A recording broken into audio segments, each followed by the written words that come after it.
All right, all right, all right. I guess this is how Jimmy does the intro. I'm not sure. I'm just stealing the show this morning. Starting a little early. Welcome to the early watch. Night Strike. I got Tony with me. Hey Tony, what's Hey, going on?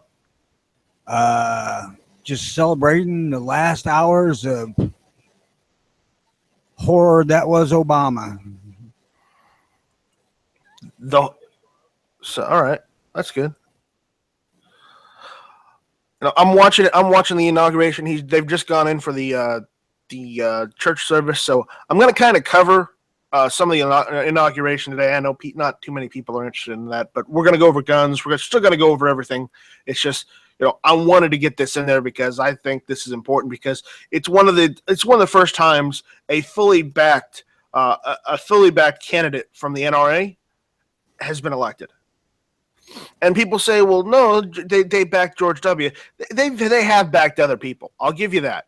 But the issue is they haven't backed someone so much as they have Trump, because Trump, they were in hand with Trump. And Absolutely. that's one of the reasons why I want to cover this. And I know Trump probably doesn't care about guns too much, but he cares about his family and he cares about his children. His children love guns. So, because one of his sons is on that Second Amendment group that they founded just right before the election. So, I would say they like their rifles and their handguns, at least. Oh, without a doubt. So, And I think the biggest thing we got with Trump is the fact that he doesn't want to appear to look bad. no. So I'm going to stay optimistic that things are probably looking on the up, but at the same time, I understand that politics is politics, and nothing may happen because of bureaucracy. Well, if he does the repeal of all them executive orders, that'll be a great move forward.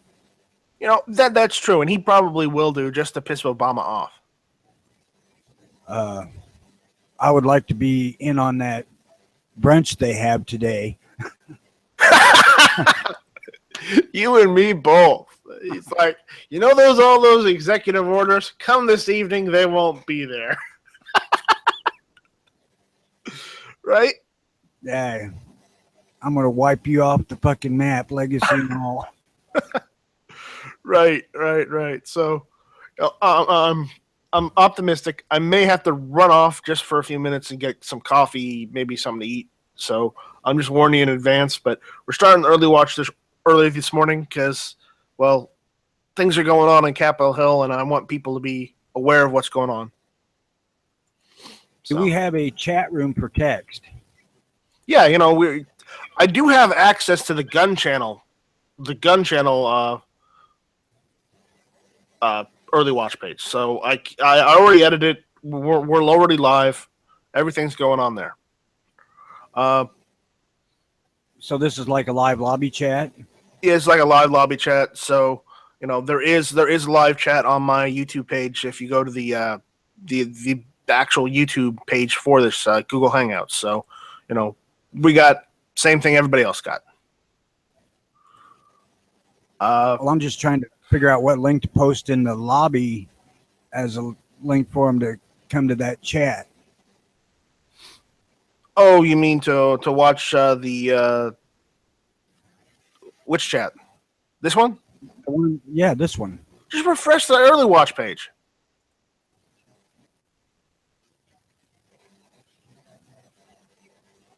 It's on there. Christ.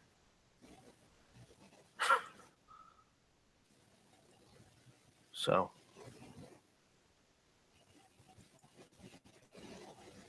that's what's going on today. That's what I was trying to figure out.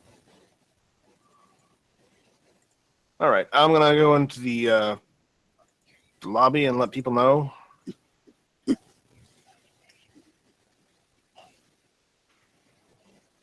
Damn, I still ain't shaking this fucking sore throat.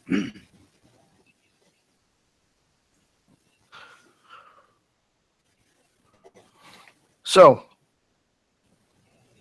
yeah, I'm watching this. I'm watching the Fox News stream on this, and yeah, a lot of it is just talk right now because they're going over the intricacies of the campaign.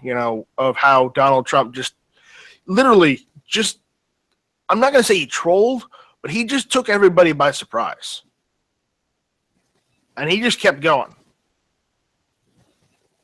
Yeah. So I'm sitting here looking at two Suburbans lusting. Yeah. I think they're getting out. They're already done with the church this morning, so they're getting ready to go to the brunch, I assume, and then at noon there's going to be the inauguration. So, I want to try and cover this along with what we're doing here on the early watch day because it is a moment in history that we should be aware of. According to CBS, he's just now leaving Blair House to go to church. Oh, is he leaving now? I thought he was going. I thought he was. Okay. Forget what I said. Anyways, but that's what we're doing this morning. So, we also got gun stuff we got to do too. So don't think we're gonna just cover the inauguration and only that this morning. But God, no, I couldn't tolerate that much political bullshit. Oh no. Well, I'm not going to share any streams or anything just because of the factor of copyright issues. So, well, we're Planet's goddamn television. They can just flip it on. Yeah, or you can go on YouTube, open up another page, and just watch it there.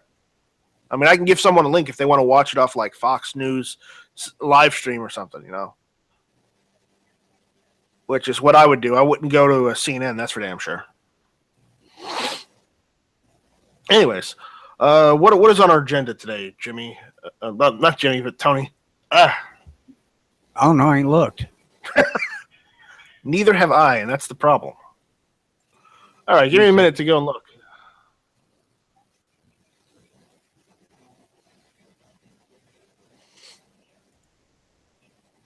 I don't know if Jimmy's put anything up or not. I didn't find anything yesterday, so I haven't added nothing. Well, it isn't there just ain't shit going on. Isn't today with the Bond week? Aren't we doing Craig now? You broke up. Bond week today, aren't we doing Craig? You still broke up on me. I ain't hearing what you're saying. Am I still breaking up? Yes. Why am I breaking up? Hold on, let me check something. I shouldn't be breaking up.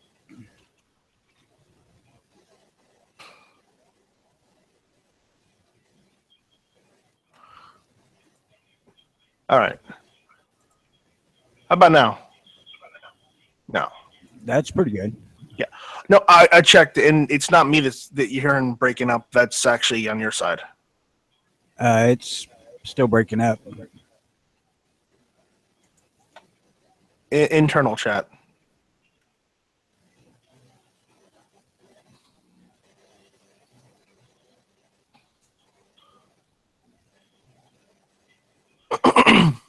Can you see the internal chat? Yeah. Okay. And I checked, and it's on your side of the breaking up. I checked myself on YouTube, and I'm coming in just fine. So, I'm hearing you fine now. Yeah. Who knows? All right. Let's see if I can find Jimmy's early watch notes. There's nothing on it. No, he's got 50. I see it. Yeah, we still got Bond Week.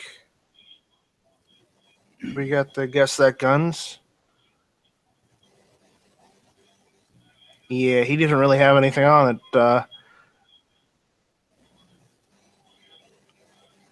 Have you guys mentioned the TV series of the week? No. It's been on here all week, but nobody's mentioned it. That's just a future idea for a gun show. There are a couple. More than a couple. People may not think about it, but there's a lot of freaking different guns over the course of the X-Files. That is true. I do like the X-Files. I think we may have to talk about that today at some point. But Jimmy kind of likes themes, and I started coming across doing the whole damn series of uh, the Dirty Harry movies, James Bond, and all that. Mm-hmm. And James Bond is going to last us 2 weeks at least if we don't get to him. If we're not. Because I think there's 23 of them, not including that knockoff that Connery made. Are we supposed to talk about that one? I don't want to because I thought it sucked. Okay. Was that the one produced by Hollywood? Yeah. And they ended up producing all of them, the later half of them anyways, right? Well, after Cubby Broccoli died, yeah. That's where the money's at. It is, unfortunately. And that's also where all the liberals are at. And which is even worse. Looking at the... I'm in the middle of the damn show. Uh-oh. The kid wanted me to take him to school. Hell, it's 40 degrees outside today.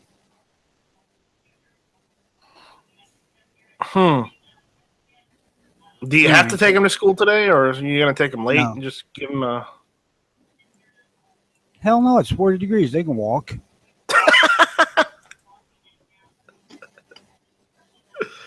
Wow. That's some grandfatherly love. It'll be different if there's rain or something, but for Christ's sakes, you don't get out and walk some. You're just going to turn into a fat little couch potato. Yeah. I was at Walmart the other day, and I saw this kid, and he must have been like no more than 5 to 7 years old. He was as round as he was tall. I'm not kidding. I'm like, how has he not had a heart attack yet? I mean, yeah, sure, I'm overweight by probably about 100 pounds. But damn, that kid should have had like a triple bypass by now. That's one of the things where me and Jimmy had hooked up and really kind of code together on, because we were both somewhat overweight and have lost all the weight. Just here fairly recently. And I'm not trying to weight shame people. It's just, okay, feed your kids healthy, please.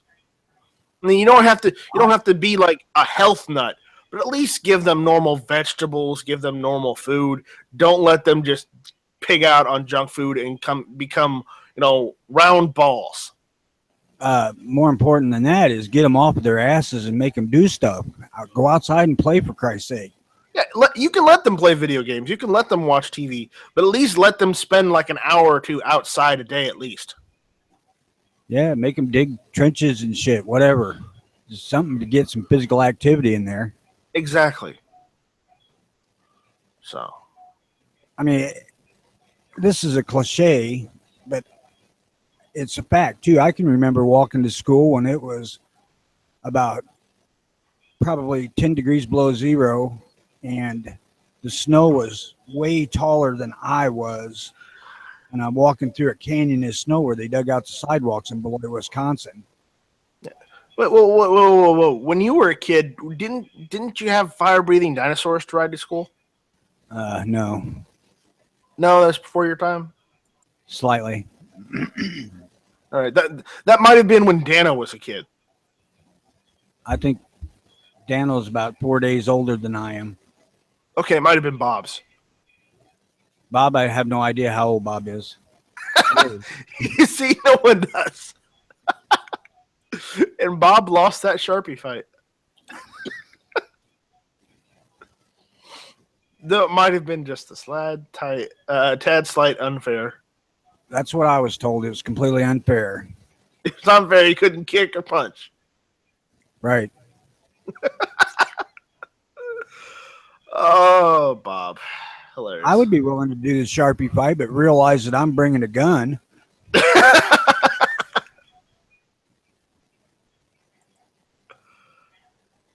I'm getting up there in years. Plus, I'm pretty frail because of how much arthritis and shit I got. So, fuck that physical combat. I'm still Yeah. strong enough to pull a trigger. So today's the last day of SHOT Show, right? I don't know. Don't care. I honestly don't have interest in SHOT Show because it's not really a selling thing. It's more of a, hey, look at this eye candy we brought that you can't have because it's not out yet. Right. So And that sort of shit don't interest me that much. Same with like the NRA shows. I would consider going to one just to say I've been, but if I'm going to a gun show, it's going to be something like Wanamaker. Now they're going into the church for church service. So for Trump's going in. Trump and his family are going in for the church service now. So great. Yeah. And they're still harping on all the people. All the people what? You there, Tony? Okay, we lost Tony, but they're trumping. So it's probably one people bitching and making a big deal out of it. You lagged out bad. I didn't hear a word you said. I said that the press is still harping hard on the dissent. Even some of the members of this church were said to be against Trump. Maybe one or two people in the press is blowing it out of proportion, but the press is destroying this country. Well, as far as I know, the people have already spoken. And yeah, some of the people don't like it. Well, guess what? We didn't like Obama. We had to put up with it. What? You can't be a decent fucking human being and put up with it just for, one day? Or we had to put up with it for 8 fucking years? Get over yourself.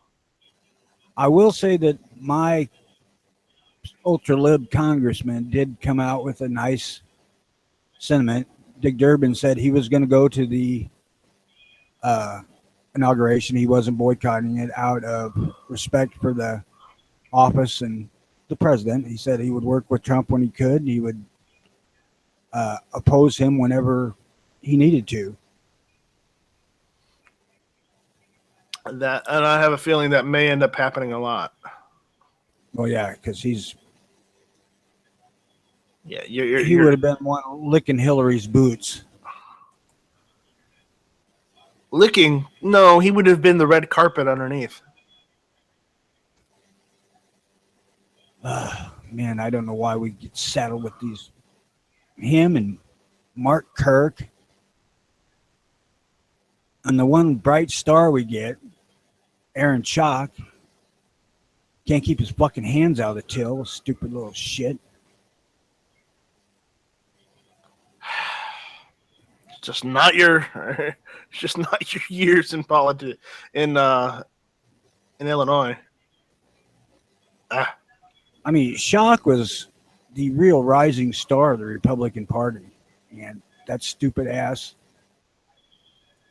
just could not keep from dipping the till. That's what he did. He misappropriated funds. And I met that little son of a bitch in person not 2 weeks before that shit broke. You think it could have been that for a minute. Do you think it could have been not a conspiracy, but do you think he could have been framed? No. He resigned too quick. I mean, as soon as it broke, he resigned. Well, here's some news. I'll post it in the early watch channel. right there.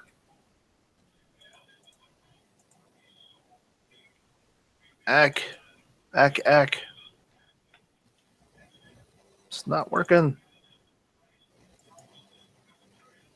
There. But apparently, Swiss police are prepared to use anti-drone guns at World Economic Forum. Ain't that a 12 gauge loaded with double-aught buck? I don't know. Look at that thing.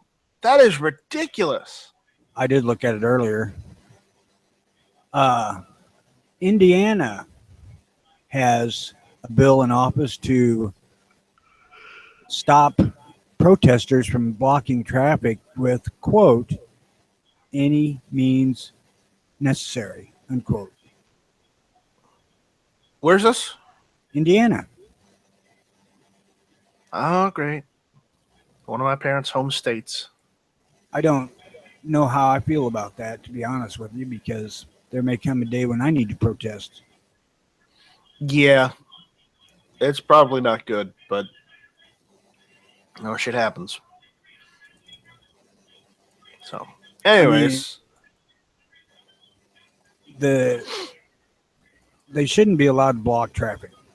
No, don't. If you're going to protest, but don't block traffic. Don't block people from being able to get to where they need to go, because then you're not protesting, you're just becoming a nuisance. But we'll see what comes of that. And the thing with Chicago not allowing gun ranges in the city has been ruled unconstitutional by the 7th Appellate Court. I can't remember right off the top of my head which one. It wasn't the 5th, which is what I thought we were. But they said they can't bar gun ranges from being in the city due to the grounds that they listed, which were a bunch of bullshit health and safety crap. Well, that's good news. Tony, I'm sorry for the sound effects, but I have to on this one.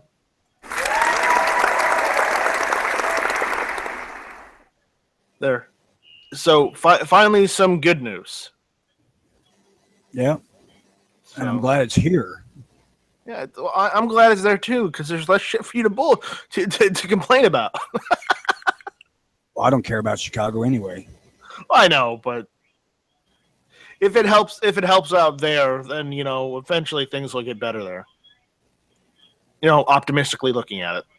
I see now they're starting to blame this huge spike in gun violence in Chicago on that court ruling that said that they couldn't ban handguns. They're always going to try and ban. They're always going to try and blame something because, well, your area has an extremely large amount of libtards. I know it? I know. You know this better than I do. I'm just saying that's one of the reasons why you guys are getting hammered.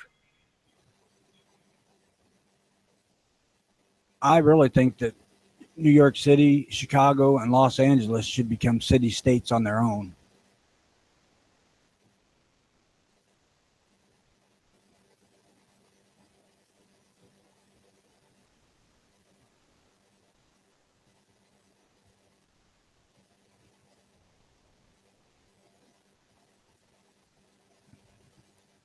But that'll never fly because they need all the money that property taxes from all this rich farmland give them.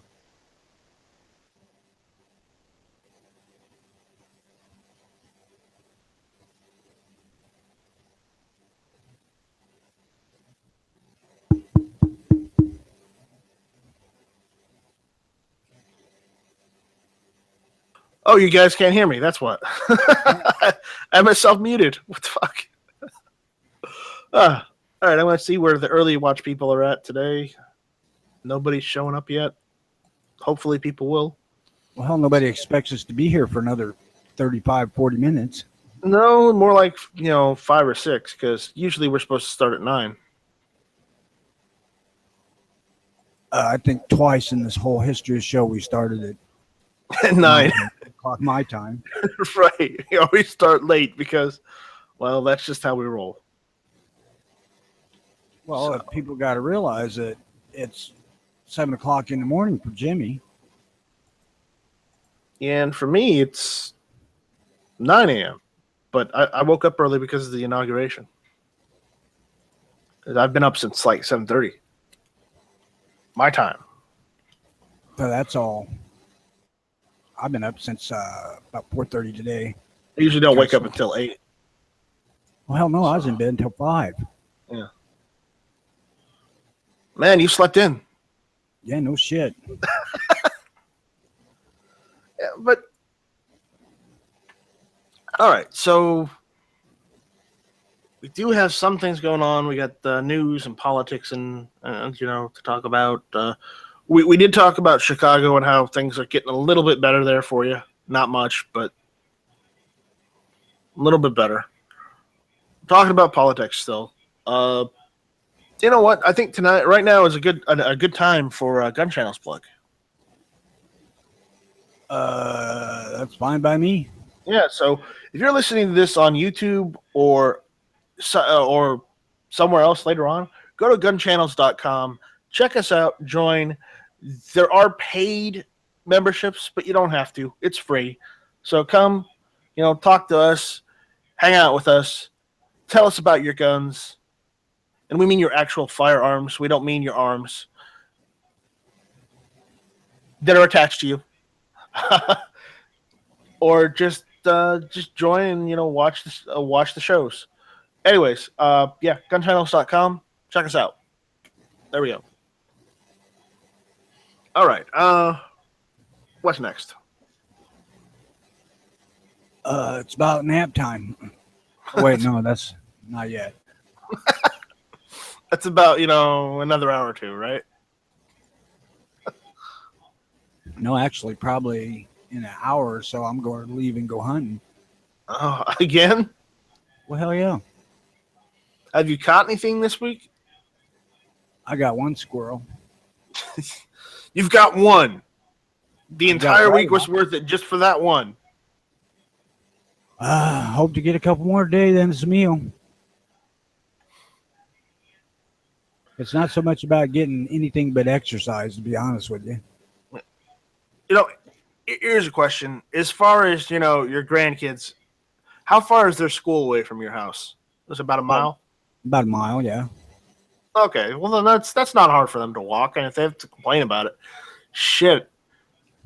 When I was going to college, I had a job and I had to walk home several times. And that was like at least 2 or 3 miles. I had to walk because I didn't have a car at the time. Yeah, they've walked every day this week because I went hunting most mornings. Yeah, I mean, if you can't walk at least a few miles, then there's something seriously wrong with you. I mean, unless you have a condition where you cannot walk physically, that's okay. But if you are healthy enough to where you could walk a couple miles and you decide you're just going to sit on your couch and eat potato chips and watch TV, then there's something wrong with you. Well, hell, when I go hunting, I walk a mile or two at least. All right. I have no complaints about walking. So, I mean, I ain't breaking any land speed records, but I can cover ground given enough time. It's good. It's good. Right before I had the heart attack and the day I had the heart attack, I probably did about 4 miles. And I was doing 5. Man. Just walking through the sandy forest, just not really paying too much attention to hunting. I was carrying a gun, but I was just out there to walk. I do want to get a couple more squirrels so I can have a meal of them, but Well, we got about 3 hours and 1 minute before inauguration. So I'm giving people the time. Well, I'm certainly hoping to be celebrating the inauguration by killing a fuzzy-tailed tree rat. Well, you do so.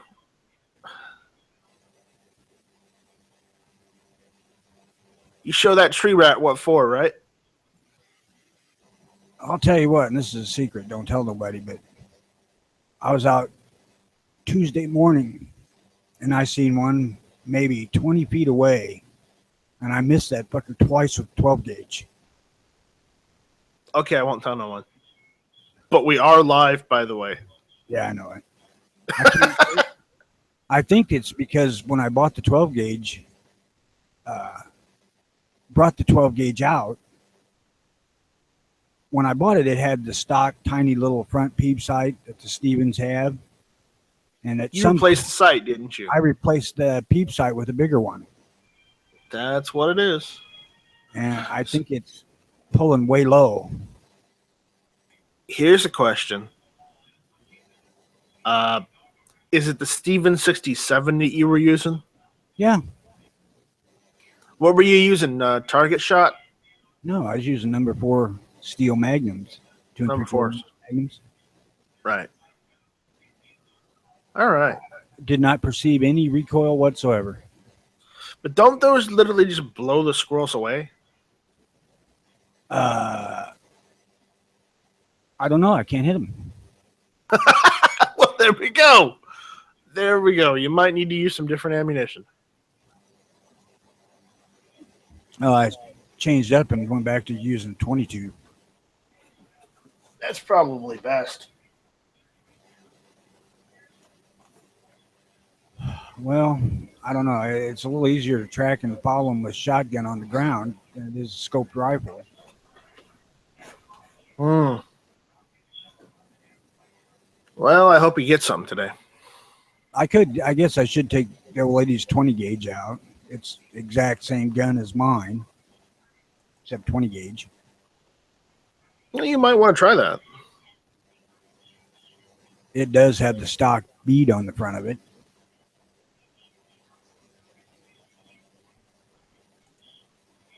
Or I could get off my dead ass and just file down the bead that's on the 12 gauge to make it kind of a semi-blade. You know, because hell, it's a dot size of a BB. Oh, well, this is great news. Did you guys talk about this yesterday? That the Army finally chose their modular handgun system? That isn't great news. No, it's not. And I guess this is what Obama was trying to fuck everyone over with. Because, did you guys talk about this yesterday? We didn't have a conversation on it. I think it got mentioned. Okay, well, I'm going to mention again. Yesterday, they announced that the Army chose the Sig Sauer modular handgun system, which means that instead of Berettas, it'll cost twice as much as Berettas for each Sig Sauer gun they produce for the United States Army. Thing is it seems just pathetic to me that we can't have an American gun company supplying the Army. Oh, check this out. The contract worth up to $580 million, which includes firearms, accessories, and ammunitions. All I'm going to say is, yeah, it better come with a case, too. Shit, for that price. There's not an acceptable Smith & Wesson. They couldn't use the Glock 17? Well, Glock 17 has the same downfall that the Sigma has, being a not American company. That's the point, but neither is Sig. So Right, Beretta's not an American company either, but at least they had factories here in the United States. Oh, I think Sig does too. I don't think they do.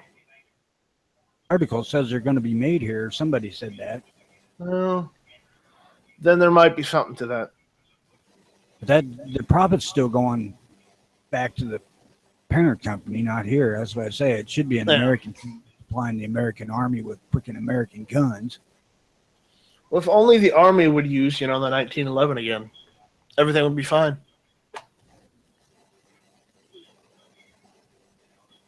I mean, they couldn't retool and start making P-89 Rugers again. I don't know. And yes, Stephen, the handguns that are made for the United States Army, it is in every contract that they have to be made in the United States. But the problem is with some of these guns, even with Beretta, not all the parts are made here in the United States. Maybe only the frame is made in the United States and maybe the slide. And the rest of the parts are shipped in from Italy. And the profit goes to either Italy for Beretta or where's Germany for SIG? Germany Austria? for SIG. Austria for Glock. Austria for Glock, yeah. I mean, and you cannot tell me that Smith & Wesson couldn't have made a gun that would have fit that bill. Or Colt, for that matter, although I don't know that Colt's got the financial might to survive something like that. I'm sure they tried, but they just couldn't get it. Or Ruger. And I've not seen.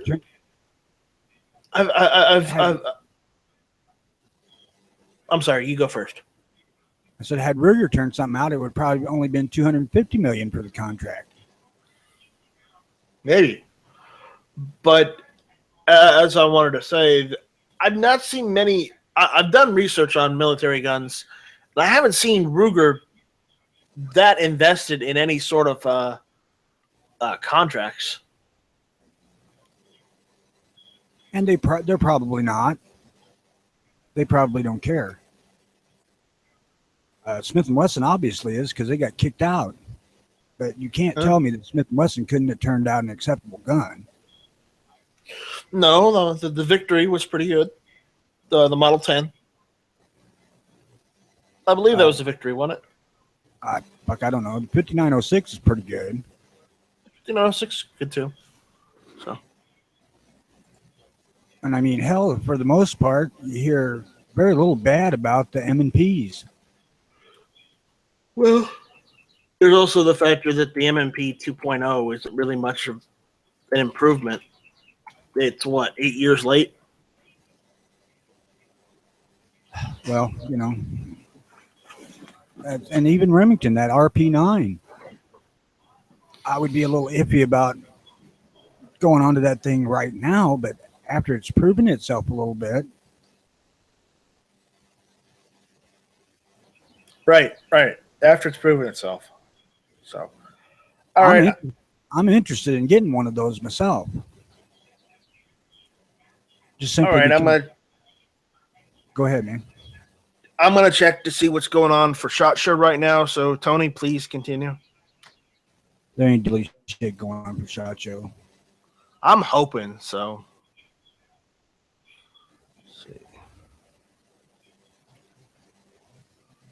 Let's see what we got here.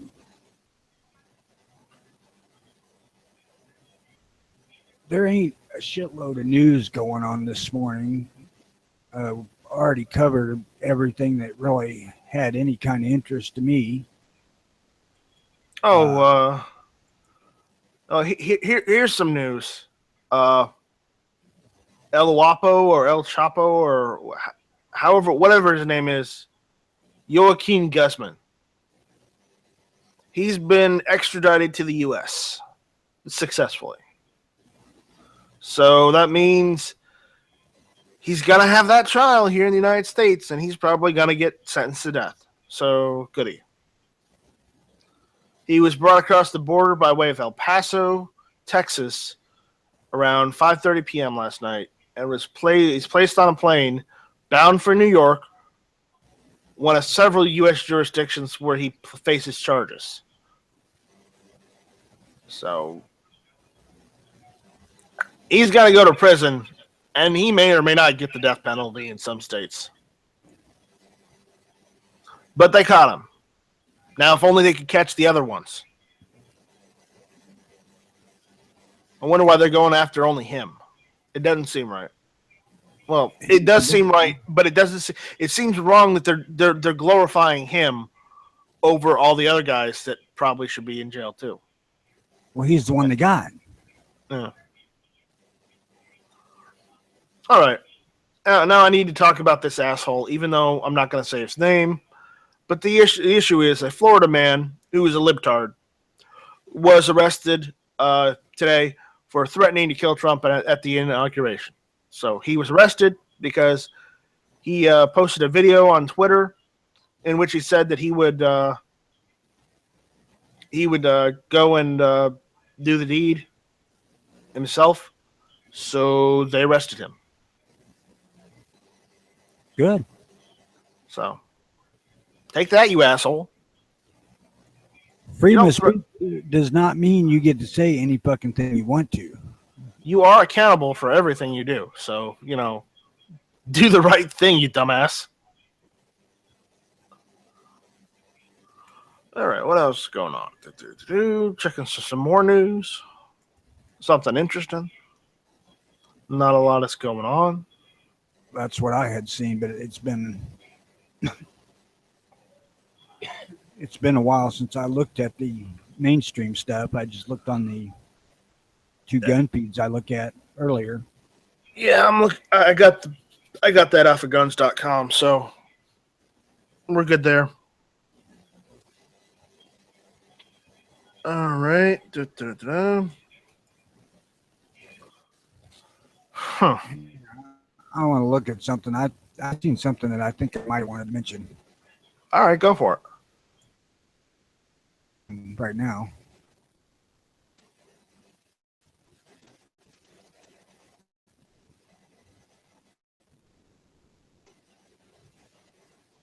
All right. Well, I'm going to go through my books and see what kind of books, unless Jimmy's got a book today. He didn't that I saw. Yeah, so I'm going to go look through my book archive or whatever. See Guns in schools gain traction in Washington. Trump's Washington. Well, when he says that, he's not saying guns for people. He's saying guns for maybe the faculty or the police that would be needed to be on there, like truant officers. Guns for them, of which they could potentially save lives by doing so, but they don't do it because they're afraid that it would hurt the minds of impressionable children. You want to hurt the minds of impressionable children? Leave schools unprotected. There you go. That'll hurt their mind a lot because they'll think and believe that they are safe and they don't need protection, and then someone will come in and those minds won't be there anymore. It's happened before.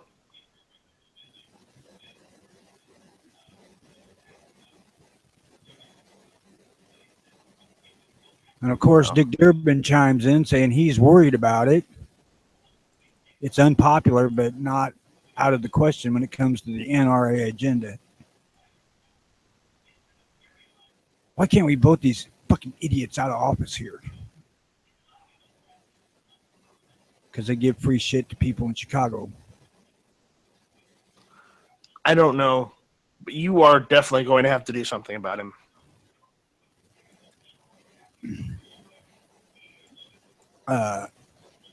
Unless Chicago gets miraculously moved to another location or eviscerated from the face of the earth, I have no way of doing something about it. You mean the only thing that can be doing very well for everybody in this country? So we can't just go and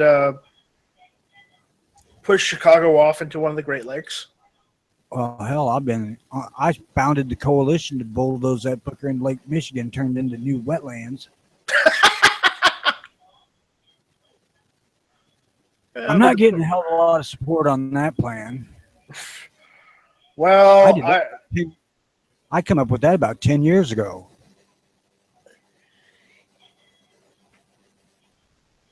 I'm not surprised on that, I'll tell you that.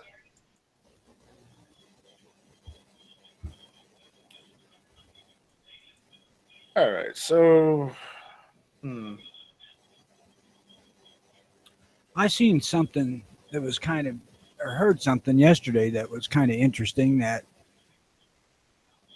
we are to mention quite a lot, and that's that if you see liberals running in your district, your state, whatever, unopposed, do something about it.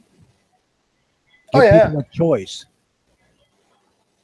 because and that means either if you can do it locally, run for office. If you can't, find someone that will run against them and oppose them, and support him or her, depending on whether they're him or her. now here in Illinois, downstate, it's quite common to see Republicans running unopposed because pretty much everywhere but metro areas is extremely red here. Yeah.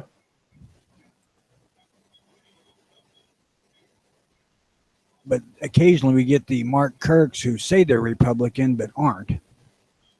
You get the rhinos occasionally. They're He's Republican in name only. He's worse than a rhino. No, rhinos are pretty bad.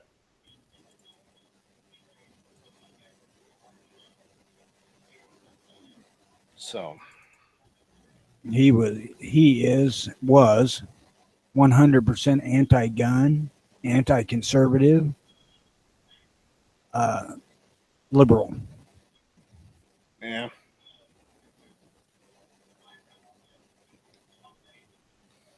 And he's like sending me letters saying, "Will you support me?" or emails. I'm like, "No, I'd rather see Duckworth. At least she's not completely afraid of guns, being a military member."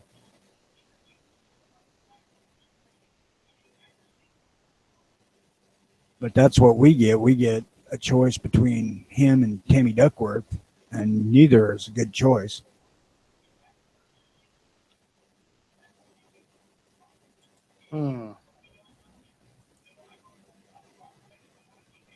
This is a really old book. I don't think I better do this one. Why? 1942. We've done books that older. That's true. So, all right.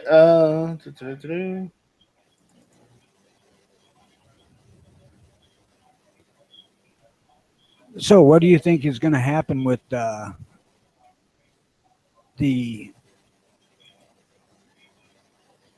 meetings between European leaders that have to deal with Trump now after they've all dissed him when he was a candidate?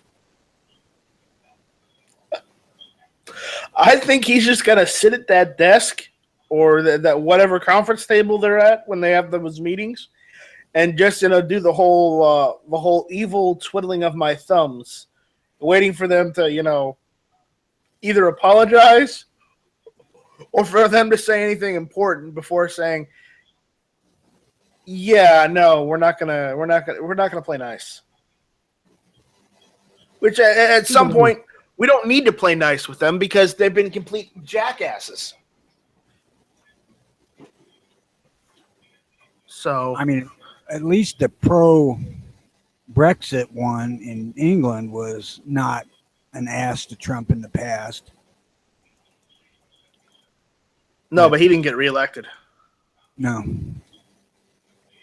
So, But he's still working to keep Britain as a special ally, whatever the hell they call it, which is not a bad idea. I mean, we could use allies there that are not EU. I think we could probably count on Romania too, even though they are in the EU. I don't think they like it so much. yeah. Well, who knows what's going to go on with Europe? I do know that a lot of these other countries' leaders have voiced their dislike for Trump, but the point is, Well, yeah, you can dislike Trump all you want, but hope you don't say anything bad about him, because if you do, he's going to attack you. You won't be ready for what he lays down.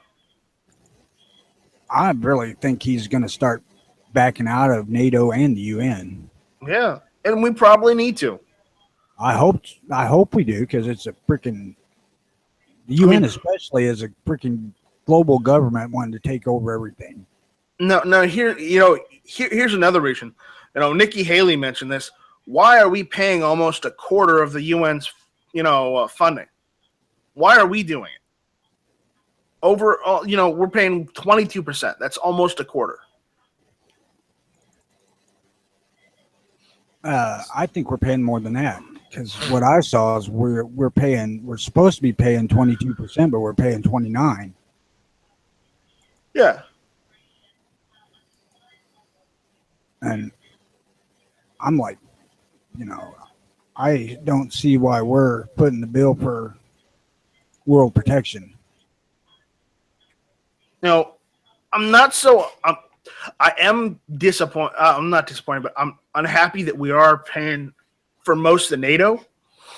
But at the same time, we don't need to be paying for most of NATO.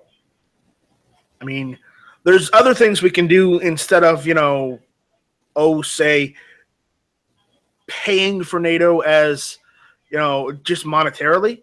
I mean, if our allies in NATO need, weapons or something, we can sell them weapons, some of our older weapons that we don't use anymore. Some of the ones we have just, in tons of warehouses that the Army oversees. Get rid of everything in those warehouses, and hey, guess what? You've successfully, gotten rid of one less thing the government needs to worry about and spend money on. Hell, we can give them away and still probably come out well ahead of what we're doing now. Even that too. If they're NATO allies, give them give them the arms. It's not like you're going to sell them back to the American people, anyways. Trump might. Well, I wish we could get some. Like, as far as the M9s, if they're going to replace the M9 with, whatever the SIG modular handgun system is, then I would really like for the M9s to go and be sold off to the CMP to make money for America. That's right. Trump's a businessman. If he's trying to run the country like a business, it's kind of stupid to throw away any money. Right. He's a businessman. He's going to try and get America's debt system under control. He's going to want to, tighten the belt.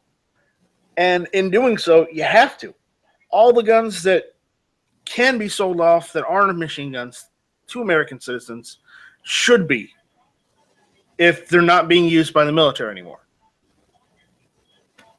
Does that sound so wrong? So what's your opinion on them just letting anybody buy a machine gun? The end of the NFA.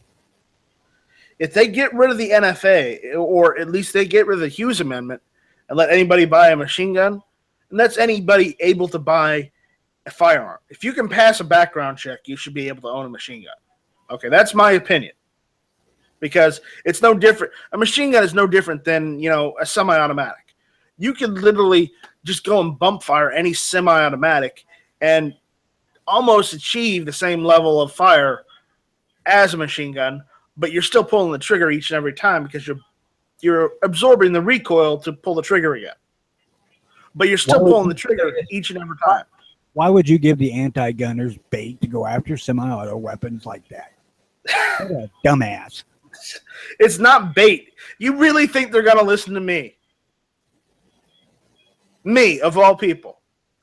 Well, I wouldn't. That's my point.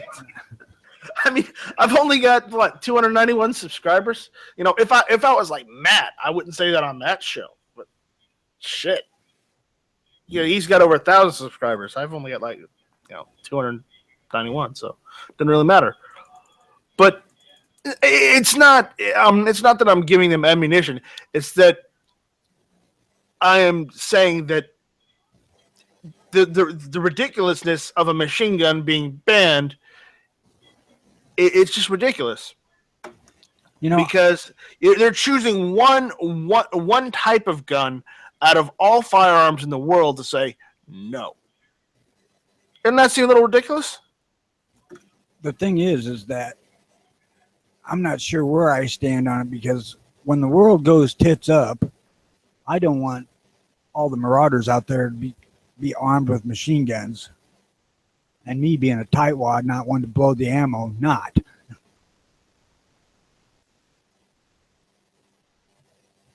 Well, if the world goes up, I just make that jig for all my AR-15s, and hey, guess what?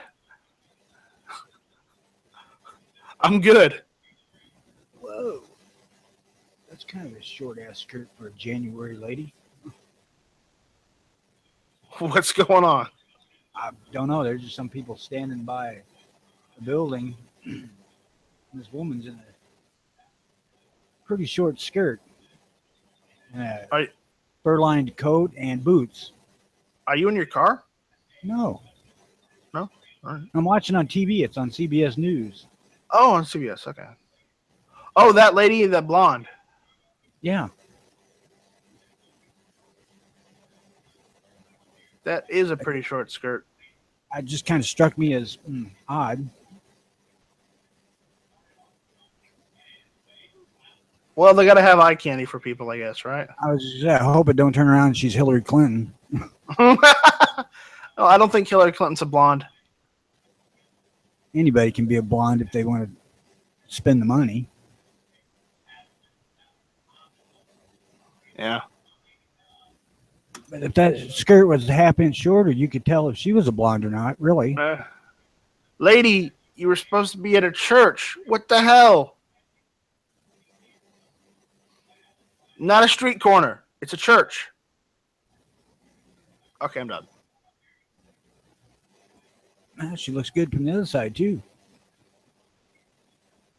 Well.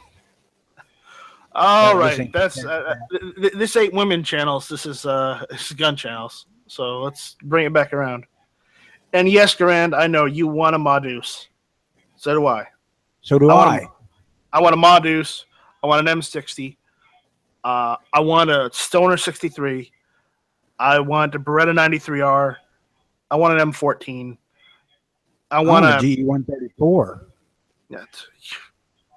I'm not going that far yet. I want a Browning model 1918 BAR. And what else can I think of? I want Thompson. Whether it's just the original Chicago typewriter Thompson, or just a military model from World War II. If I had to choose one out of all those, I'd go with M14. That's the one I want the most. Oh, I'd go for the GE minigun. Grant said, Tony, it doesn't matter what the calendar says. Short skirts are always okay.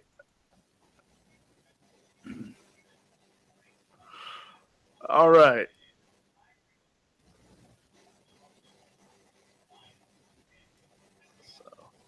I'm not condemning the short skirts. It just seemed a little bit out of place.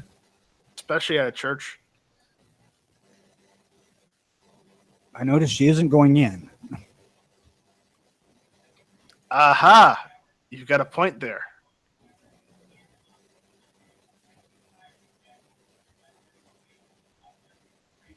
Now, if I'm going to have a machine gun, I want a bad motherfucker.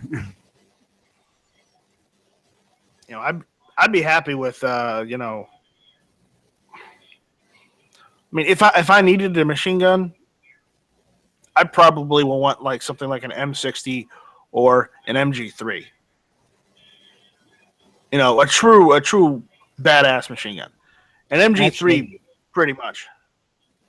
Actually, truth told, I would take probably an M16.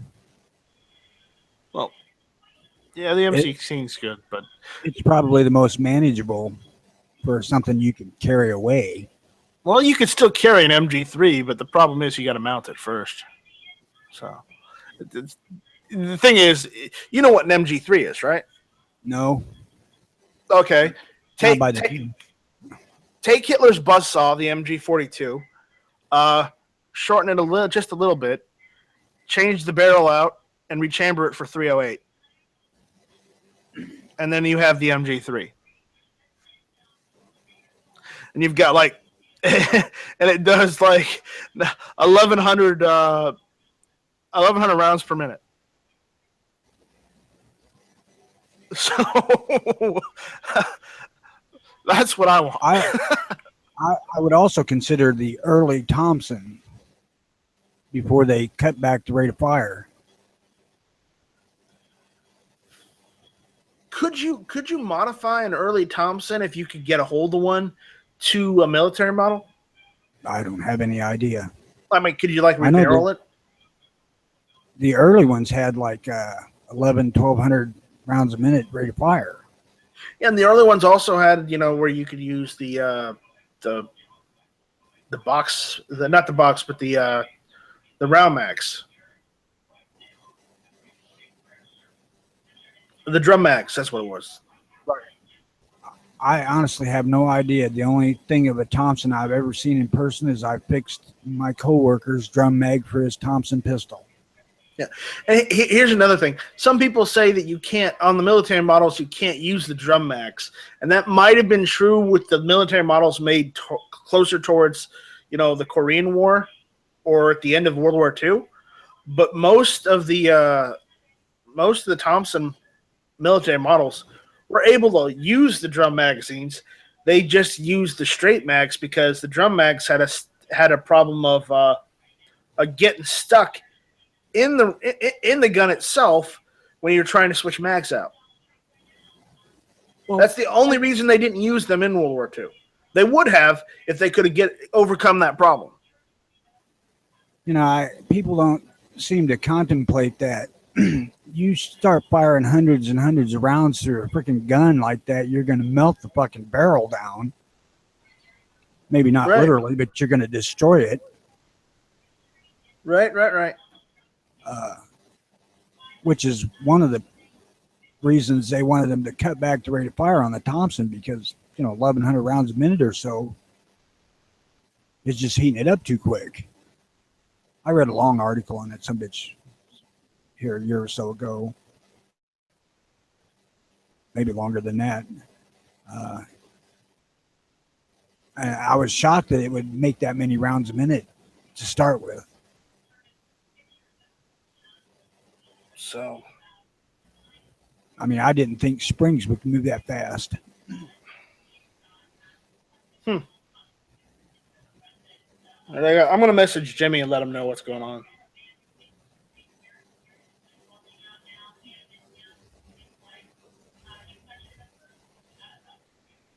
So, keep talking, Tony. Come up with something. Oh, for Christ's sake. It'll only be a minute, right? I see that Pence is standing beside the limo, getting in it now. But I got the volume turned down so I can't hear what the hell's going on. And I don't give a shit. All I give a shit about Trump's hand on the Bible and Obama's time being done for sure.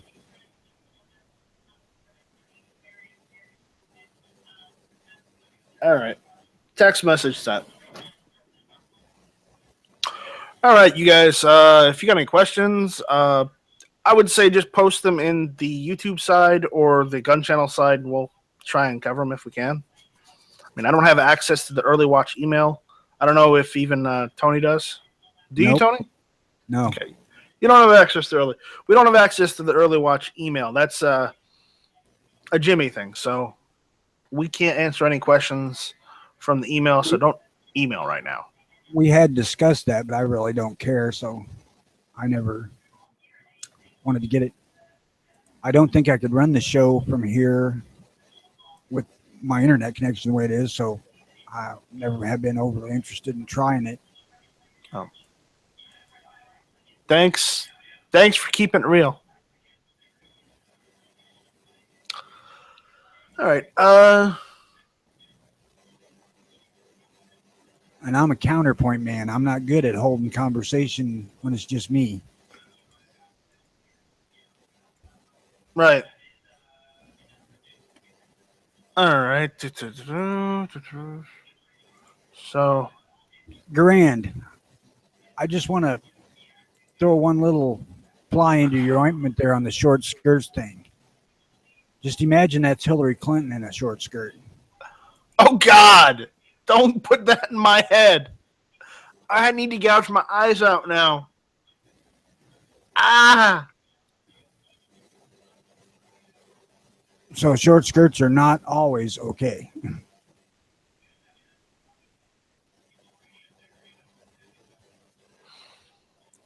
So, what the hell was it I was seeing the other day? And no, for you guys on YouTube, no, Matt is not joining this chat unless he decides, he's going to get off his ass and jump in. He's probably still working because he works like third shift. So Matt will jump in if he does, but don't expect him to. Not on the early watch. The higher court looking into the stuff that the Ninth District Court was doing, one of the things they were looking at was, does the Heller thing apply to outside of your home? And if the Supreme Court rules that it does, then that's pretty much constitutional carry for everybody, is the way I read it. Tony, we do have a question on the YouTube side. I don't know how you want to answer this, but Sean on the YouTube side is asking, how do you like to cook squirrel? To be honest with you, the only way I've cooked it myself is stew. But I like it fried. I have not tried any other way than those two. I'm sure that roasted would be just as good. Wait a minute, I have had it grilled too, and that was fine. I did that out in the woods, so it wasn't as tasty as something you could cook at home where you've got a whole shitload of spices and whatnot, but it was completely edible. So how do you process the meat? I skin it, remove the entrails and the stuff I don't want to eat, and throw it in a pot. Well, I soak it in salt water for overnight. But otherwise, there's nothing. I mean, it's just, if you've never cooked squirrel before, just cook it like you cook chicken. It's so similar, it's not funny. Right. So, that's a rule of thumb. If you can substitute squirrel for a small chicken in chicken and noodles or chicken stew or whatever kind of chicken dish you want. Same with frying it. You probably batter dip it and fry it like you fry chicken. Yeah. Sean is mentioning that he's a fan of squirrel and dumplings. So that's the same thing as squirrel stew, really. Well, it's the same idea. Well, he's saying you should try it sometime. Well, maybe if you give us the recipe, we will. I have no doubt. I'll tell you, quick way to make dumplings is buy them biscuits in a tin, like Pillsbury, and just take them all out of the tin and cut them in quarters, and just drop them in your stew. No, make fine dumplings. Well, my grandmother does, and she still cooks occasionally. But what she does is she just gets some Bisquick, makes some dough, and just drops it in the boiling water when she makes dumplings, because she makes chicken and dumplings, right. And I tell you what, they are delicious once you get those dumplings out. Yeah. And it's really just like balls of Bisquick that she just throws in the pot. That's pretty much what a dumpling is. But you can use them biscuits, tin biscuits, the same way. They're not quite as good as homemade, but they're plenty good. You guys suck. You're getting me hungry. I haven't eaten breakfast yet either, so I may have to make a quick, run for like some food or something in a minute. I can go for most of the day without eating. I can't. If if I eat something in the morning, then I have to eat a couple times a day. But if I don't eat something in the morning, I can go all day without eating till dinner. Unfortunately, I can't. I have to eat 1 or 2 meals a day in order to function. Which the doctor tells me that eating one meal a day is probably the biggest culprit to me being a diabetic now. Okay, I'm going to eat 3 meals a day from now on. Well, it's because he says I run so low in sugar throughout most of the day, and then I hit it all with one big whack. And the 2 liters of Pepsi I was drinking a day didn't help. That might not help. You're right. But I still drink Pepsi, and it does not affect my blood sugar. I mean, I monitored blood sugar now, so I absolutely know, and it really doesn't have an effect on my blood sugar. But if I eat something like bread or cornbread especially, or cereal, cold cereal or hot cereal, really shoots my blood sugars up.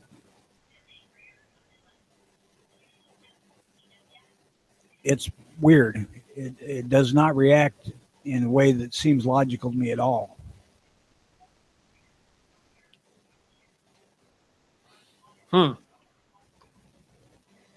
I think it's partially because of the way I eat. I don't eat 3 meals a day.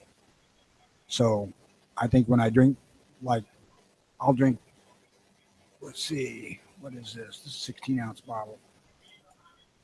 I'll drink about 3/4 of a 16-ounce bottle, maybe a 12-ounce serving a day. And I think that sugar instantly goes to the muscle maintenance for what I'm not feeding myself. Is why it doesn't affect me. But I don't know. I'm just guessing. Right. All right, let's see what we got here. See if Jimmy's updated anything. No, he hasn't updated any of this. No. I think he's too damn busy right now. I think so too. So, I didn't have any luck finding shit yesterday. So, even though I'm hosting it, it's the 50th early watch show today. So, hey, 50. How about that? Tony, you survived at least 50 episodes. I've missed 2. You missed 2, but we're going to give it to you anyways. Well, honestly, I never intended to be a part of this show. That was never my intention. It just was happenstance. Jimmy was starting to do this, and I always thought it would be a good idea to have a morning show on here because this place has always been pretty quiet in the morning. And he's on here trying to do all this himself, and I thought, well, shit, I'll get in there and help. Just give him somebody to talk to. And right. We hit it off really well, and I just kept coming back. And you could stand him, so, there's another plus. Well, he and I were raised in the same country, so we have similar ideals. Illinois? Yeah. Yeah. Yep. So, Obama and Trump are meeting for the meet and greet and the I guess brunch they're going to have. They're at the White House now, so I'm sorry to jump in and change topics so fast, but they're Obama's doing that. Got that shit-eating grin on his face, like, God, I'm glad to get out of this fucking place. Yeah.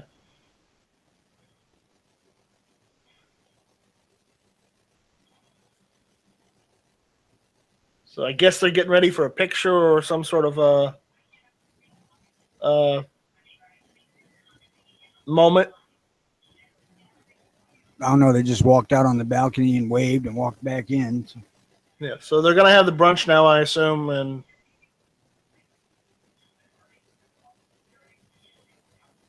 They looked exceptionally friendly. well, I guess they did that just so people wouldn't get pissed off. You don't want to incite unrest or what do you call it?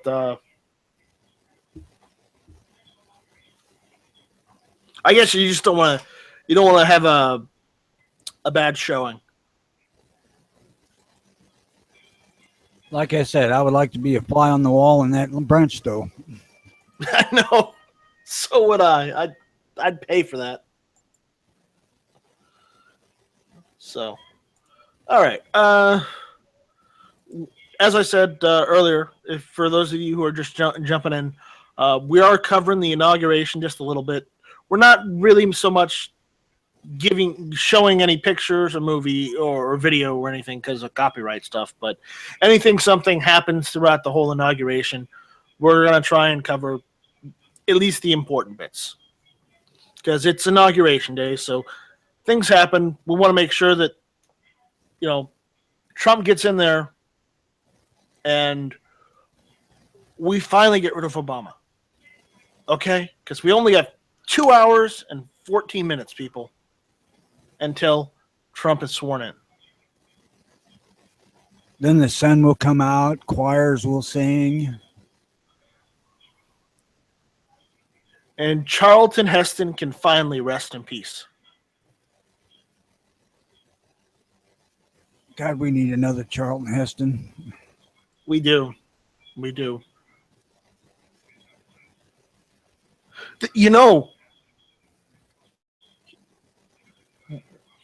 Chuck Norris is very pro Second Amendment. So's Tom Selleck. Yeah. So is cringeworthy, but Steven Seagal. Bruce Willis. Bruce Willis, yeah.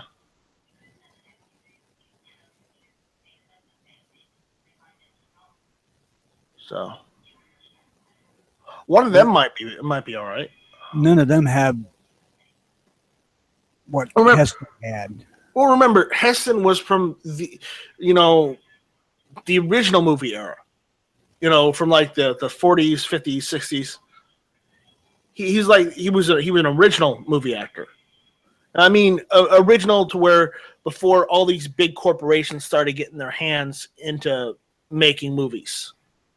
When they focused on making good movies because they wanted to make good movies, not because they wanted to make millions and billions of dollars off of a franchise. Well, and Heston's from the era when you went to the movies to see The Star. You went to the movies to see a star, and you went to the movies to see good acting because that's what they knew how to do, act. As opposed to these days.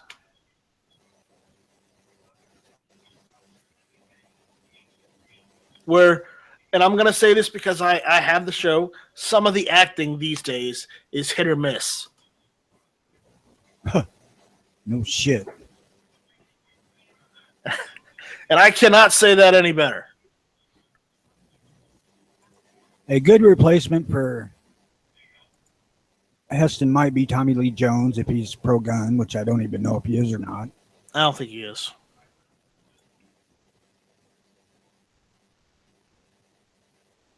But he still ain't got that whatever thing you want to talk Heston had. Well, is it charm or charisma? I think it's star they're step. both. Yeah, that too.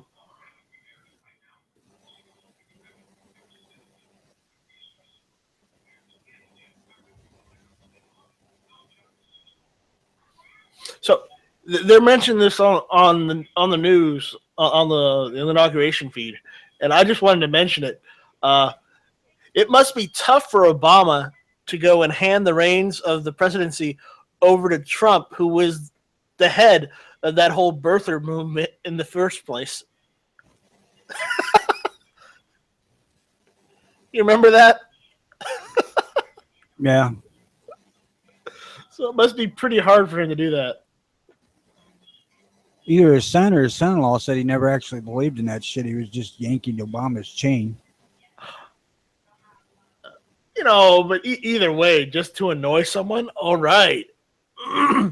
Hey, when you're a billionaire, you can annoy whoever the hell you want. Right? Yeah, I suppose so. I mean, as long as you don't do anything illegal, you know, there's, be as much of an ass you want. I can't imagine the tears that are flowing today from the left. Oh man, I think we need to get some of those tears and bottle them so we can lubricate our guns with them, because I hear they work really well in firearms. Too much salt. All right, well we'll distill it first.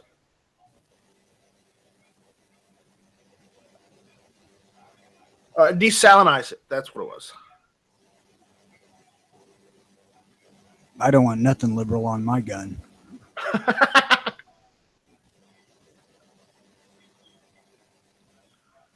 And apparently, Sean said Tom Selleck is retiring. Is he? Isn't he still doing Blue Bloods or whatever it is? He might be well enough known to pull off a good president of the NRA.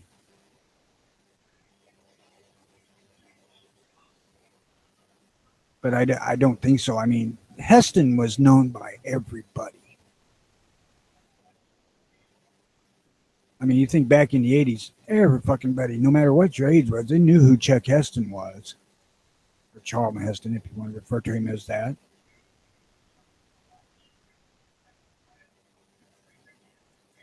I don't know how many millennials would actually know Tom Selleck. Maybe more than I think. I don't know.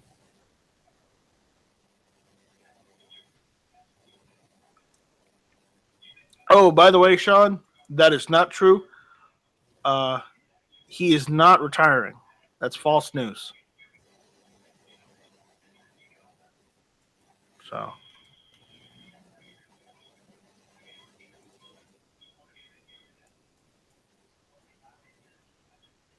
I like Tom Selleck as an actor, and he does kind of play Tom Selleck. I mean, you know, that's what John Wayne and Charlton Heston, all those big guys from back then, you know, they weren't playing the role. They were themselves in that role. But what they are doing is they are selling that what was it? Well, that car he used, the Magnum PI, was that a Ferrari? Ferrari 340. Yeah. They are selling the Ferrari that he drove in the show Magnum PI. So just FYI there, if you want to try and bid on that, go for it. It's for sale. No, thank you. I don't want it either.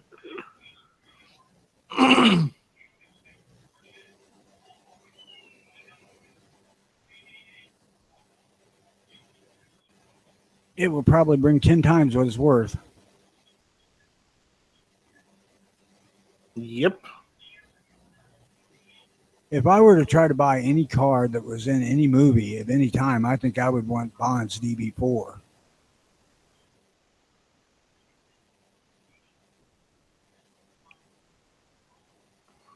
So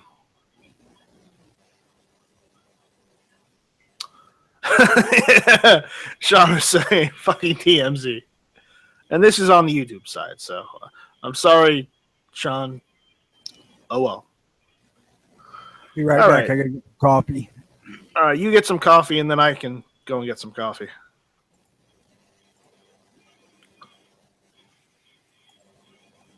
So.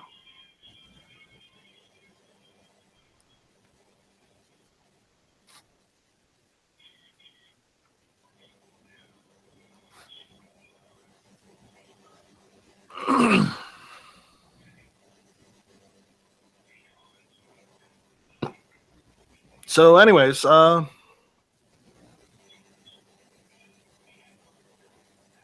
things are going on today.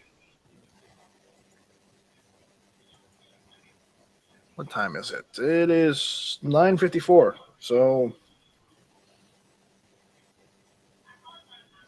all right. What are we gonna do? All right. So, I'm gonna make another gun channels plug while Tony's getting coffee. So, uh, yeah, you're listening to the early watch on gunchannels.com. We're also on YouTube. Uh, join gunchannels.com. It's like the Facebook for guns and more. We got chat rooms. We've got live shows that happen every day. We've got a list of them. We've got a trading post where you could trade stuff. We've got, I think we still got forums. We might not. I might have to talk to G-Whips about that, but I think we have forums. It's free to join, free to become a member, free use. Uh, you can have a paid subscription if you want to help us pay the bills to keep the lights on. Aside from that, that's it. Join, come, be part of the conversation. Let us know what you think. That kind of thing. Gunchannels.com. All right. Another plug down. Woot. And yeah, I heard about that, Sean. Sean was mentioning in the YouTube side that Burt Reynolds' personal Smokey and the Bandit. Well, it wasn't his personal one. It was the one he had. It was the replica he had made. That he signed the headrest on the driver's seat, and it sold for 400,000. So.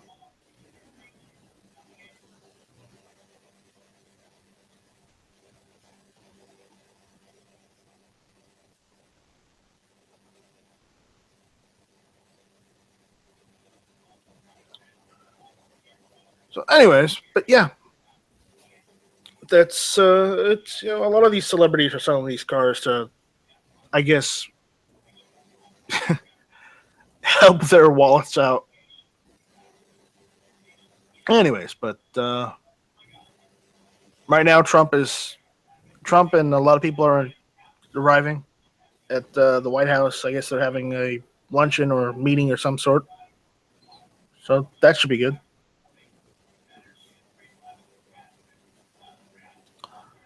Can't wait to see what happens. I'm eagerly awaiting him being sworn into office and him telling Obama, "You're fired, get out."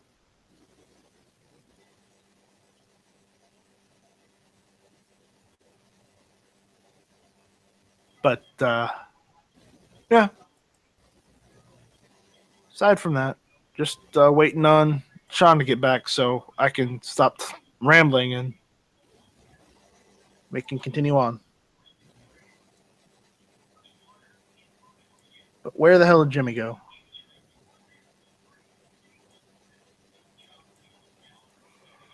Jimmy may show up, he may not show up today. It depends on what's going on. So let's see.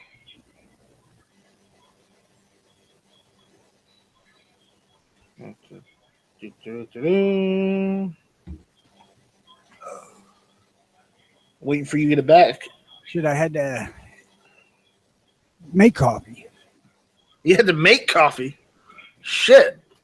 Well, I'm gonna have to go do that. So, Tony, can you hold down the fort? I suppose so. All right, I'm gonna go make some coffee, get something to eat, and bring it back with me. So, I'll be right back. All right. I don't know what's the coolest thing at SHOT Show is, but I'm really kind of interested in all the hype around the new Hudson.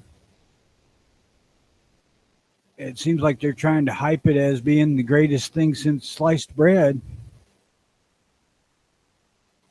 And I have never seen one in person. I have not held one. But what I see in pictures, I don't like at all. I think it's friggin' hideous. Just like the damn Taurus curve.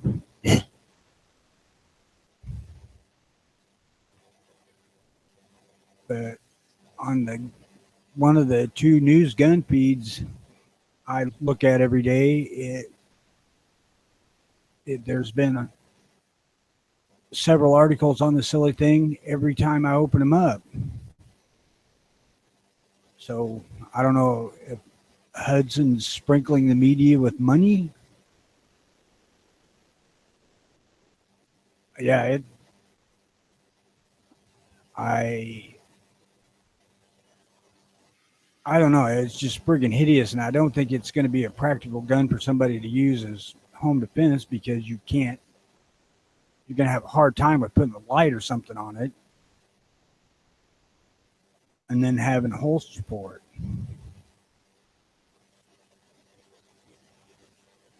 So I don't get the hype.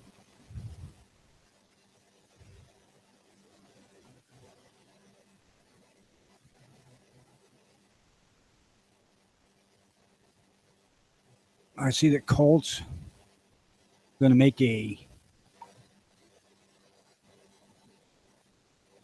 You're kind of excited for the Cobra. I would like to try one of them out before I give a final verdict on it because I don't think the looks of it are all that spectacular. It's certainly not up to the standard of like the Python, where that was a piece of art in the form of mass manufacturing. It looks like just another gun, a revolver. But if it works like the Python did or does, it might be a superb gun.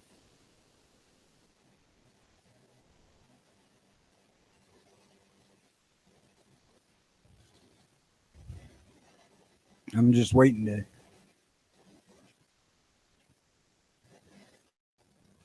I don't really much like to give a strong opinion on new guns until they had a little time because usually that bites me in the ass.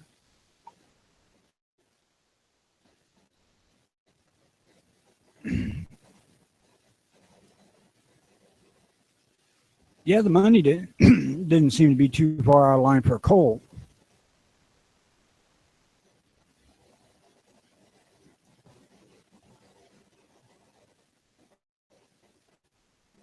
It's not as attractive a gun as the old Colts were.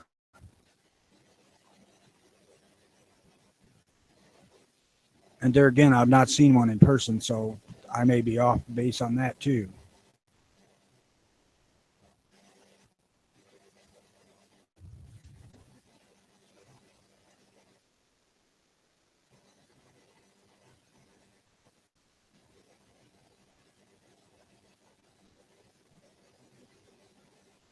See, Barack Obama gives one final fuck you to fishermen and hunters. Let's see what we got here.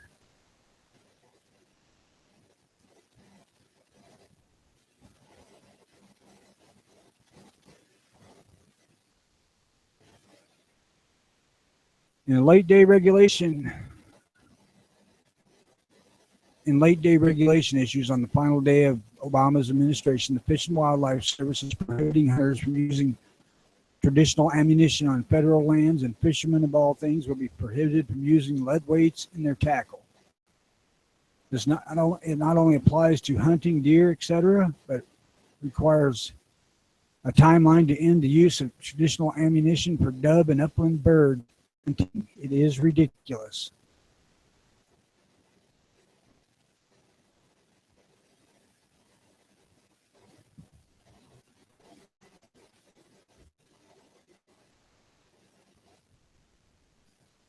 Let's see. Yada, yada, yada, yada.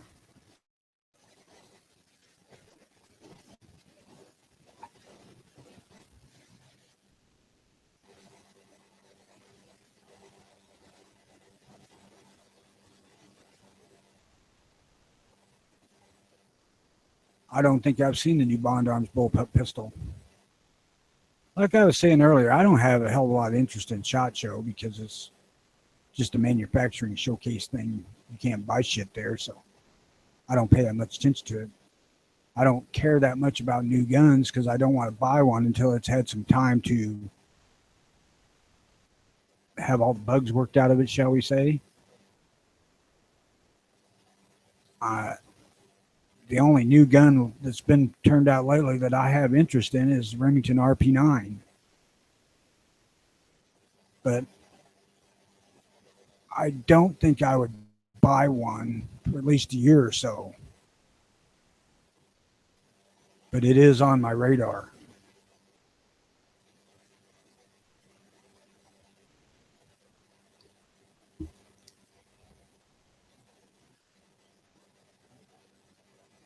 I don't trust anybody to get it right the first time, I guess. That might be the cynic in me or the prick in me. Who knows?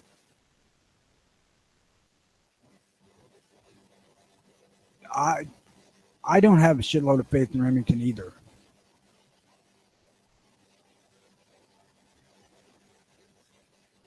Because they bought and shut down New England Arms, or at least they shut down their rifles, which sucks because they were a good, cheap rifle.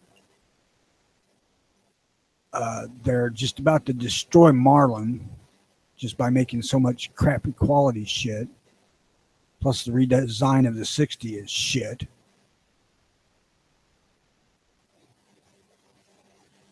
And Remington's own stuff hasn't been, it's been real hit or miss for a long time. But I mean, like, the 700's been iffy throughout its whole damn life. I have had a bunch of Remington 700s and I love each and every one of them. I've not had a bad one. And I've had a couple that were superb. But I've heard a lot of people complain about issues with them. And I've actually went away from the 700 in favor of the Savage 110 and 111 because I just like the Savage better. It's a far better value. And Savage has kind of upped their game over the past few years. I don't know that I would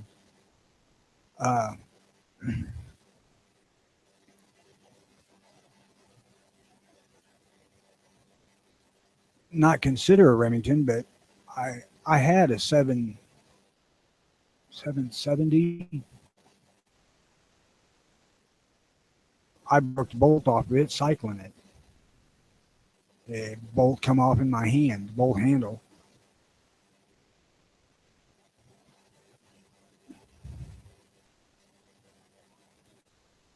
But and I went from that. I went to a Savage 111, and I got no gripes about the Savage except it's too damn light. Kicks like a freaking mule. But I also have a Remington 740, which is hell, it's 60 years old now.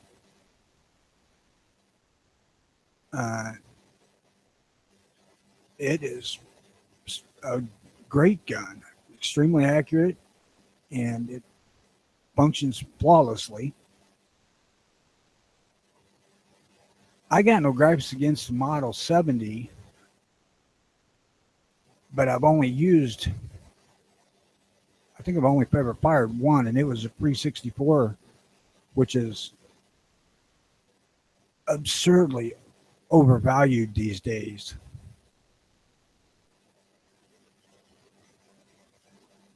Winchester's shooting themselves in the foot just like Colt. I mean, probably one of the most useful guns on Earth is the 94 and 30-30. And, they were, back when I was playing around with them, they were a great gun for $350. But those days are gone. I don't even know if Winchester's actually making them anymore. I think they're farming them out. I don't know that to be a fact, but I'll tell you a good rifle that you can look at that's not as well known as some is a Howa. They make a fantastic friggin' gun.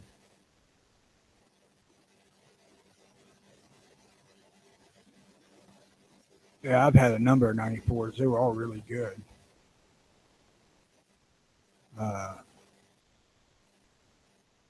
My uncle had a 94 Centennial that was a side eject, and it wasn't as flawless as the regular stock top eject 94. If you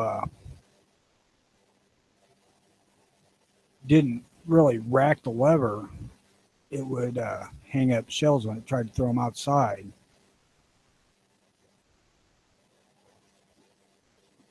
But if you racked the lever at a normal speed, it was fine. But it you could put a scope on it pretty easily and not have to have the side mount swing way to clear the ejected shells and shit.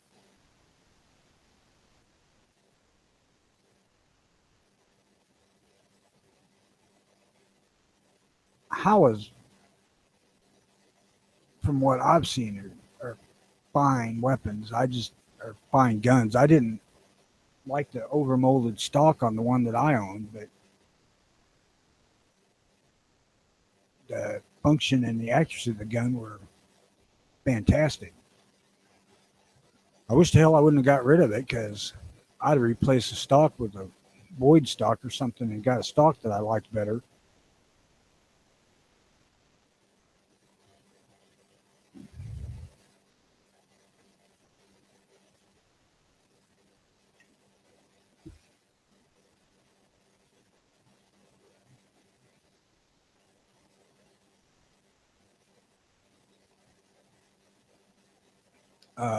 I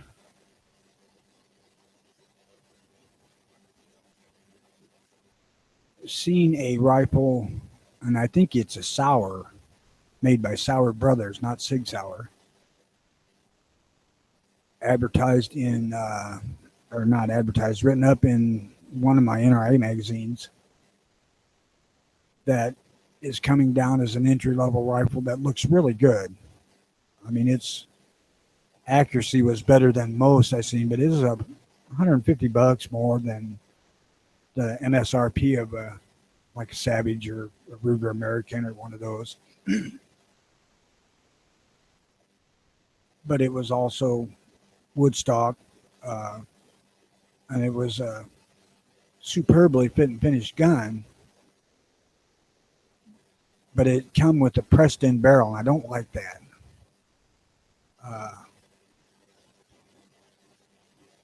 If I'm going to buy another rifle, it's going to be for 22-250, and I don't want a barrel that's not replaceable, because much shooting a 22-250 and you may erode the throat.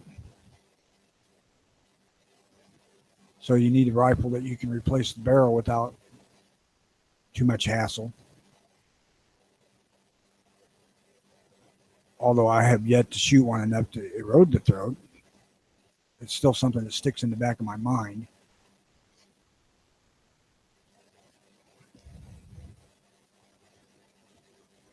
But other than that, it looked like it was a pretty good gun for the money. But it's still hard to beat a Savage, especially if you can get a Savage that's got a heavier barrel. I got the ultralight Hunter model, and that was a mistake. I'm back. Welcome back. Thank My you. I'm savage, sorry it took it long. I had to make coffee too. So, my savage is considerably lighter than it needs to be for a 30-06. hmm.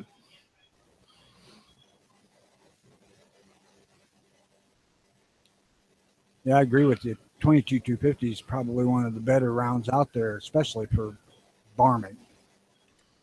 Is it? Yeah.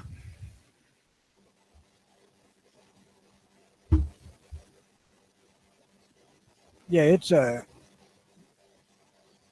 pretty regularly a 4,000 plus foot per second round.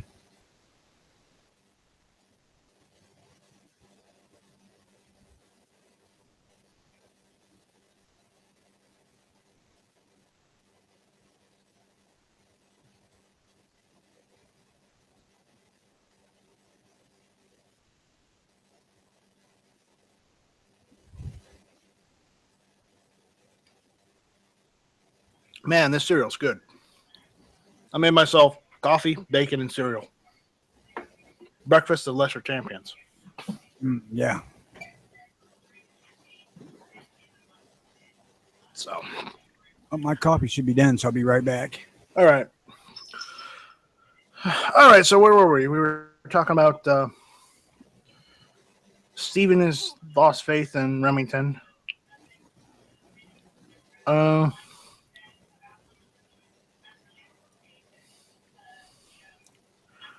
yeah, you guys were talking about hunting. Well, that's cool.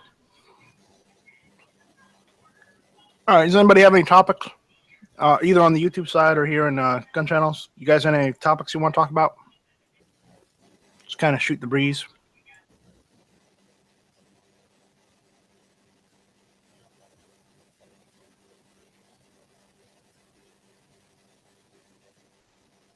You know, I'm up for anything, but I'm eating my breakfast, so just keep that in mind. See if I got any replies from Jimmy. No replies from Jimmy.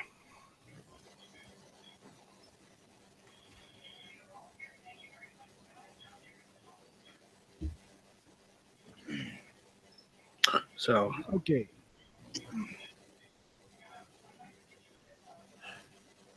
New and hot. new and hot. There you go. That's kind of what the conversation started as. What was new and hot at the SHOT Show. Well, we were talking about this on Hit or Miss the other night, but there was something interesting at SHOT Show this year. It was a 450 Bushmaster rifle for, I think they said about $500-$600. It's bolt action. Let me see if I can get the link, because I saw that, and I'm not a bolt action guy, but I can make an exception for a 450 Bushmaster. Oh, fuck. Don't be a pussy. Just buy a 458 Winchester Magnum. No, I don't want to spend that much money. It's price point, man. Price point. I want to spend over $1,000. Okay, fine.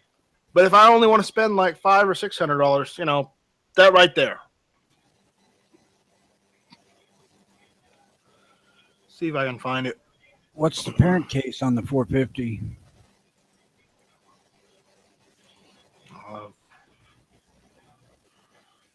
Let me check. I'm looking at it. The parent case 284 Winchester.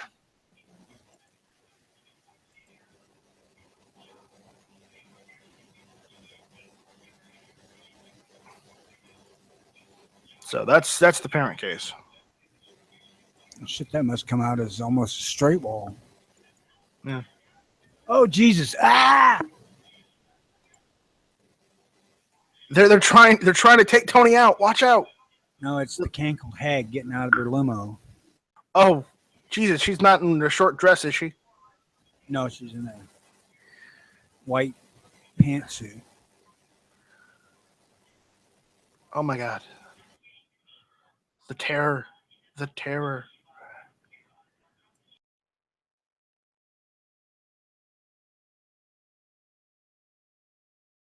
Oh my God, it's the Doles.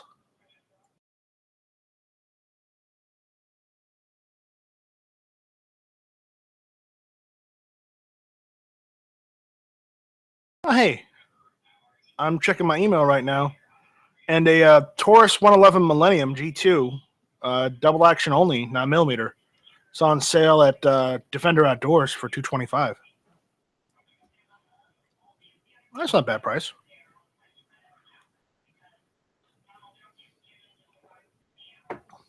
So, figured I mentioned that.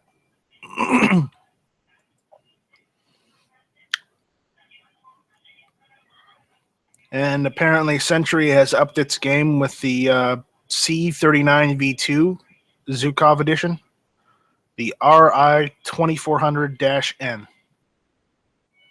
So basically, it's got Magpul furniture on it, and it's got the Magpul Zukov stock, which I know not a lot of people are a fan of folding stocks, but I may be getting one of these Zukov stocks probably this next year, or probably this year sometime. So there's that. Yeah, I'm not watching the C-SPAN one. I'm watching the Fox News one. So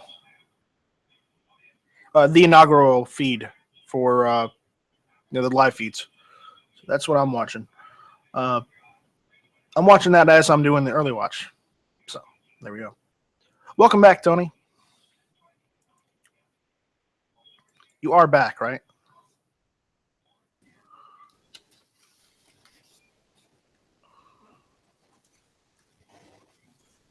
Well, I hope so. I'm gonna mute myself for a minute because I'm gonna have a bite of my sandwich. Okay. I just had to reload Hangouts because I got kicked off my friggin' internet again.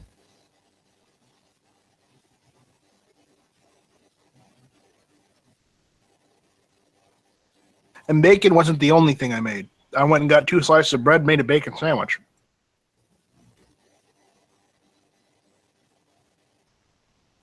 Because, damn, I was hungry.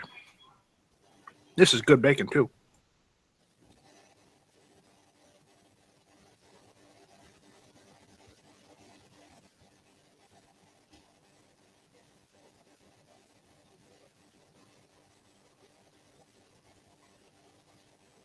I don't know that I've run across much bad bacon. I have.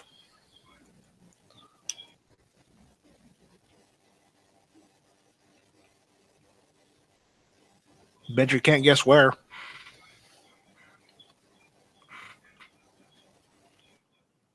No.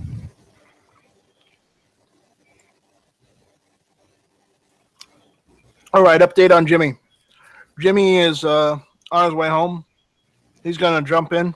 He had to stop and get breakfast with the wife this morning. You know, he's got to keep up appearances with his wife.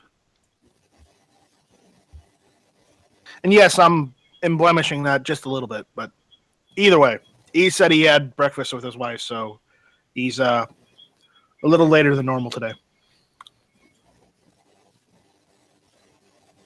That's all right. Hope he gets here within a half hour because I'm fixing to go hunting. Yeah, me too.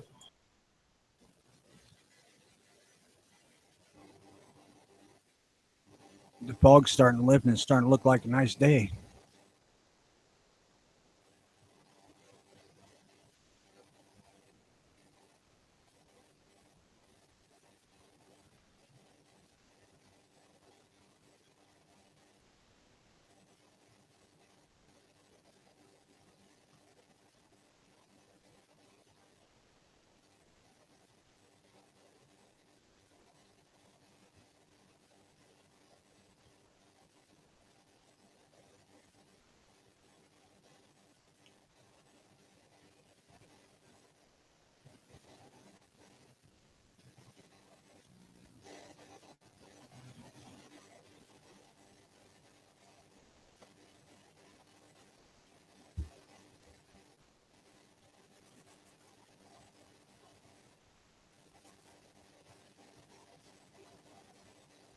All right.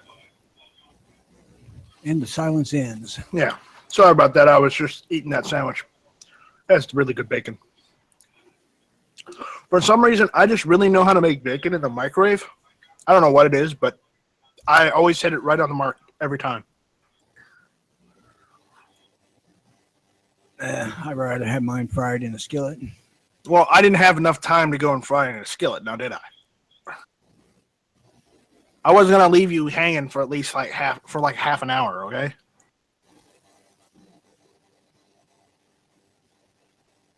That's all right. I appreciate that.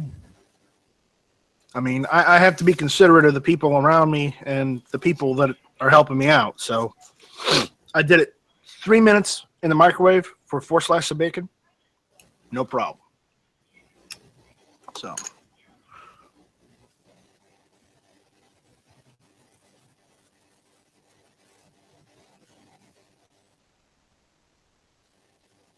Does it get it crispy? Excellent.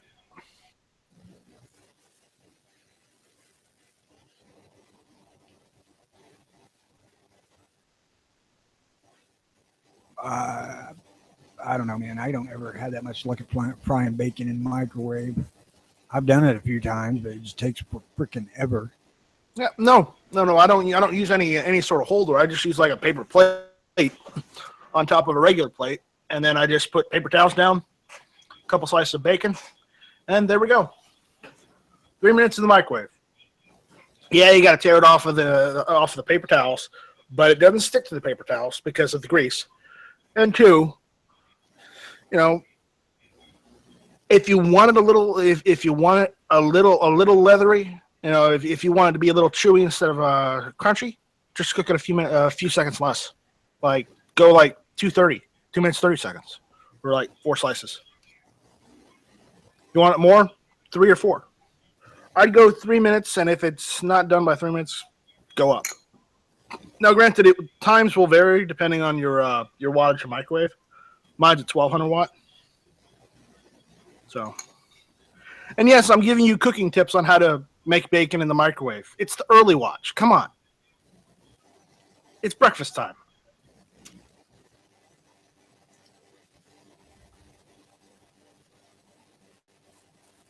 See what's going on now. I gotta say, those Marines are pretty damn diligent, but they're letting people in and out.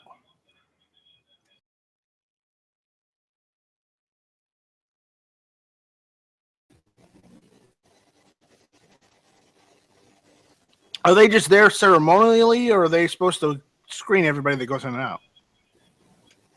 Hell if I know.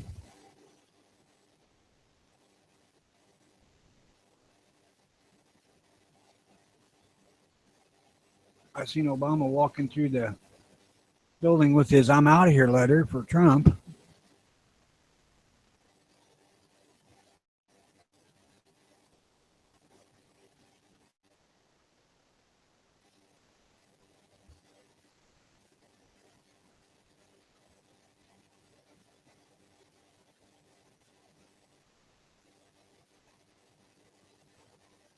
You certainly got to give George Bush Jr. credit. He's kept his mouth shut about Obama after the election.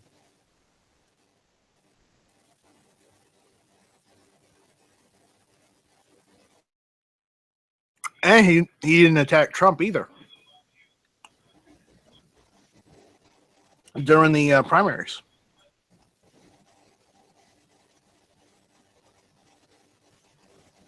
He said when he left office he wasn't going to do that kind of shit.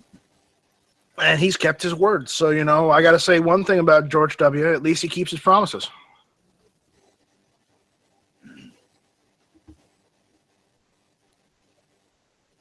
Which is more you can say for Obama, because as far as I know, Guantanamo is still open. Well, I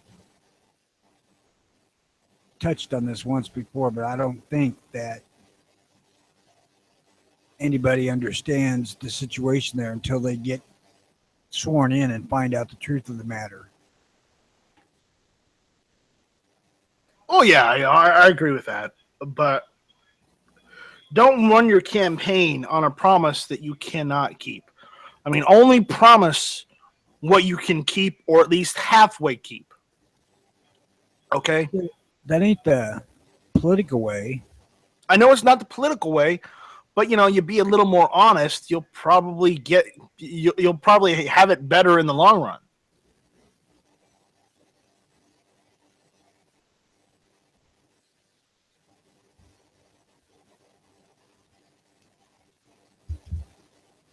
And I know. What are these weird ideas, Night Strike? These weird ideas that you're coming out of your mouth. I know, and I agree. I agree, Sean. Microwave is not really cooking, but at the same time, it's all I've got right now. I'm not gonna make you guys wait, 30 minutes for me to, heat up a frying pan just to make bacon. Okay, I don't want to make you guys wait that long. Should I be hungry? Well, I'm trying to be considerate. And that's another thing. A lot of these younger folk, they're not considerate of others. You have to be, because it's the right fucking thing to do.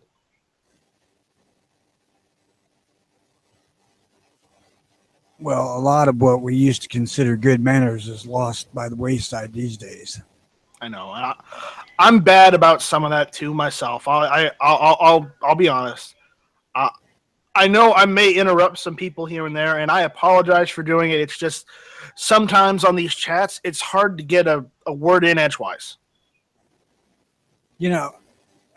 Steve Johnson has mentioned seeing Bob Dole at the inauguration. If Bob Dole would have shown his freaking sense of humor when he was running for president, I think he might have beat Clinton.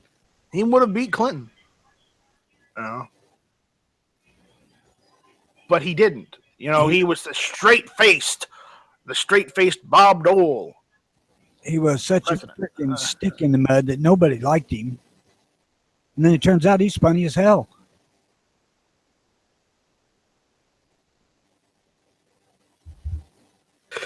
But it's okay, because he showed his sense of humor later on by doing all those Viagra commercials. I know it. That's what I'm saying. If people to realize that, he had a sense of humor like a normal human, he wasn't a fucking cyborg standing up there all stiff and stoic. Well, I think he would have stood a hell of a lot better chance. I hate to say this, and I'm not trying to be a conspiracy theorist, but I think that election may have been rigged. Or at least maybe the campaigns were sabotaged. Like the campaigns of Ross Perot and Bob Dole. They may have been sabotaged. Maybe unbeknownst to them. Well, Perot kind of cramped on Bob Dole a little bit, but I don't think it was enough to matter much. Yeah, Bob Dole's in a wheelchair.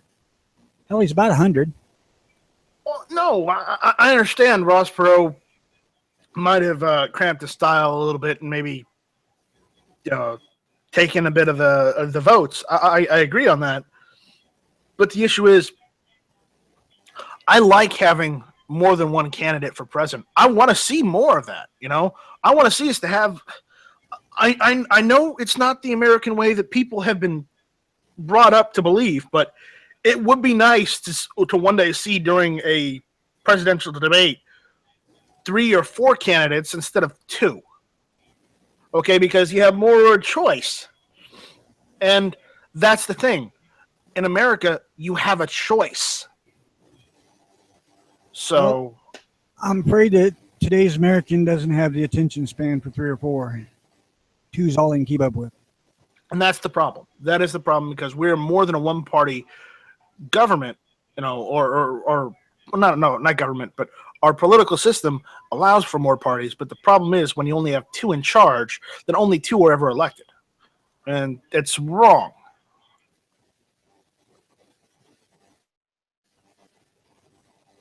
Well, I can assure you there's a shitload of hand-wringing and tears falling on the Democratic side when you know what the fuck do we do now. Oh, I know those liberals are probably bawling their eyes out right now. Even more so than on election day, when they found out that Trump was the nominee, was the president-elect. So, yeah.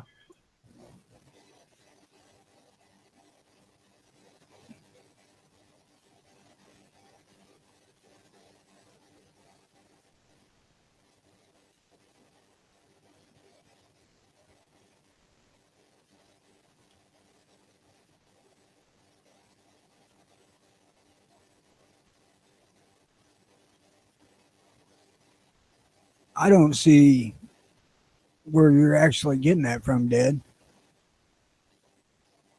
I mean, I would like to see something other than the two freaking parties we got now that are just corrupt political machines.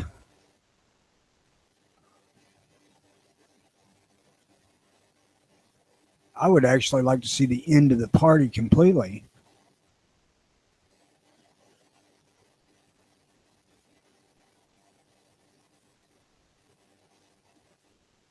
The end of the party system.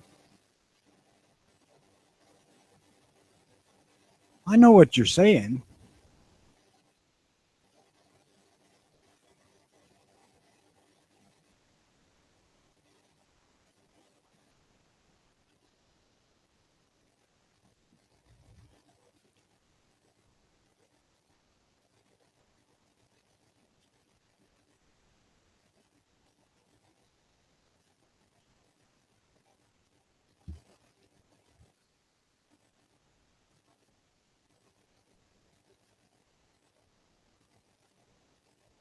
Oh, man, this is good coffee. I might have to go get some more. So, but yeah, what's going on the gun channel side? Oh, Dead Horse. Oh, yeah.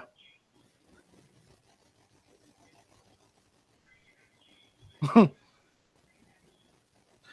come on. You can't blame me, the Nazis on me. That was before I was fucking born. It was even before you were fucking born.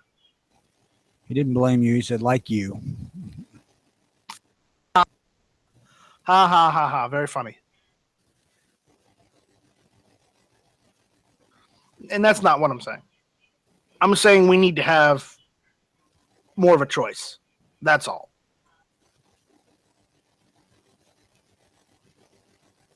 That is, in effect, what led to the downfall of Germany, then, though. Is that there was enough of a choice that a small party like the Nazis could get in a position where they could take over the damn country.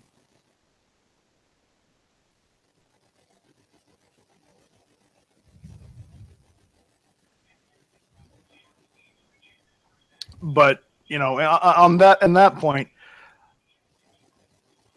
the liberals are accusing the Republicans for being Nazis themselves, but when the fact is the liberals are the ones that are trying to take away everyone's fucking rights. So, how about that? I don't see Republicans trying to take away the Second Amendment.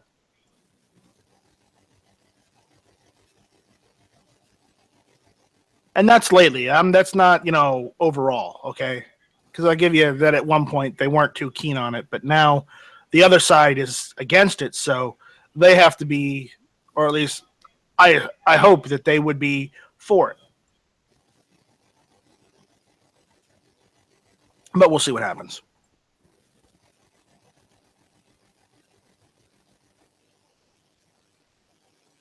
And Dead Horse, you are more than welcome to jump in on this and give us your thoughts. Yeah, come in here and bitch slap him in person.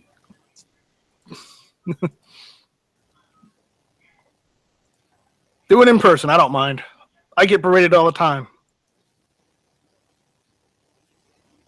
I actually get both points. I mean, the Republican and Democrat parties both are just run amok with bullshit. And I would like to have an alternative. But when you get to the alternative, you get to what we fucking had in the Republican primaries. I mean, look, that's I'm here to tell you why we should not have 4 or 5 fucking candidates. All right, well, let's hear it. Ready for the smackdown? I have researched this pretty extensively. Okay, because I've heard a lot of people say this bullshit before about having 4 or 5 candidates. So, like 15 minutes on Google, right? No, I'm no, a lot more than that. No, Nazi Germany before the Nazi Party was a lot like America. Okay, they usually they had two major parties, and people bitched and bitched and bitched. Okay, and within 10 years, they went from having two parties to six. Okay, and then the Nazi Party got elected by less than 2% of the fucking vote. We were less than 2% away from not having the Nazi Party and never having a Hitler. Okay, less than 2%. But because everyone bitched and thought that they needed choices and that they needed more fucking options, Hitler got into power. Okay, and Well, led to the you also World have to War realize II, that the Hitler death and the of Nazis millions. went Okay, and banked most of their campaigns on anti-Semitism. that has nothing to do with it.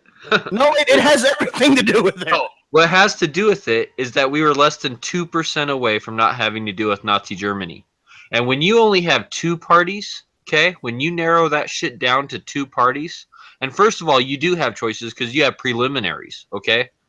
We get to choose basically who gets to run under those parties. We have lots of choices leading up to the election. We get to narrow it down.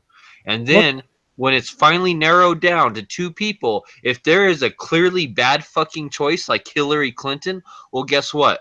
It's nice and clear. Just imagine if this last election, if it wouldn't have been Hillary and Trump. Imagine if Carson and fucking the little short fucking troll that lives under the bridge from Texas, if he would have been running, and like Cruz is his name, and then imagine like all these other guys that were in the preliminaries, imagine them all running, and imagine that Trump vote getting divided between all those other people, and then Hillary got into office. Then your tune might be changed right now if that would have happened about having more choices. I guarantee you, if we would have had more choices in this election, Trump would not be getting sworn in as president today. The primaries are a prime example of that. I mean, we ended up with Donald fucking Trump as our candidate, and he turned out to win the presidency. And he is probably bottom of the bucket as far as fucking candidate possibilities go for Republican side. Donald Trump may have ran as a Republican, but he's a fucking independent. That's what he really is. And I wanted him from the very start. The very fucking start, because he was the only one that was not a career politician, except for Carson. That's what a lot of people wanted. You know, they were. It was more refreshing. A real change. Yeah, it was more refreshing to see a non-politician running for president as opposed to another fucking lawyer, right? Exactly. A non-career politicians, because it's the career politicians that have fucked this country up so bad. Now, that live off of us. Right? Dead Horse, can he compromise with me on the president thing? At least one more party, just one. Could you compromise with that? We've always had an independent party. There's always been someone to run under independent. Okay. So we do. We've always had three choices. The problem is that there's never a decent third choice. Yeah, that's why they never get any of the vote. And the other problem is the third choice is always shunned. All I'm saying is don't shun that third choice. Actually, don't embrace it, but just give them a chance. The good thing about having two parties, okay, two major parties, is where they stand, okay? We know where the Republicans stand on a lot of issues, okay? We may not always agree with every one, but at least we know where they stand. Same with the Democrats. When you start getting 5 and 6 fucking parties, shit can get cloudy, just like the Nazi Party, and you can end up voting in a fucking party that can ruin this country literally overnight. I mean... So, I advise everyone out there to type in Google, what is better, a two-party system or a multi-party system? And then look at European countries, not just Nazi Germany. Look at all the other European countries. Some of these countries have 14, 16 different parties. Okay. Remember, our government or our political system is technically a multi-party system, but only two of which are dominant. And then, but look at some of these other countries that have these multi-party systems, and look at how divided their vote is, and then look at how well it's working out for them. Just look at any of these shitty European countries right now, and tell me that you want that system. You want that multi-party system, what it has done for them, and how divided those countries are, and tell me how well is that shit working out for them. It isn't. You know, there's a reason why a two-party system is so effective and why we use it.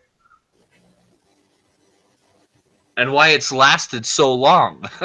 And it has nothing to do with oh, they're really the same thing, and that way it doesn't matter which one you pick, they win. No, it's none of that conspiracy bullshit. It's straight up, there's a reason why, is because we know one way or the other what it's going to be. We know where they fucking stand. We know that we're not going to get a Republican president in office that's going to fucking take away our guns. We know we're not going to get a Democratic president in office that's not going to try to not take away our guns. We know where they stand, It doesn't really matter the person. We know where that party stands. All right. Well, they're polar opposites, technically. Pretty much. And like I said, that doesn't mean you have to agree with everything that the Republicans stand for. That doesn't mean that you have to agree with everything the Democrats stand for if you're one party or the other. And that also doesn't mean that each side doesn't have their own, hidden agendas either.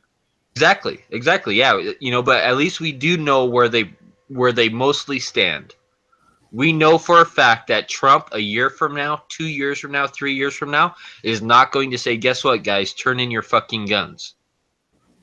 We know that for a fact. That's not going to happen. That's not going to happen under a Republican president. All right. Well, thank you, Dead Horse, for coming in and schooling us. Well, there's a lot of experts out there who have actually went to college on this shit and that have written very long ass papers and blogs. And just type in Google, what's better, a two-party system or a multi-party system, and just research it. And you'll find arguments going both ways. You'll find some people arguing the multi-party system's better. You'll find people arguing the two-party system better. But when I've read all those comparisons, and then people who actually show what other countries are like and what has happened in those other countries and how divided they are on the countries with 14 fucking parties, it's not working out well for them. It's not. That's why I don't want to ever see that 5 fucking parties. That's because it just does not work. It's going to. You think our country's divided now? Holy shit! Just wait until we get 4 or 5 parties and see what. I actually would like to see that, but that's just me. It's my opinion, and I'm allowed to have my opinion. Well, of course you are. Everyone's allowed to have their opinion. I'll say this much: if we'd had more than the two-party system this time around, Hillary would be our president. Exactly. That's what I'm saying. Hillary would be our president if fucking we would have had 5 people running. I agree with you on that one. And so that's why that's why I don't want it, because it keeps bad fucking people out of office. If Germany would have only had 2 parties, Hitler never would have got elected. Straight up. It prevents bad people from getting into office. Hi, Jimmy. It's about fucking time you show up. Jimmy, jump in.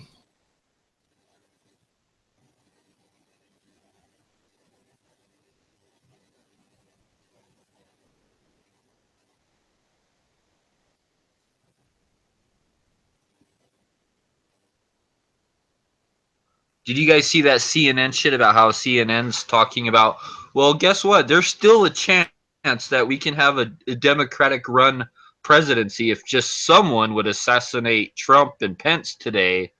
Then technically it would still be a Democratic, they're basically fucking begging someone to try to assassinate Trump and fucking Pence. CNN. No, what they don't realize, if the president and the vice president die, you know who takes it? The Speaker of the House. Speaker of the House. Who's the Speaker of the House? Paul Ryan. President Paul Ryan would probably be pretty badass. They would throw him right into a room that's secure, and they would swear his ass in like instantaneously. They wouldn't go with this whole bullshit. Oh, we have to have an inauguration. You had that chance. You screwed that up. You don't get an inauguration. He's just sworn in.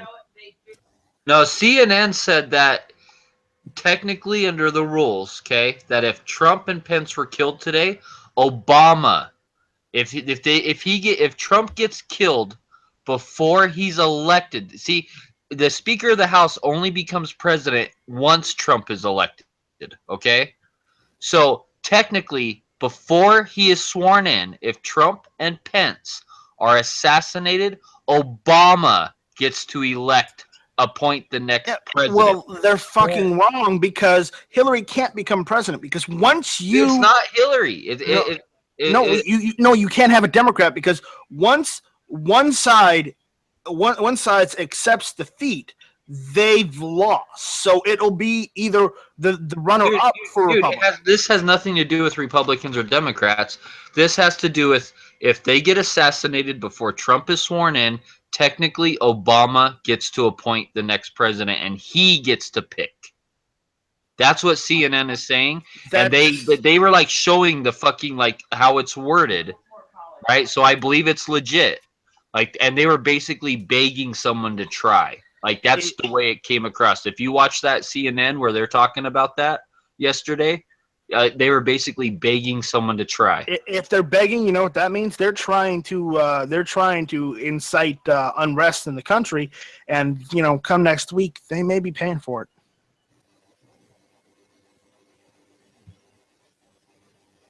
And Jimmy, what's going on? Welcome to the Early Watch. Hola. This is a nice thing you guys got going here. I didn't know you had morning chats. Well, yeah, we try to do it every morning. We try and stay on time at 9, but since today is Inauguration Day, we decided we'd start a little early and, just see how things roll. Talk about politics, talk about news, cover what's going on with the inauguration as, things happen. And, because it's a historic day. It's the first time, the NRA has ever backed 100% a candidate that's won. Yeah, okay, CNN is saying that if Trump and Pence both die before Trump is sworn in, Tom Shannon, the Undersecretary for Political Affairs under Obama, will be the next president. And they were basically, and that's why it'll still be Democratic controlled. And they were basically begging someone to try, dude. If you actually listen to those reporters, it was like they were almost on their hands and fucking knees and saying, "Please, please, someone try." Like, no, it won't happen because it has to default to the Speaker of the House. They're saying one thing, which they're wrong, because that's not how it works. They want it to work that way, but it doesn't. Well, it would, like I said, it would fall to the Speaker of the House once Trump is sworn in. But if he's not sworn in yet, and they both get killed, like I said, they were reading the fucking whatever amendment, and the way that it's worded is Obama gets to pick the next president. Like that's the way it's actually like worded, dude. Like, if Trump gets assassinated and Pence gets assassinated, you realize that's got to be they're sworn in. Before they're sworn in, you realize that it doesn't matter who Obama or who CNN picks. CNN is going to burn. People are going to riot and burn down the CNN building. There's going to be a civil war. Yeah, it's going to be more than riot. It's going to be war. There's going to be war in this country again. The likes of which those liberals think they can handle, they can't fucking handle it this time. They don't have any fucking clue. And I'm sorry for getting all worked up, but damn it, they're not going to be able to handle it. If something like that happens, they can't come back from it.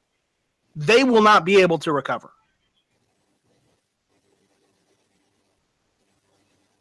Well, I really don't want to see Trump and Pence assassinated, but I don't think it would be such a bad thing to see CNN burned to the ground. Depending on what happens with the presidency, if he gets sworn in, then, that may happen anyways. What kind of fucking news company is live on air the day before our president gets sworn in and is talking about them getting assassinated and all this shit and basically begging someone to do it. Like, what kind of fucked up shit is that, dude? Like, one that has a hidden agenda that seriously needs to be investigated and or dismantled, because they're no longer for the news. They are in someone's fucking pocket. You can tell right there. That's playing into someone's pocket and playing to one side. You're supposed to be the news agency. You're supposed to be unbiased. You're supposed to tell us what's going on everywhere, not just what we want, what you want us to hear. Okay, that's not news. That's propaganda. Also, it's one that got bitch slapped on national TV by the president-elect.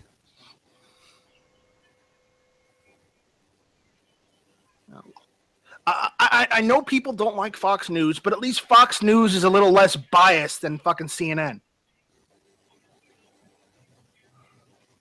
Now, Fox News is more conservative on the conservative side of the Republicans than they are, playing for Hillary. well, Fox News has always been Republican, dude. Yeah, I know. But anyways, all the news companies have their fucking agenda, and I think Fox News spouts just as much shit as CNN does, but I don't think Fox News would be talking about Hillary getting assassinated if the positions were reversed. I don't think I would for Hillary to be assassinated. I don't think they would. No, they wouldn't be begging someone stoop that fucking low.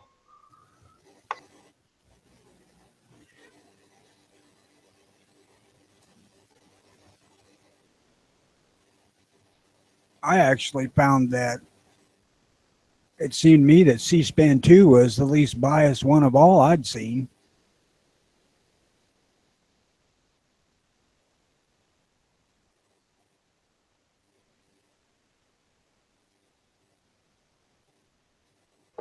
I don't know. I think some of the more independent, like, there's some really low grade, like, independent news channels on YouTube that are literally like just probably ran by just like literally a couple guys, and like those guys are trying to be real reporters, like how what we think reporters are supposed to be. Like, those are the ones that I think are like the only unbiased ones left. Like any major corporation. They're all fucking biased, and they all spout a lot of shit, and they all have an agenda of their own. It's not about truth or anything anymore. It's it's about their agenda and making money. Absolutely. They don't just have ads on there for them are owned by the same fucking bank, right. By like the Rothschilds bank, Yeah. You think they'd have enough money with all the fucking ads they put on the air, but no, they need more.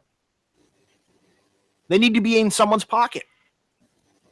Well, it's not about money anymore. It's about power. It's like they want more power. They want to be able to influence the country in what they think it should be.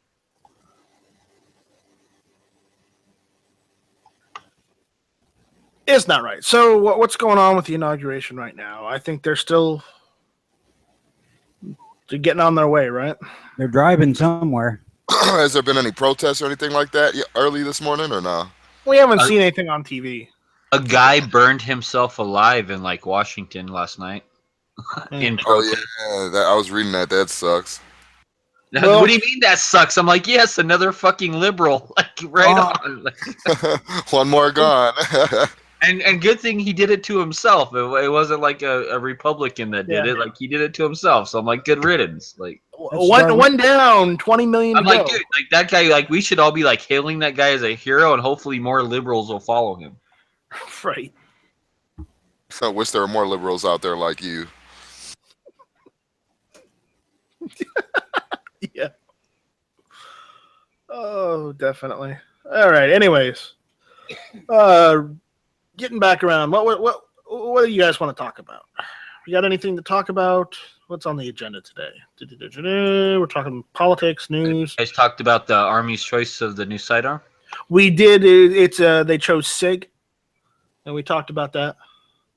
SIG what? 226? No, they haven't shown. They haven't told us. It's the P320, but it's called the XM17. But it's basically the SIG P320. Oh, so it's like their new striker fire, new polymer striker fire. Yeah, it's the P250, but striker fired. That's all it is. Right. Okay. It's exactly like the P250, but striker fired. Which I think that's wrong.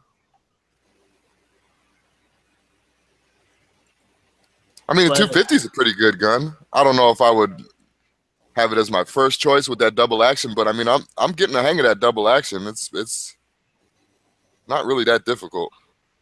The long trigger reset, that's what fucks me up. What pissed me off is the contract is $580 million. Damn.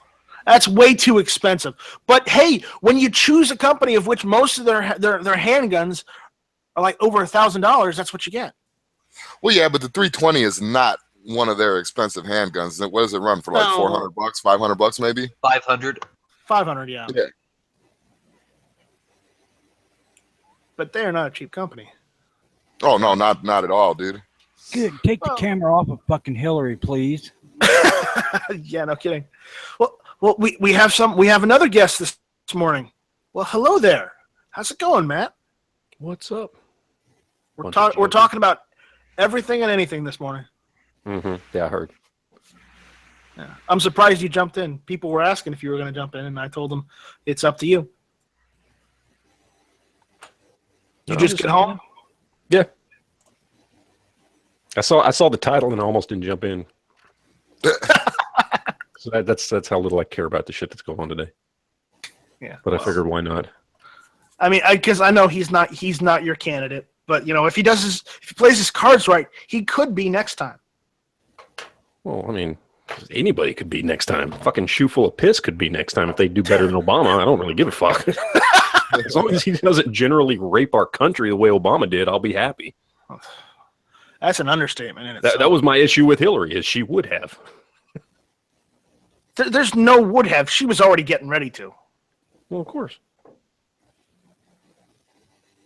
But I have to say something here. I have to say something because I heard the CNN bashing, and CNN is a steaming pile of shit. But to pretend like Fox is not biased is bullshit. Come on. I didn't say they weren't Who biased. said Fox wasn't biased? We all said they just happen to be biased on our side, which I'm fine with. I'm okay with that. The same way liberals are okay with MSNBC being biased on their part.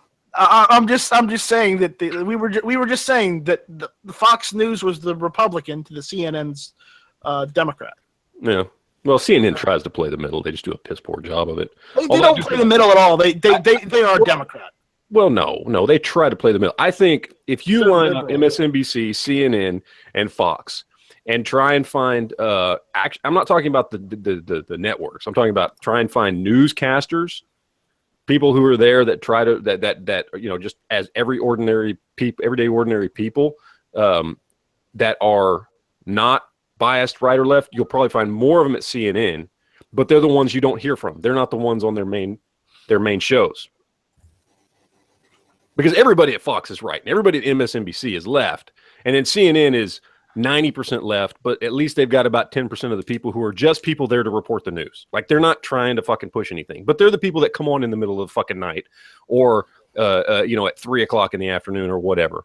You know what I mean? They're your like Fox has got what's his name, Brett Baer, who's just like he's just a newscaster. Like, you watch him and you go, oh, this dude does not. Even if he does have an opinion on something that's right or left, you can't tell.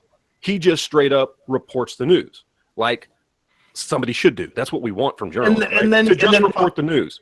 And then Fox has what? They've got Bill O'Reilly, and then on the opposite side, they have on CNN side, they've got who's their ultra liberal off there? Is that CNN? Wolf Blitzer?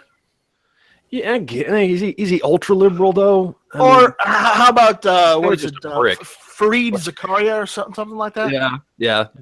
Why don't we use him as the as example, because he's ultra liberal. Although Bill O'Reilly, I would not say is their most far right guy. I would say Sean Hannity is. I'd agree with that. But Bill O'Reilly will still come out and talk about gun control every so often and say, well, what's wrong with background checks? Or he'll say something about healthcare or some weird shit. And you're like, dude, what network are you on? I'm trying to go with the one people would actually know the most. Well, they definitely know Bill O'Reilly the most, but I'd say Hannity's far more, right wing, straight up Republican. I agree. Anderson Cooper on the other side. Yeah, you know what? That's better. That's a better example. Anderson Cooper. He's pretty damn liberal. He is. Although I'll say he is at least not crazy about it. You know what he believes, but he doesn't come off like what's his face? What's the guy that keeps getting fired from every job he has? That used to be on MSNBC, the crazy fucker with the glasses. What the hell's his name? See, I don't even remember his name. He was at ESPN for a while. He's got booted off of MSNBC. He was Keith Olbermann. Like, Keith Olbermann is a crazy liberal. Rachel Maddow is a crazy liberal, right? They're crazy liberals. Whereas Anderson Cooper is a liberal who doesn't act fucking crazy. So there's a difference. I mean, he's a liberal, but he's not crazy about it when he speaks. You can actually listen to him without wanting to pull your fucking hair out. It's true. Blood out of your fucking eyes. So at least he's tolerable if you're going to watch. If you're forced to sit down and watch a liberal talk about shit, I'd much rather watch him than anybody over at MSNBC. Right. But then in general, just fuck all media because I don't like any of them. I don't. Like Fox. I can't even watch Fox anymore. I haven't been able to watch Fox for a couple of years now. They're so full of shit and everything they say. And granted, half the shit they say falls in line with stuff I believe, but it's still just such bullshit. I just got tired of it, man. I had to stop.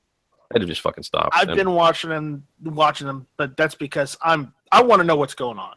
I do too, but at a certain point, remember, I understand where you're coming from, but remember, you actually have to take what they say with a grain of salt. You have to tune out all the bullshit you hear till you get the good stuff. Granted, that you have to wait for it, but sometimes it's worth it. Yeah. No, I know. Sometimes it's not. I agree with you, but at the same time, I still watch it because I want to know what's going on. Here's a good example. Okay, over in Italy, they had that avalanche that basically covered one of those hotels down over there. Okay, whereas CNN was going on and on about Trump and how they want him to get assassinated and whatnot yesterday. Fox News actually went and said, "Breaking alert! This is what's going on in Italy." Okay, like an actual news source, whereas CNN was still going on and on about how much they hate Trump. Oh, I don't doubt it. Okay, that's news. No, I agree. No, that's why I watch Fox. I mean, granted, I don't like everything they say, but at least they will take a moment to stop what they're doing from whatever political discussion they're talking about and say, "Hey, this is what's going on in the world." Yeah. Whereas CNN is like, nothing's happening in the world. We're going to just talk about Trump. I know, but you got to understand that's bigger news, right? For them. Whereas for Fox, it's not as big a news for their audience because they're not over there talking about Trump that way. It's all about money. I mean, if and here's the thing, don't even think for a second that if the roles were reversed and it was a segment on bashing Hillary Clinton or Obama and something like that happened, that they would just stop doing that shit to report that stuff, whereas CNN would. Because that caters to their audience. Right. I don't trust any of them, man. Just because Fox tends to be more pro-gun and they talk about the Constitution a little bit more, although that's going to fucking change, and you know that shit. Now that Trump's in office, it's going to be the left talking about the Constitution all the time because all of a sudden they've fucking discovered it. All of a sudden they've discovered fucking guns too. They're starting to come out and talk about guns and shit. All of a sudden they've discovered liberty and freedom and all this other bullshit. So, fucking people are stupid. Fuck everybody. Everybody can go fuck themselves. How about that? Just everybody out there, just in general, who is in the media or is an idiot and just now decided to jump on the constitutional bandwagon. Just all of you go fuck yourselves, please. Matt? Yes. You need to go make a video. This is not that chat. This is not that kind of chat, man. I'm sorry to cut you, stop you in your tracks right here. But Matt, you need to go make a video right now saying, all of you that have just decided to jump on the bandwagon, go fuck yourselves. No shit, right? Anyway. But, yeah. But I agree. And I don't trust any of these news sources. I'm not saying I trust them. I'm just saying that Fox does do a bit more news than CNN just, when it happens. CNN is more a little after it's happened as opposed to when it's happening. Okay? And it's not about trust. I trust all news sources as far as I can throw Manhattan, which isn't very fucking far. Because I can't throw Manhattan because it's a city. Yeah. It sucks though, because when you really start thinking about it, like, I spent years just being on that Fox bandwagon, right? Fuck Obama. I watch Fox all the time. And then, a couple years ago, I started just stop watching the news for, tired of it. But after a while, when you really start to think about it, it just kind of sucks when I want to be able to get news I want to know what's going on from a place that isn't going to blow smoke up my ass one side or the other. And I don't know where to fucking go. Huh? Then watch the Weather Channel. That's shit, right? Well, no. The Weather Channel may say that there are forest fires which may blow smoke up your ass. I'm just gonna watch Jim Cantori or whatever the fuck his name is. Try not to get blown over by fucking hurricane force winds. That's as much as I can fucking ask for. You know what I'm saying? Like, it sucks because and for a while there, I was trying to get all my news from Facebook and a lot of these websites. And every time I would click on, oh, you won't believe what Hillary just said. ... Click on it, and it's something. I'm fuck you, man. And it's the same thing whether they're talking about Trump or this. I don't know. There is legitimately no place that you can 100% trust. You have to basically spend your time just getting news from all these sources and trying to piece together what the truth might actually be. That is now. That's now what we have to do. And you might have just named your own calling. Yeah, no shit, right? You just aggregate a bunch of shit, try and come up with the truth, but. I don't know. And granted, I guess we've always needed to do that. But in the past, you kind of felt like, okay, I can trust what's on the news. Even if we now know, going back decades, we now know we couldn't trust it.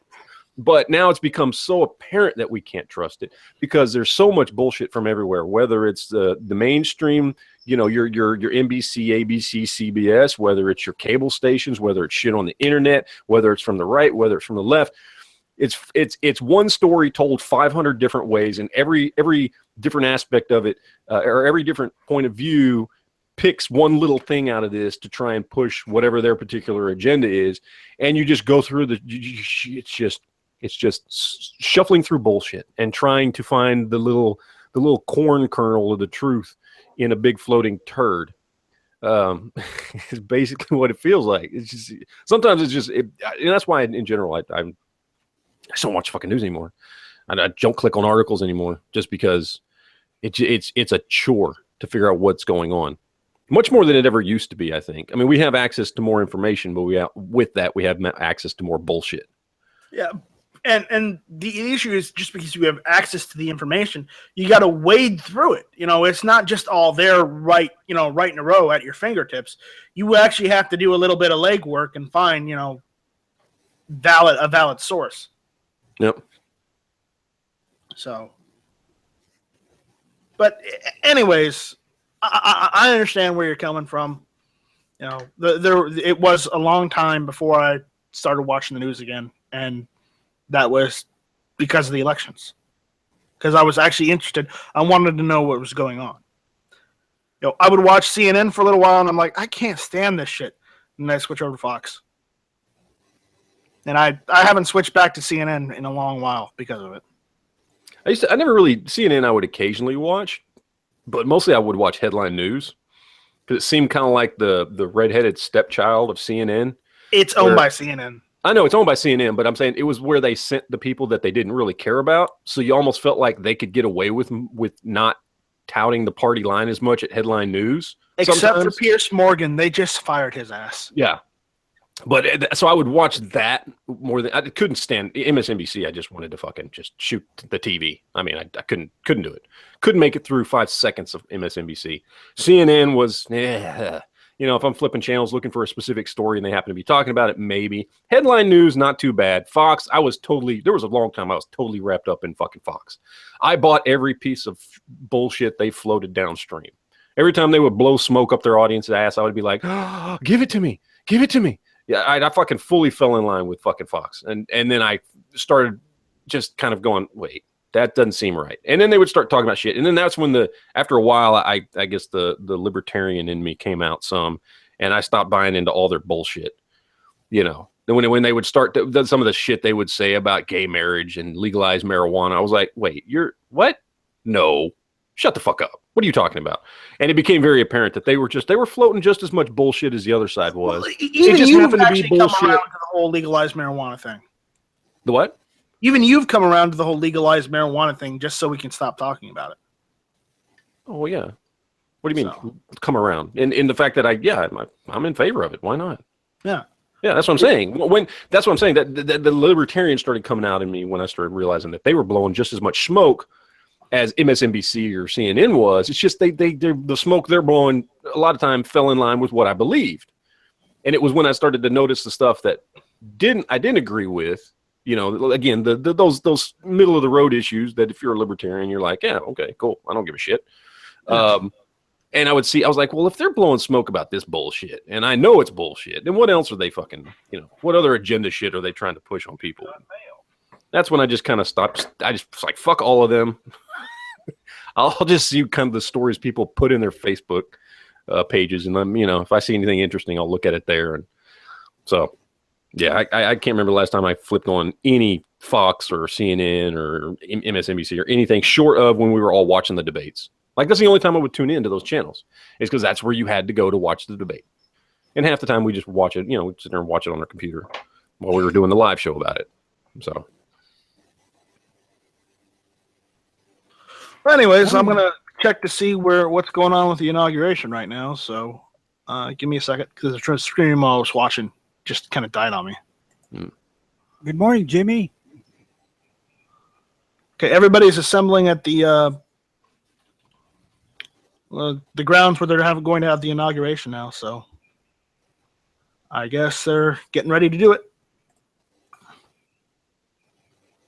And Heavy B. Oh, look at it. Look at it. There it is. Our resident criminal. I mean, Californian. Who is completely obeying all the gun laws in California. That is correct, Matt. I am so glad you've realized that. Yes, absolutely. Yeah. He is an upstanding member of society and an upstanding Marine in our country. Yes, who certainly cannot detach his magazines from his AR-15 in any way, shape, or form. Yeah, who certainly does not have a stock which is or could be collapsible or have a pistol grip. He certainly cannot wrap his thumb around any sort of grip on any of his rifles. Certainly not. And he certainly does not have any bayonet lugs on his rifle. No, not at all. That would be downright criminal. That would. Obviously. So. Yes. Yeah, I think you guys are doing more damage than good.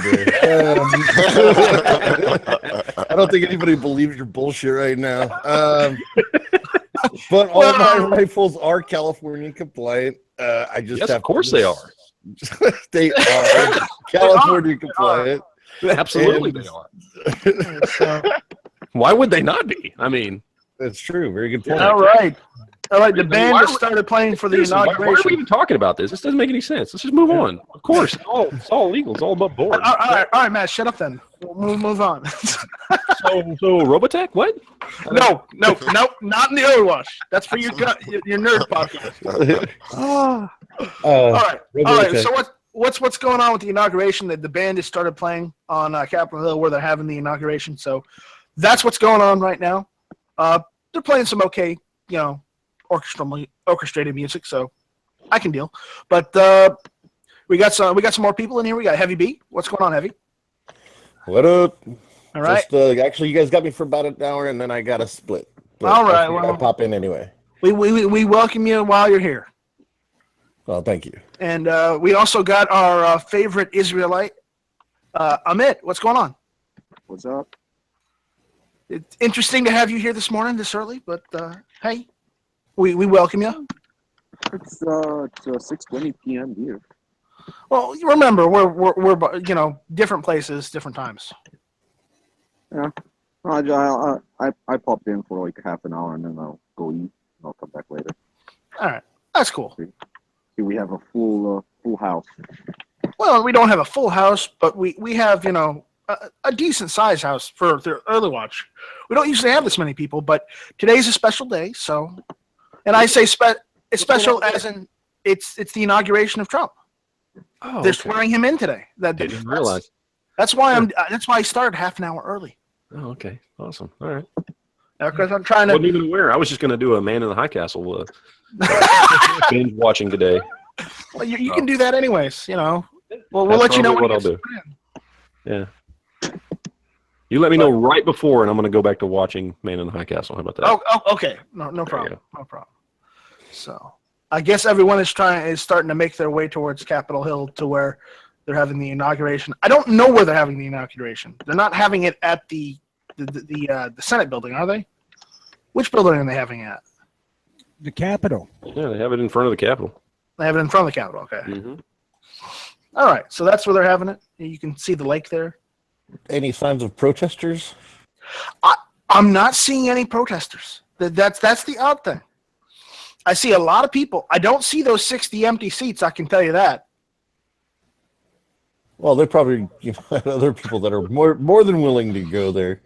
For the people who said, I'm not going to go. Hey, we got spots open, and people are like, I'll go. So that happens. You know what it might be? They may just say, hey, anyone who wants to squat on this seat, go for it, because they're not going to use it. They ask them for all their tickets. The ones that are going to go. Yeah. So I don't see any empty seats there. In fact, it seems overcrowded to me. So, no, that's a good thing. So is Chicago burning yet? Anybody heard about Chicago burning, or LA or New York? Are they on fire? Well, Chicago has problems because apparently their one of their laws was unconstitutional. Which one was that, Tony? The law prohibiting gun ranges in the city limits.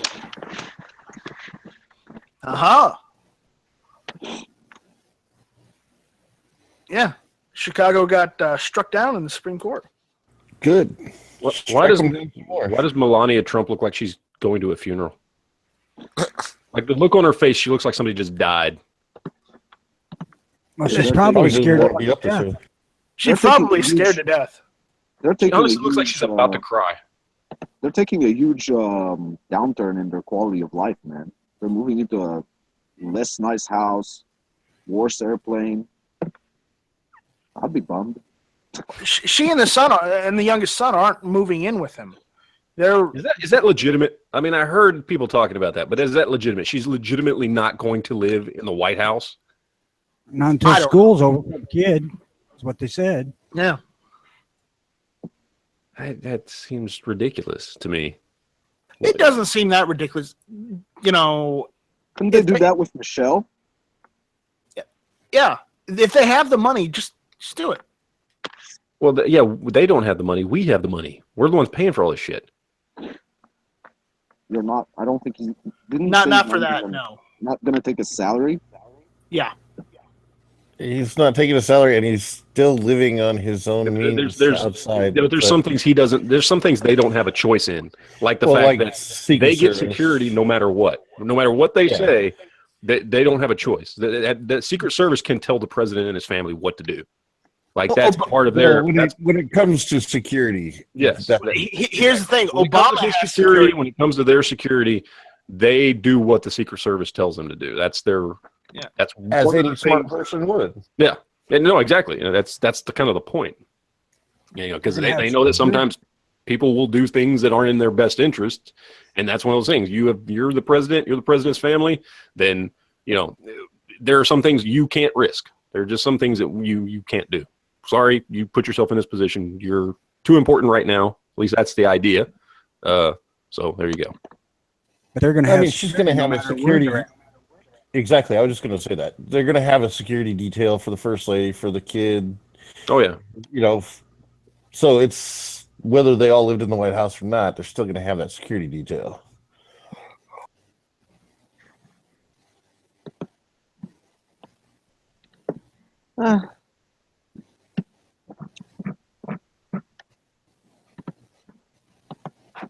Come on, let's get to the part where Obama's fired. Is that Chuck Schumer and Nancy Pelosi walking around together?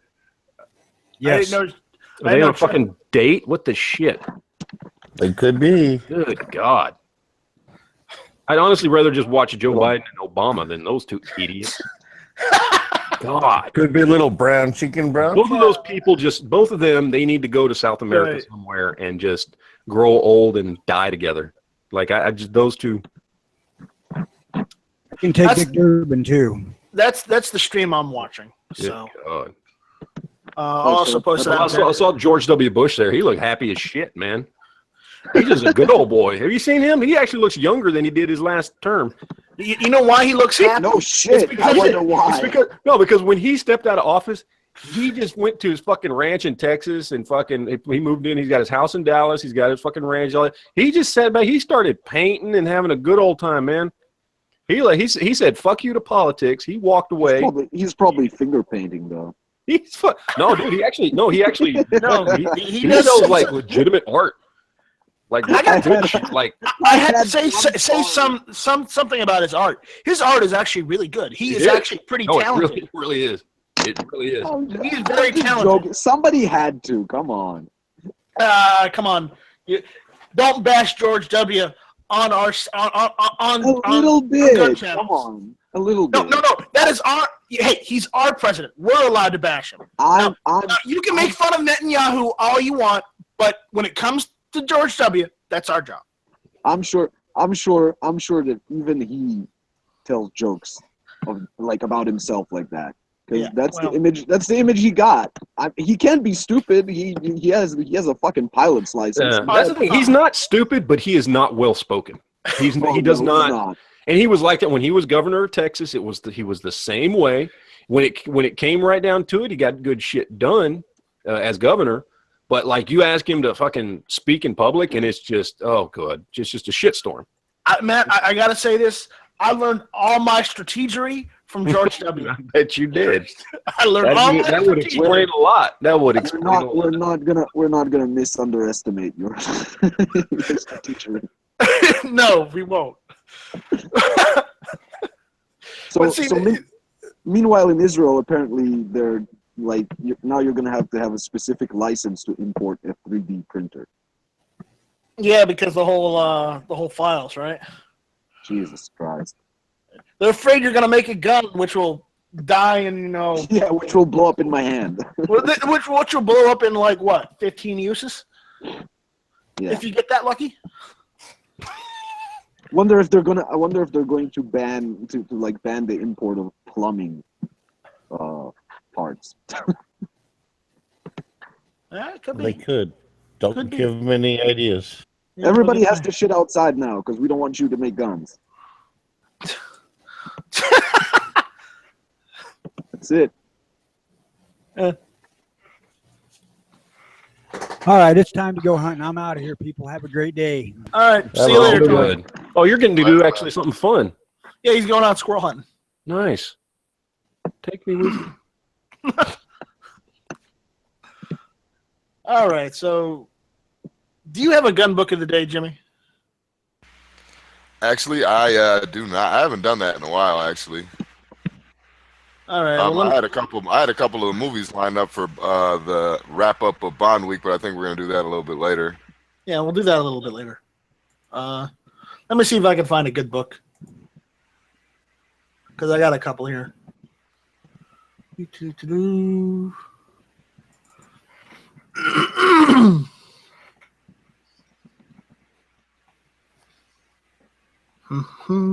That is a lot of people.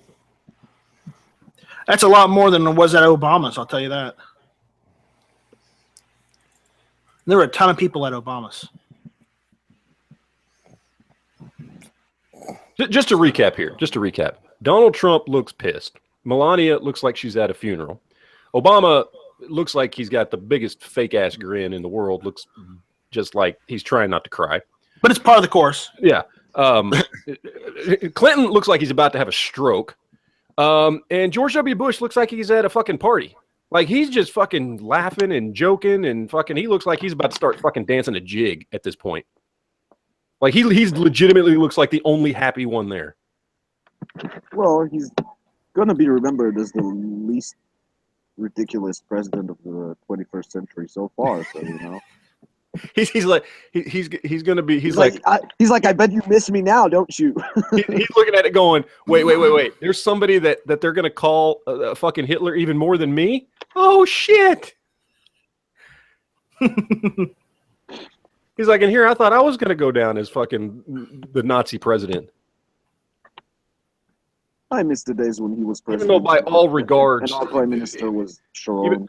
even though he is far more right wing than Trump will ever be, but Trump's going to be the one remembered as the fucking right wing racist, which makes no sense. Well, but that's what happens when you watch fucking CNN and MSNBC all the time. And you listen to convince you that fucking Donald Trump is a racist. Yeah. Damn it, and let me forget everyone that voted for him and supports him. Oh, Mike Pence actually looks like he's in a good mood. He doesn't look shitty. Oh, hell yeah, he does. He looks like he's genuinely happy. All right, no, there's him and Bush are the only ones that genuinely look like they're in a good mood. And yes, we know Obama's been faking it. Obama looks like he's trying to put a smile on his face, but he's been doing that for 8 years at this point. He's not faking it very good anymore. Okay. I got a gun book of the day that we're going to talk about. So I'm going to take like 15 minutes to talk about it. Oh, so. Look, your instruction guide for your Nerf blaster does not count as the gun book of the day. No, actually, the gun book of the day is the Gun Digest Book of Modern Gun Values, 17th edition. It's the one I've got. I've also got the 18th, but I don't like that one as much. So basically what this book is it gives you all the values of firearms made from 1900 to now. It might not have every firearm, but most of the popular ones at least. So, it's like, say you wanted to know how much like a Colt was worth, you'd switch to the section where the Colts are. It's got an index. They call it a Gundex, which I thought was pretty good. And prices and whatnot. I'm not trying to take too much time, of course, because you got the inauguration going. But either way, I like this book because whenever I go out looking to buy a gun or whatnot, I reference either this one or the other one I've got for what I should be prepared to pay at the most and at least for a gun. Okay, granted, yes, I know prices do fluctuate just like everything in our country, but some of these prices aren't that too far off from what's out there already. So if you want a good estimation of what you want to be prepared to pay for whatever firearm you're looking at, more often than not, you will find a price in the Modern Book of Gun Values. So, or the Book of Modern Gun Values, excuse me. So it is a good book. It's a good read. You can get used copies for very cheap. I think on Amazon they're going for like $3.07 for like a used copy. New copies, between $15, $30, depending on how good the seller. What are they saying for new? Oh shit! Somebody brought their pet turtle. Someone brought their what? Somebody brought their pet turtle. Oh no, sorry, that's Mitch McConnell. Never mind. That's Mitch McConnell. There you go. All right, but this is the one I use to just go find a value for guns when I go to look for a gun. I also check arms list to see what they're going for on arms list in the country, and I usually use a mishmash of both to find a good price. And when I'm looking for a gun. So, another thing, when we got that 67, I looked in the Book of Gun Value, the Book of Modern Gun Values, for what the lowball price would be for Savage 67, or no, Stevens 67. That's right, Stevens, Savage Stevens, same thing. But I looked in the book, and I gave the guy that lowball value, and he took it. Granted, he had cut the barrel down to 18 and a half inches, but either way, I didn't care. But they've literally got everything. They've got the revolvers. They've got semi-automatics in there too. Let's see if we can get the semi-automatics. Here, see, semi-automatics. They also do rifles. Let's see. It's way too far up. Huh. They probably don't have it in here. But they do rifles, they do shotguns in this book too. So literally any type of modern firearm will be in this book.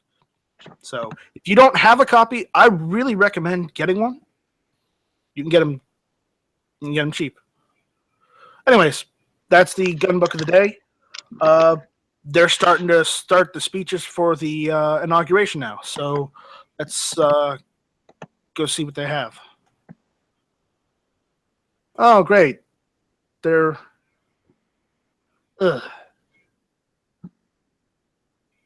doing the speech now for introducing. I guess either they're going to introduce Obama and have him pass the torch, or they're getting ready to introduce Trump.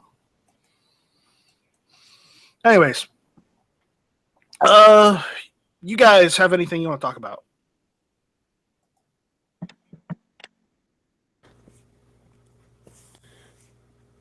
Oh, so now that I come back to talk, everybody gets quiet. Fine, be like that. No. I just I got through the gun book of the day easy. So I did. You know what? I never checked out any of that gun book. I usually reference my gun prices on the Google. But how do they separate that? Do they separate it by like Beretta, and then they have different models and shit like that on the Beretta page? Or they separate it by brands, and then they show you all the and then they separate it even further, not just by brands, but also by, one section is all revolvers, one section is all semi-automatic handguns, one section is all rifles. You have your semi-auto rifles, then you have your bolt-action rifles. Then they separate it by shotguns too, and then it'll show you all the brands, usually in alphabetical order, and then they show you the the prices. Where I think they go by the NRA values, the NRA ratings for guns. Where it's the low end, the high end, mid range, depending on the firearm. But it is actually a very good book. So you should really think about getting a copy, Jimmy. It's a good read. Yeah, I'm gonna check it out. Well, because they have I don't know if it's recent ones, but they got a bunch of those gun value, the blue book gun value or whatever at my gun shop. So I was thinking about picking up a copy of one of them, but I always use Google, so I never did. But maybe I'm thinking about doing them now. They're only like $10, I think. Yeah. I mean, on Amazon they were selling the one I was just showing for like $3.99. So you can't go wrong at that price. So, No. Anyways, but that was the book I was gonna showcase today, because it's a book every gun owner should have, in my opinion. And granted, yes, this is just my opinion. So if you don't have to have it if you don't want it, but I think you should have it if you're a gun owner. So, anyways. Oh. Got anything to talk about, Jimmy? Well, yeah, I mean, I got the show set up for today, but let me see here. I mean, it's 11:37, so we did the book. What's the movie of the day? Well, we got a bunch of them. Well, then get going. I'm putting you on the spot. All right, well, let's see. Where do you want to start with? Because usually we do it a little bit later, but like 11 my time. But it's Bond week, so I got Spectre, Skyfall, Quantum, and Solace. I'll let it be your choice since you're running the show today. Why don't we just? I liked Quantum of Solace better. Wait. What is this, Bond week? What? Yeah, we're doing Bond week. We usually do a movie. We used to do a movie of the day here. Pretty much just randomly get gun shit. So this week I was thinking about trying out a theme. So we've been doing Bond movies all week. Very nice. And, wait. So out of those, you pick Quantum of Solace? That's one of my favorites. The worst of all the new Bond movies. That's the one you. Oh, come on! It wasn't that bad. No, can we take a poll? Is that not the worst of all the new Bond movies? No, we're not taking a poll because I'm hosting the early watch today. Sure. No. This is not the geeks. I'm gonna have to agree. Look, I'm gonna have to agree with Matt. That was the worst of the new ones. I took me 3 times to watch that movie. So I mean, Skyfall is one of the best Bond movies ever. Yeah, I was gonna say Skyfall is kind of my top for the new ones. Of the new ones, I like Skyfall, Spectre, Casino Royale in this order, and then Quantum of Solace. So, yeah, it is the worst of the new ones. Disappoint me. Well, if you had good taste, maybe, but I mean, Jam, you picked the worst of the new ones, and of course, we're gonna say something about that. Yeah, you can't just drop that. Oh, let me pick this one because I love this one, and then expect to not get shit for that. Well, don't worry. I'll give you shit next week. Well, that's fine. I get shit all the time on my show, so fair play, man. Come on. Yeah, learn to deal with it. So let's discuss I am dealing with it. So shut up. Let's discuss the worst James Bond movie in the last 20 years. Let's go ahead. Oh, no. Let's do yours. Let's do Skyfall because everything's about Matt. No, I'm just saying. No, we're just saying. Go ahead. Let's talk about. I'm gonna Yankee your chat. So. I reserve the right to Yankee your ass out of my chat.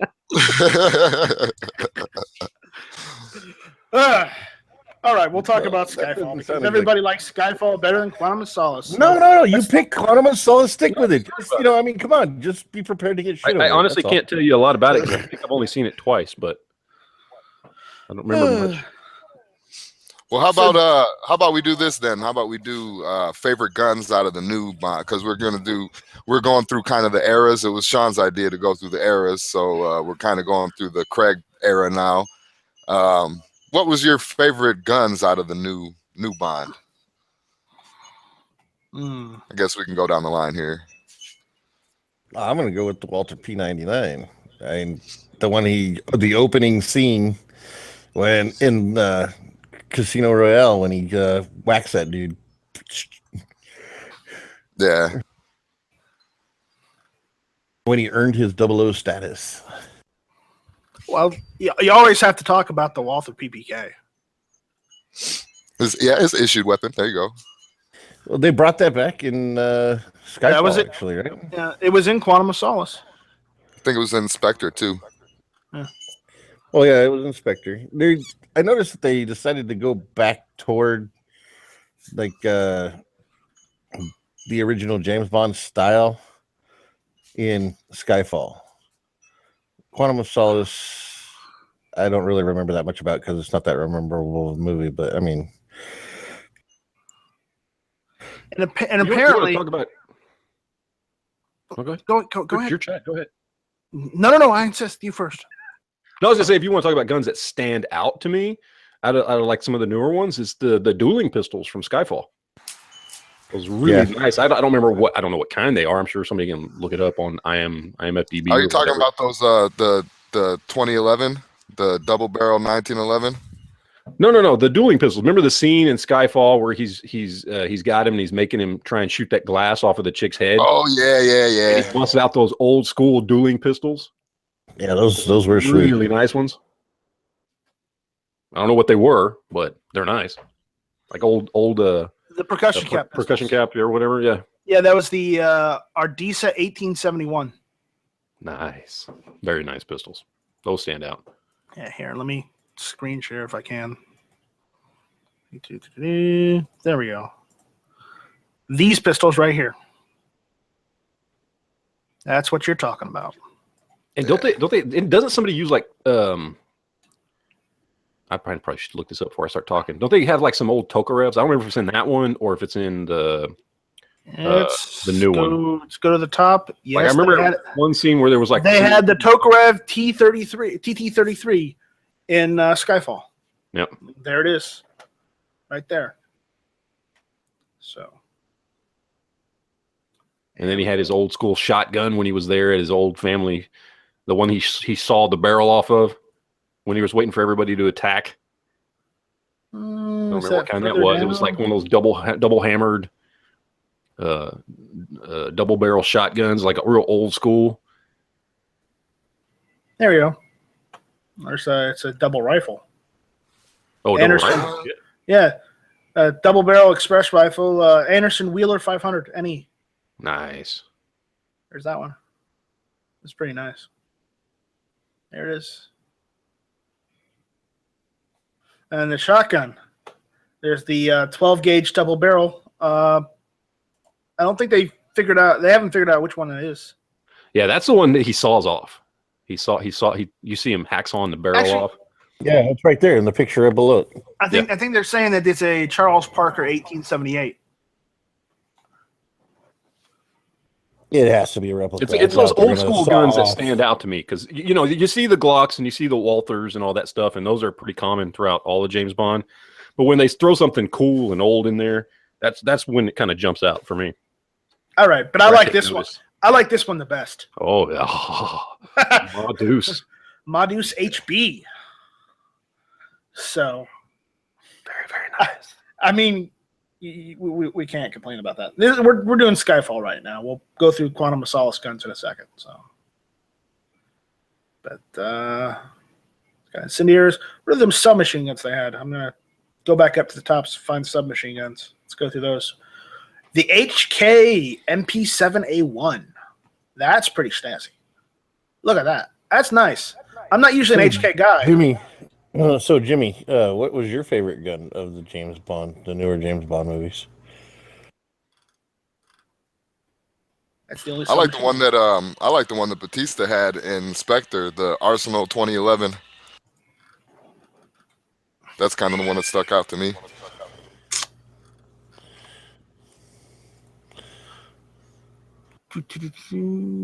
Spectre, right?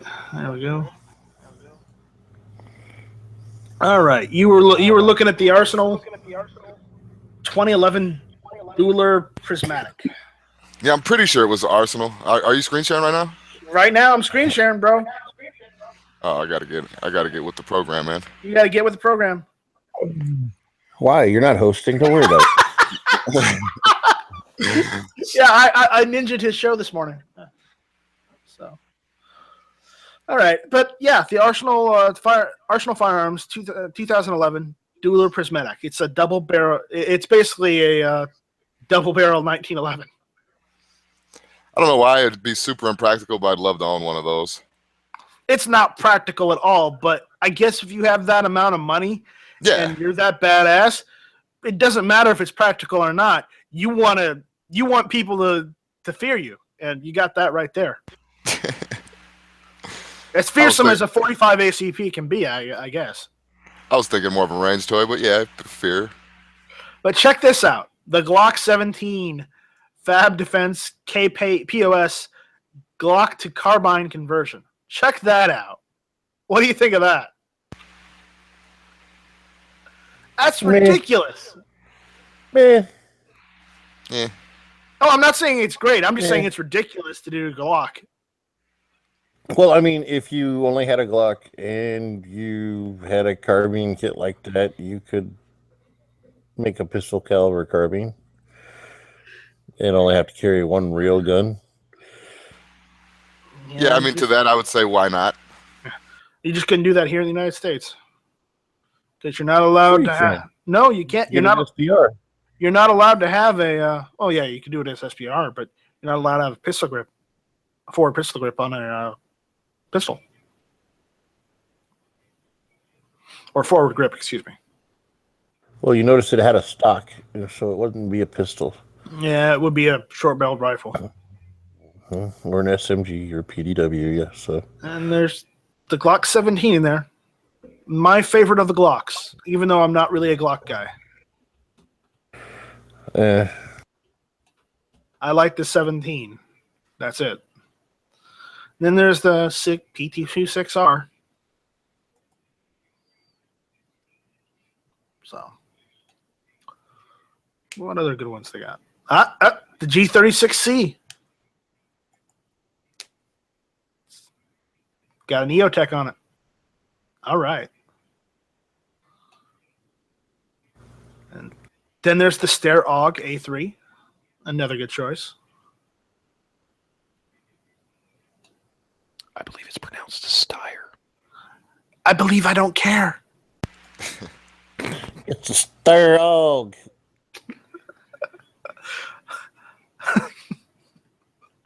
He was speaking in redneck, evidently. Yeah, there's the VZ58. There we go. Bob's favorite gun. That's the compact. Oh, right. He doesn't like compacts. Still. Right. He Question. likes them big and full length. I don't know. He might like the VZ58 compact, considering he has a Ranchero. Well, I don't think he'd turn one down. Would anybody here turn one down? I would. No. If it was given to me, I wouldn't. Oh. All right, I'm out, guys. All right. Later, Matt. See you later. Later, brother. Oh, there's an infield, like infield. There's the Enfield number 4 Mark 1. Great gun. It's unidentified flare gun, just the cheapo generic. There's the special guns on the car. What other guns were there? And there's the Walther PPK. All right, PPK. Go over all the other guns. There's the VP9. There's the 2011. That's it for Skyfall. Let's go back to Quantum of Solace and go through the Quantum of Solace. You got the PPK. Bring the PPK back in Quantum of Solace. Huh. Yeah. And even though they said that the place they were in there did adopt the 92 FS, the issue is they were using a SB, a 92 SB. So, Okay. Could you care to explain the difference in the variation? not so much. You want to know the difference between the FS and the SB? Here, I'll show you. Sure. Look right there, where my I'm looking. That's the difference between the SB and the FS. It's the trigger guard. It says the 92S style trigger guard. That's it. That's the only difference. The rest is it's got everything the 92 FS has, and the F. It just has that trigger guard. That's it. So, and then there's the P226.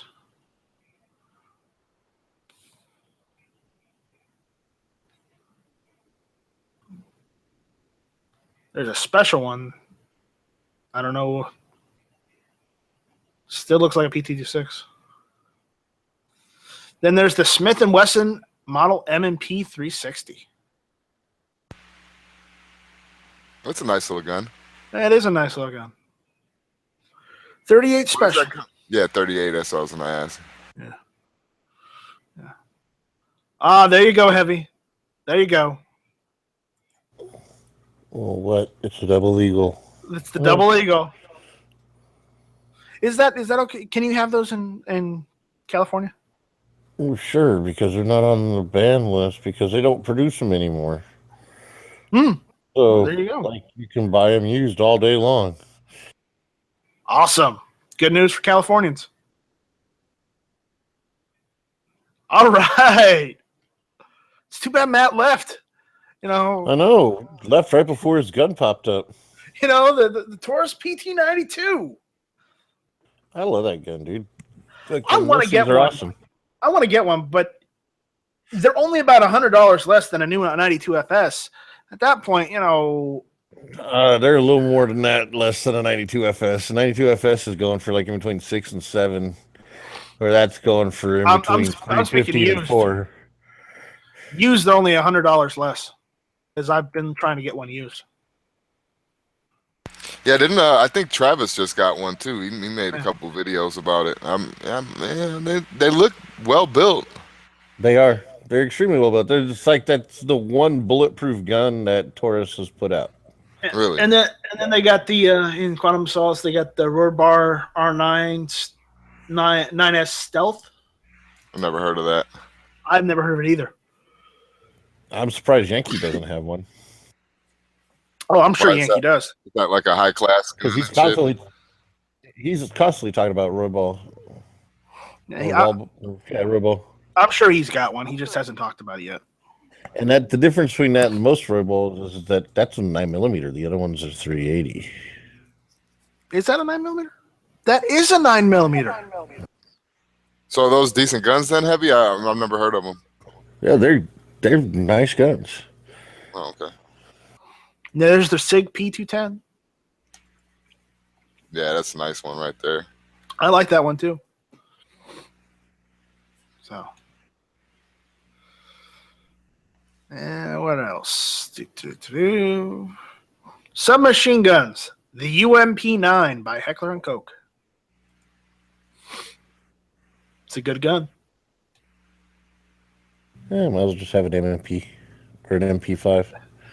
Speak of the devil. Speak of the devil, there's the MP5K PDW. There you go, Heavy. There you go. Just for you.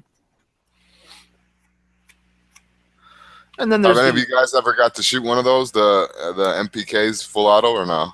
Nah. I got to shoot an MP5 SD full auto. That was fun. Well, Heavy was in the military, so of course he'd be able to get. This is when I was a civilian. When I got out of the Marine Corps. When I was no longer in active duty. I was taking training classes. My instructor has a few of them, and they are fun. And then there's the IMI Uzi, everyone's favorite. I kind of like the micro Uzi. I like the micro Uzi. No. I'm more a fan of the mini Uzi myself because it looks like that, just smaller. I should call it mini me. I was just gonna say that. Now, have any of you guys had any experience with that one? Nope. No, not a full auto version.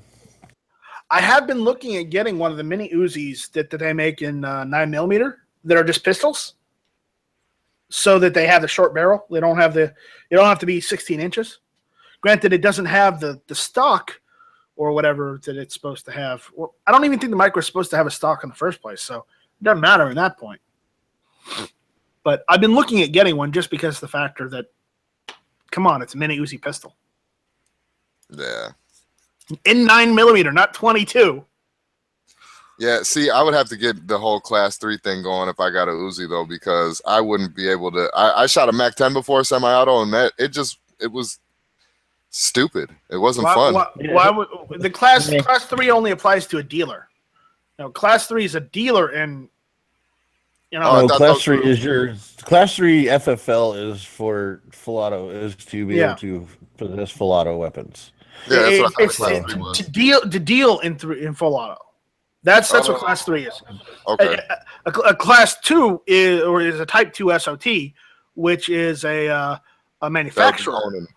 Manufacturing. Your company would manufacture.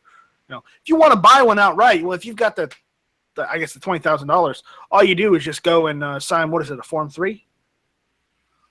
No, it's not a Form 3. It's there's got to be a cheaper way to go about getting it, I thought. Yeah, it's called start your own company, and then you're only paying like $5,000 as opposed to $20,000. Make your own manufacturing company, pay for the SOT, and then you can make one. You have to finagle it a little bit, but at that point, you're spending closer to $5,000 or $6,000 for them as opposed to $20,000. At the same time, it's not expensive. Just want to do a legal disclaimer real quick that Night Strike is not a firearms lawyer or an attorney. And do not take his advice. Look it up and get the information yourself. I was just going to say, it's not that I don't believe you, but I'm just not going to let you crush my dreams that easily. Well, you have to sign up for the FFL Type 7 manufacturer of firearms and ammunition. You can also, with that FFL, you can also be a retailer as well. Okay.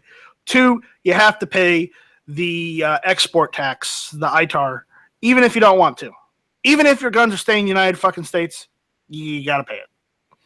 3, you have to get the Class 2 SOT, Special Occupation Tax, which is, I think it's about $2,500 for that. I'm not sure on the prices. They may have fluctuated and changed. So check, do your due diligence and check everything before going ahead and doing it yourself.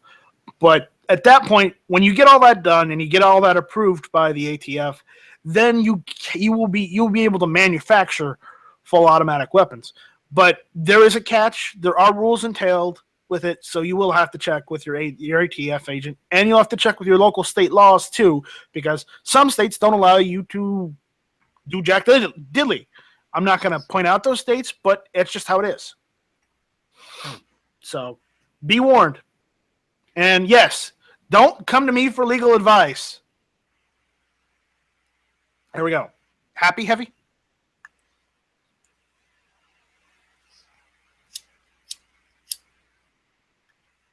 Heavy, are you happy? Nah, you're never happy. No, I'm never happy. I'm sorry. I flipped back over to the inauguration, and they were doing. They're just doing more speeches. Well, they were just. So here's what I like: Beautiful. the SIG 542. This is also in Quantum of Solace. I like the 542. So Is it because it reminds you of your set me? Clone? no, because it's in 308. 762 by 51. Oh, they're swearing Yeah, Trump what in. did you They're say? swearing Trump in right now. I Oh can't. snap! Gotta go back. They're swearing him right now.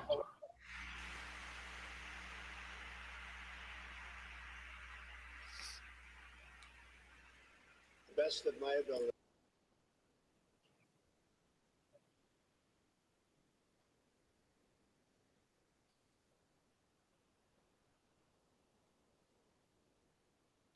Oh, snap. They can't do anything now. He's the president now. Whoop whoop! Trump has officially been sworn in. He has said, "So help me God." He's the president now. Suck on that, liberals. Cry some more.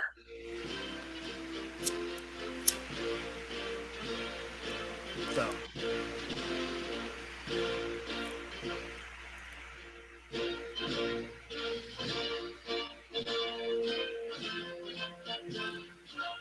That's good. It's going to probably make his speech in a minute or so. Or in a few seconds, actually. But we're going to continue on with this Quantum of Solace so we can get it out of the way. So they had a prop weapon. Get it out of the way. Sure, why not? Knock it out. The Colt Model 933. The Steyr AUG A3.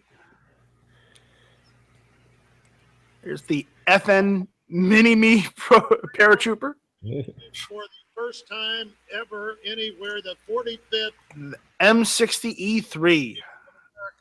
My favorite. And that's it. That's it for Quantum of Solace. Is that all the Craigs? Did we do Casino Royale? I don't think we did. No. All right, let me do that one. You've got mail. And I have mail.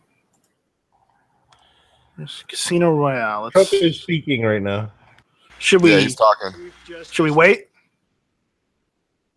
Or Yes. should we continue on? All right, we're gonna wait. We're gonna listen to the speech and come back. So, if you need a link, I'll give you a link to what I'm watching. I'll throw that out there in chat for you. Hey, would I get a copyright if I put it on my speakers? So I don't know. I would. So don't do it. All right. Oh yeah. That's right. That's right. All right. Yeah, I would. You might not because you're not monetizing your videos. No, I do. Yeah, don't remember. You can only use so much. All right. Well, I'm listening to it. determine the course of America and the world. Keep your thing on muted. But we're going to listen to that, and we'll come back in a few minutes. All right.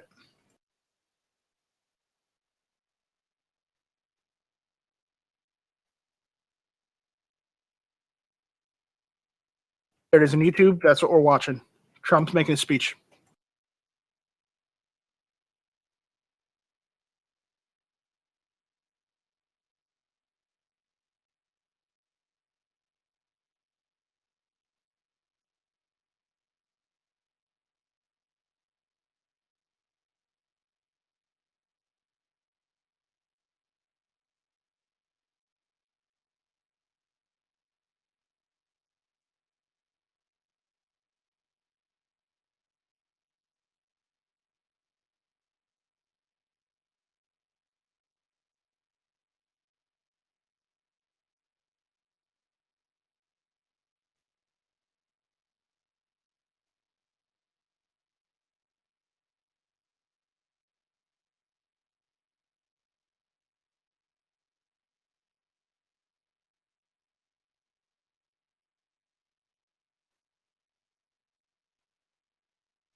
I gotta say, I'm impressed.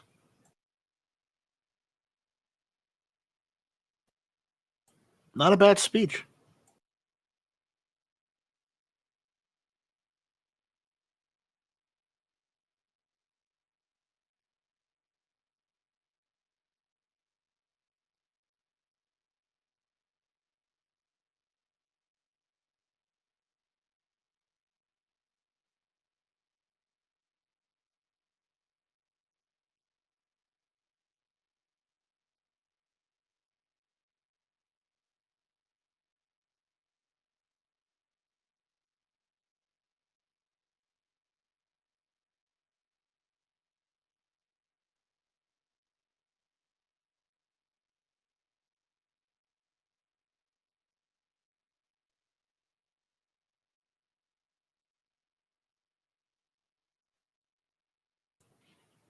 All I have to say is amen to that. You guys done launching the speech? Or is he still going? Nope, Thank I you. think it's- God bless you, and God bless America. Amen. yeah, Amen to that. yeah, it's pretty cool, man. I'll tell you what, he's definitely improving on his speeches, like 110%. I mean, that's pretty damn presidential for him, and that's pretty good. For him, If he keeps on this track, you know, with these speeches, he could. I think very well he could probably get another term, even before this one's done. we'll see about all that, but his speeches are definitely improving. For sure. Like people used to talk shit about his speeches. Now they can't. Right. Oh, they will still. I mean, there's always going to be people. Just wait for the onslaught to come. There's Well, always of going to be course. naysayers. I give you that, but you know, I was impressed with it. Granted, they're having more speeches. They're having speeches from all the religious leaders. I think Joe Biden's even got to make a speech. Oh yeah, it's still going. Yeah. Yeah. There- The there's- important part's done for me. You know, I heard Trump's speech. Cool. they swore him in. Yeah, he's sworn in. He's the president now. So there you go. But guys, I got to split. I got shit I got to do. I will talk to you all later. Heavy, are you on tonight or is that next week? Yeah, it's next week. Okay. Well, good luck, Heavy. All right, man. Have a good one. You too. Yep. All right. Later. Have a good one. Later. All right. Well, then let's get to what the gun movie we were talking about. What was it, Heavy? Jimmy. Casino Royale, right? Is that that's the last one I think we That had. was the last one we're gonna go. Okay. The Walther P99. It's the first handgun in Casino Royale. See there, he's using it right there. I like that. Yeah, I like the suppressor on it. Yeah, I like the silencer on it. Yeah, or suppressor. It's more accurate. Yeah, well, you know, rubber stunt Walker P99. Rubber stunt Walther. Wow. I got me all hot and bothered. Kidding, of course. And then there's the ever favorite, the Walther PPK.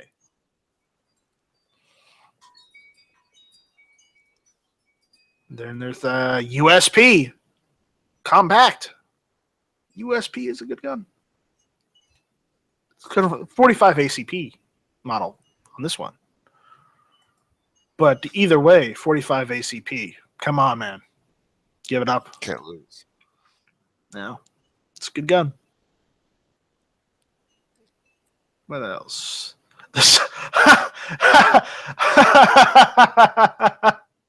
The Star Ultra Star. I didn't think we'd get a star in here, but there you go. Damn. The Ultra Star. The Ultra Star. Oh, there we go. PT92AF. Another Taurus. Now, me and Tony were talking about that. You see a lot of the same guns in movies like H and K. Do you think that there's like a deal that they got with like Hollywood and shit like that? Like, yeah, we'll produce these such and such number of guns for you in your guys' movies, or do you think they like reuse the same shit in different movies? I've heard conflicting things where sometimes they have agreements to use them, and sometimes they reuse them, and I hear rumors of all sorts of mishmash in betweens. Because You know? you'll always see a H&K SMG of some kind. You'll always see some kind of a H&K automatic rifle, a semi-automatic or automatic rifle. What the hell? Tony should be here. The Smith & Wesson Sigma, his favorite. Yeah. See, they do shit like that, and then the Taurus PT92 because it's a Beretta lookalike, so they do shit like that. I think to cut cost. Yeah, and there's the 9mm. It's the 9F. So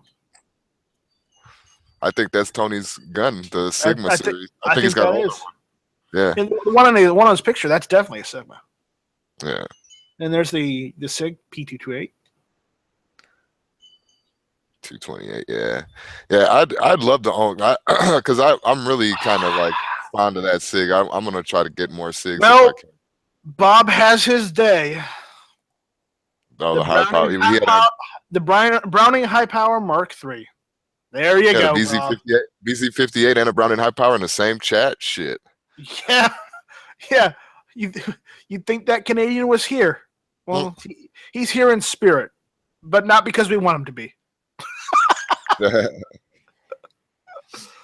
And there's my favorite, the Glock 17. Gen 2.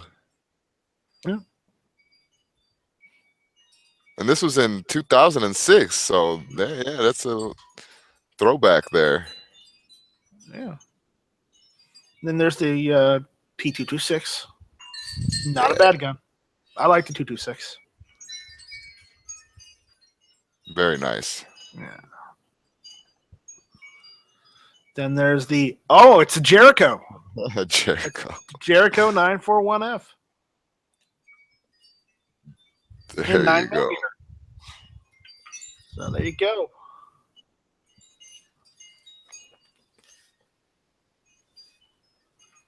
And there's the UMP9. 9mm version. Some more H&K fucking SMGs. There's nothing wrong with H&K SMGs. No, I know. I'm just saying that they're in like every movie. And that's the only SMG you see. Then there's the shotguns. Winchester 1300. Not a bad one. I'm surprised. I'm really surprised there's not a Remington 870 somewhere in the mix there. I'm surprised too. Must have had just one shotgun in the movie. There we go. Now we're getting to the nuts and bolts. Yeah, the meat and potatoes here. Or in this case, we're getting to the wood and rivets. Get to the wood and rivets. There you go. Because AK, yeah, you got it. Anyways, they're both the AKM and then a Rinko Type 56. A folding stock variant. There you go. 7.62 by 39. Can't go wrong. Cannot. Then there's the SAR 3, which is a 5.56 by 45. Yeah.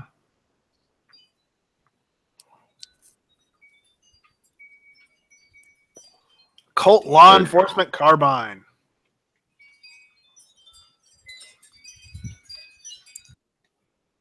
Yeah. How about that? Now we're getting to that 5.56 or 2.23. Was that? I think it's 5.56 if I'm not mistaken. But the Colt carbines are always fun. The law enforcement carbine is 5.56. All right. You can use 2.23 in it. That doesn't matter. But it's only that way. 5.56 can use 2.23, but 2.23 cannot use 5.56. Never make that mistake. Yeah, that ended up bad. I was just wondering what they used in the movie. Yeah, no, they used the 5.56. They did.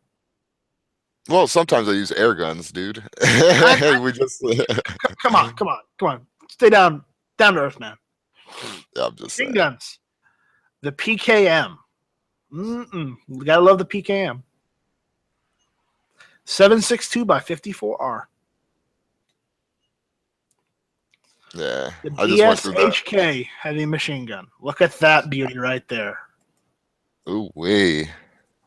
That's I just went over to the gun channels chat real quick, and Moon was saying these are prolific guns, and the prop company, so that Glock 17 Gen 2 probably made its way around the studios. Yeah, it's probably been around a couple studios. Yeah, I'll give you that. Yeah, that's what I'm thinking. I'm thinking they got to reuse some of these guns. Oh, check this baby out. 20 millimeter. The Hispano Souza M55 20 millimeter flat gun. All right. Good job, Uganda Rebel Camp. There are Way to always go. rebels in Uganda. It doesn't matter. And then there's the RPG 7, which is not technically a gun, but it is. It's a rocket launcher, though. Still got a trigger, though, so we'll accept it. It's a gun-ish. And we have to accept this one because this one's American. The M72 Law. 66 millimeter. Yeah. It's an American one. And then there's the whole gun barrel thing from 007. So there you go. Yeah, it's a 380, right? It's got to be because, Walther PPK, right? Yeah, I'd imagine. Yeah. Anyways, well, that's it for the Craig with James Bond films, right? We got them all. Maybe next year we'll do some Tom Hardy ones. Well, let's not be too hasty, okay? Yeah, let's see how that unfolds. All right. So, what time is it? It's 12:29. We got. There you go. I was gonna say we got 10:30 over here. Did you by any chance check out that? I know it was during the speech, but I believe it was. Let me go back and double check here. I think it was Steve. I'm not 100% sure, but he shared a link. Someone shared a link. I think it was Steve, and it was the Trump inauguration. Violence breaks out in Washington as protesters smash windows and clash with police. I wasn't sure if you saw that one or not. Yeah, well, look at them. There's like 100 fucking people over there in all black with black masks on and shit. It looks ridiculous. Yeah. And we're the criminals. Oh, they're gonna get arrested. You know that. Oh, they were chasing him down and trying to like shoot him with that mace and shit like that. They had like a fucking a wasp killer mace can and shit.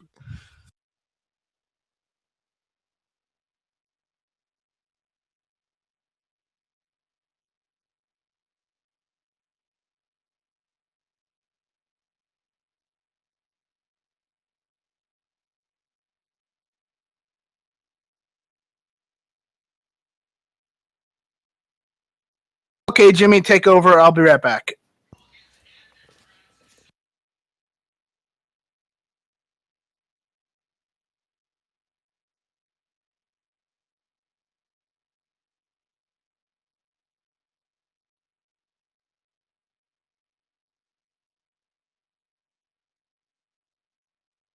Yeah, my bad. I was just seeing if there's any more info on that.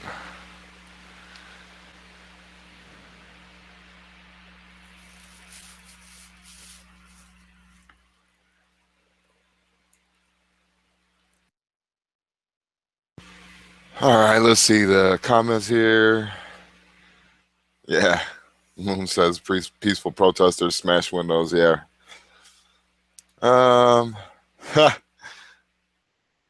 Robbie peacefully kicking in a few heads. Clay says he's your president now, bitches, and you know what? You guys got to deal with the shit.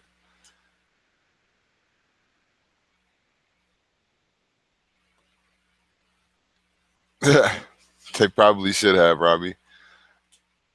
I haven't been really checking out the YouTube side here.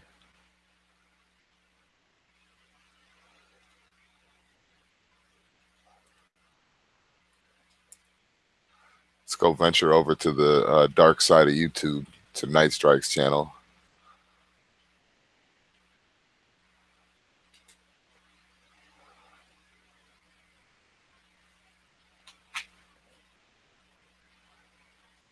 Police officer gets out. Uses Sir, you have a gun in your car.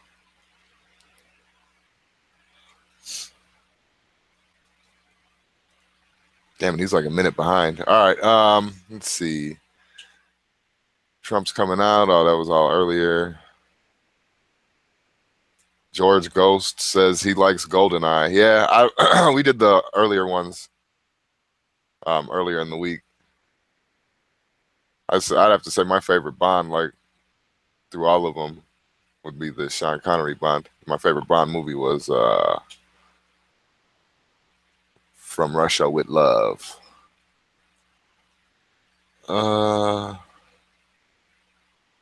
Yeah, so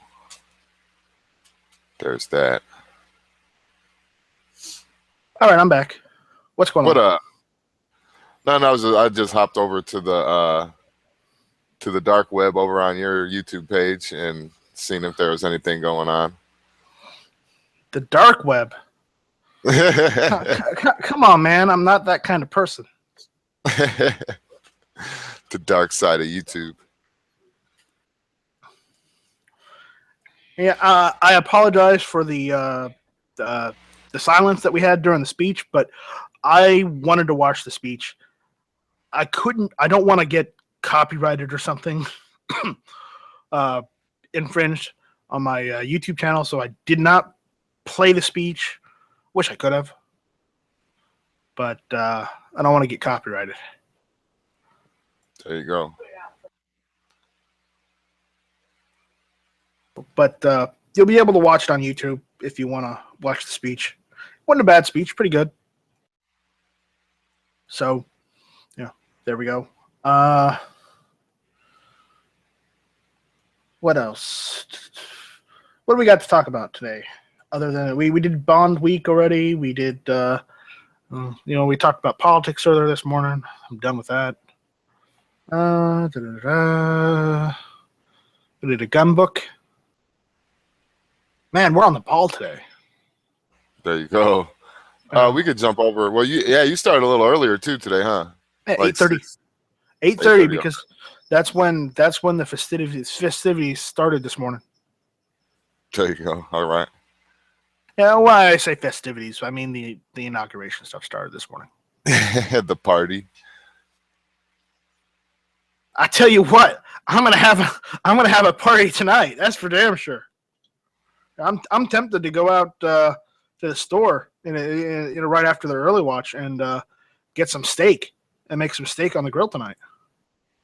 That's how much I'm in a party mood. I'll tell you that right now. Protesters or not, all those assholes are going to get arrested. Okay. Yeah. Oh, yeah, for sure. Can't just go around breaking windows and crap like that and expect to get away with it. Oh, no, not at all. Clay just shared something. It's from the gun channels. I think this is from the main page for the question and the gun channels question and answers. For bolt carriers, what's the difference in bolt carrier quality, and what does the quality in bolt carriers have to do with the performance of the gun?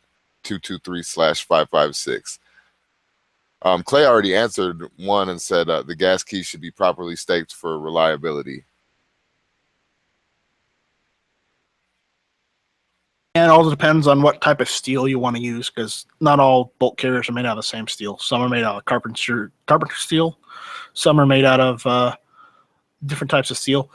But more often than not, if you just get a standard full auto M16 bolt carrier group, and while I say yes, it's a full auto bolt carrier group, you can still use it in all the semi-auto AR-15s. The ATF says that part is fine because all it does is just,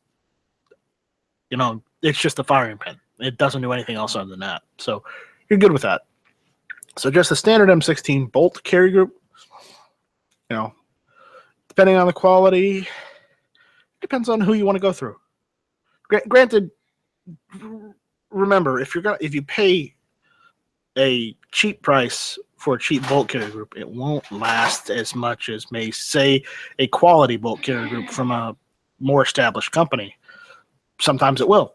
It just depends on where you get it from and who made it. If Dead Horse was here, he could give us more detailed information because he's more of the expert on it than I am, because he's built more ARs than I have. He buys parts in bulk.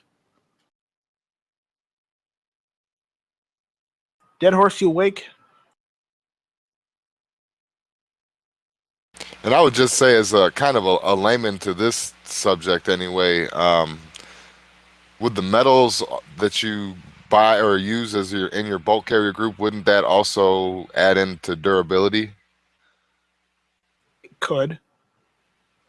But at the same time, I've never heard of a bulk carrier group ever cracking or breaking. Yeah. Except in the cases of where bad staking was done on the gas key. I have heard of extractors and bolt heads going bad, but at the same time, those parts are easily replaced. You can easily replace those parts with any number of different companies' parts, because as long as you get mil spec, you're fine. As long as you don't buy from China, you're fine. Good advice. If Dead Horse was alive, he could say better than I could, and yeah, that's all I can say on that. Yeah, parts are perishable. They won't last forever. But the bolt head can be replaced. The firing pin can be replaced. You can find a firing pin easy. But I would recommend, if you do get a firing pin, don't go with like a standard firing pin. Get like a stainless steel one. Don't get a titanium one. Titanium, well, yeah, it's nice. The issue is the difference is negligible unless you're trying to save on weight. So, I say stainless steel firing pin is good enough. Personal opinion, of course. Just remember, personal opinion. But there you go. I got people on the phone in the background. Yeah, no worries.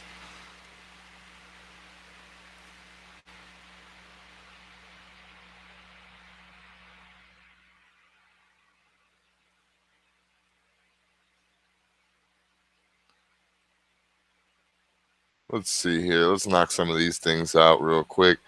Can you shoot a Winchester rifled hollow point slug in a Remington 870 Express with mod receiver in barrel? Yes. It doesn't matter what company it is that makes the ammunition, just so much as it's in the proper caliber, gauge, etc. Yeah, the only time I've ever heard of any problems is shooting a rifled slug through a rifled barrel, but I mean, even then. I mean, I shoot, Winchester White Box 45 out of my 1911. My 1911 is made by American Tactical Imports and Shooters Arm Manufacturing in the Philippines. So there you go. Yeah, Manufacturer of the ammunition does not matter. As long as it's in the proper caliber or gauge, you're fine. Now, if your choke doesn't allow you to, if you're talking about a shotgun specifically, if your choke does not allow you to go and, if you have a choke, does not allow you to shoot slugs out of it, well, then change the choke. If you can't change the choke, get a different shotgun.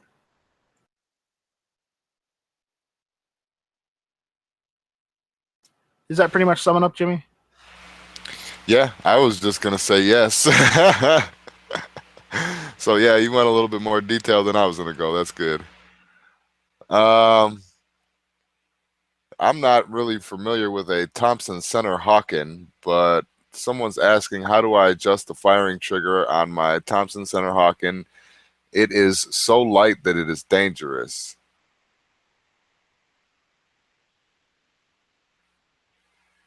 I don't know much about that one. Yeah, I don't know about that one either, but I mean, generally, I don't know how it's set up or anything. Anybody out there in the text chat knows, feel free to pop in. But Yeah, I would. General suggestion: add a heavier spring, maybe.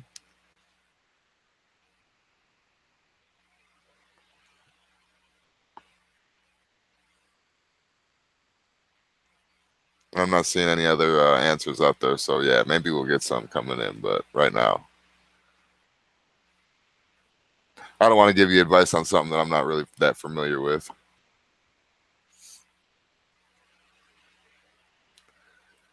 Let's see here. Where can I look for a barrel Browning BDA 380 made in Italy? It's discontinued. I'm sure on the internet somewhere you'll find it. Gun Broker, Apex Gun Parts, or if they don't have them, you could try Numrix. Just look on the internet. You can just look on the internet. You can find anything. I found a fully a nice set of East German AKM furniture, and I told my family I wanted that for Christmas, and they bought it for me. It was only $89 as opposed to like $150 everywhere else. Huh. So, just saying. You search enough on the long enough on the internet, you'll find what you want.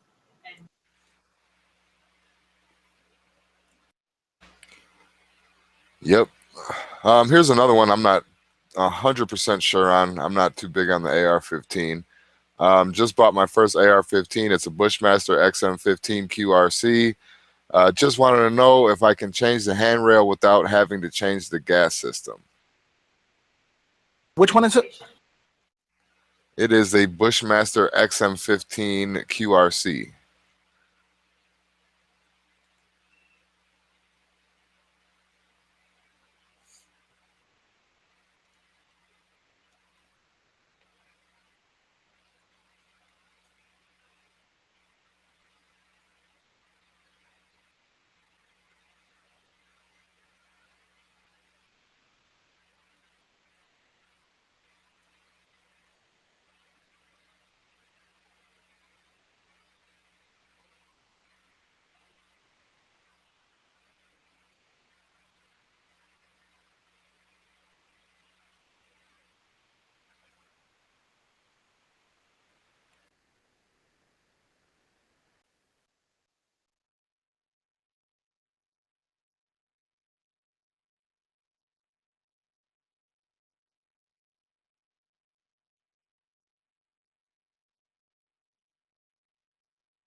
So yes, you can replace the handguards. If you want to get a drop-in quad rail, go for it. If you want to get a different type of a drop-in handguards, you are fine with that. Just remember to get the carbine length if you have a carbine length gas system, and that's it.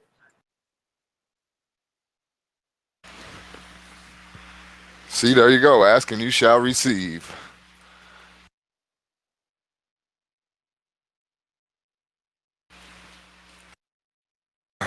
All right, here's one. Let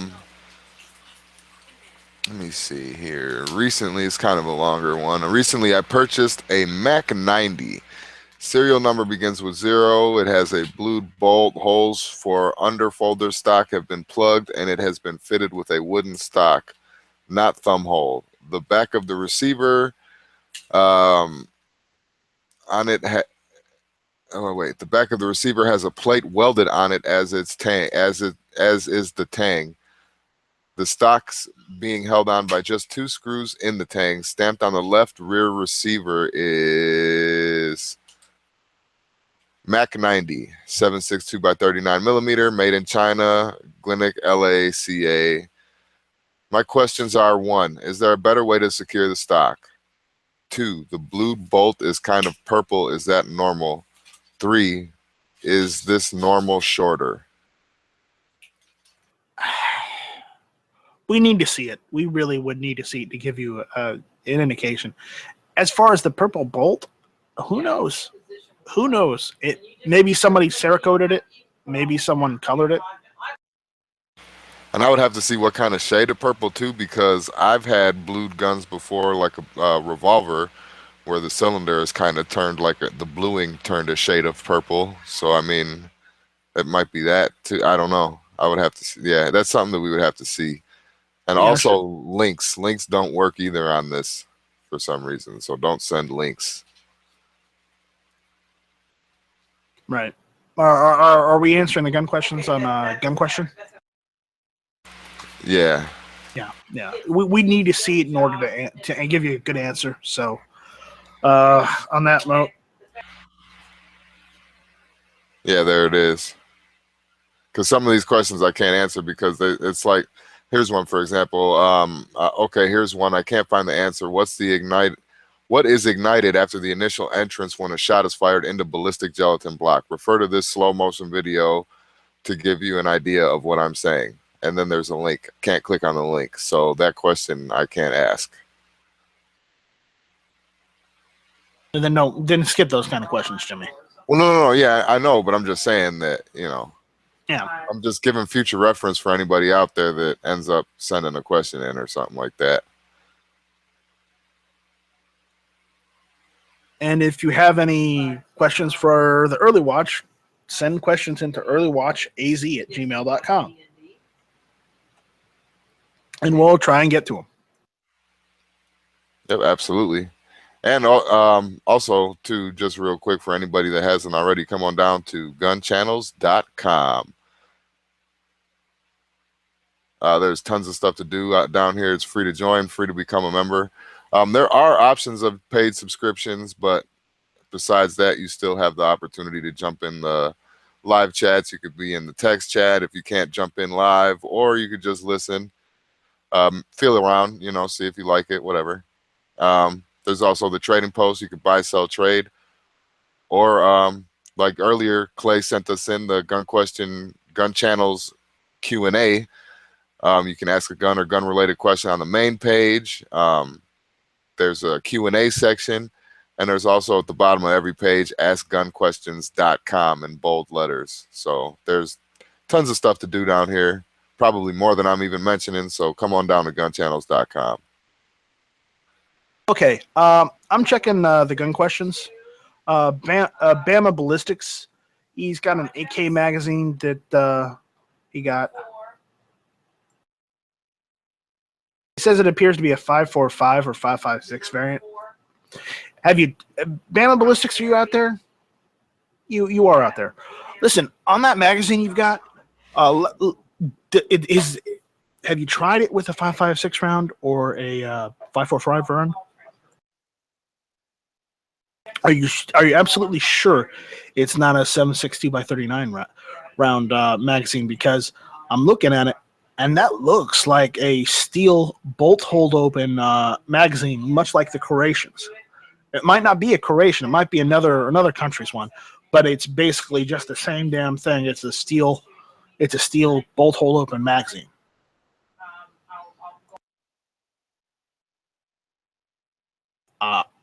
Do us a favor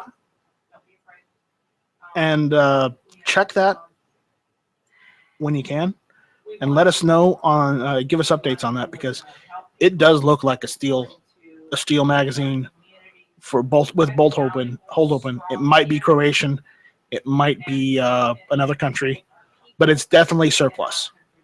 I will give you that. That's the best answer I can give you on that, because I saw that on the questions and answers, Jimmy. Oh, okay, cool. So I figured I'd just throw that out there.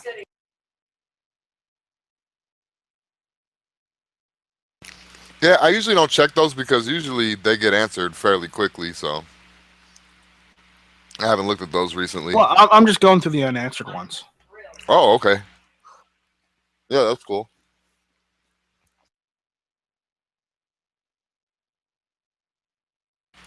Yeah, that's surprising because usually they get answered fairly quickly. Oh yeah, well, I see him out there. He is subscribed to my YouTube channel, and he's subscribed to a bunch of the other guys here on gun channels. I'm just asking him to check the magazines again, check to see if they do fit 5.56, 7.62 by 39, whatnot. It looks like a 7.62 by 39. bolt hold open steel case magazine. And I mean steel magazine because there's a couple different types of magazines for the AK. You know, you've got. I do think they do have some aluminum ones, not too many.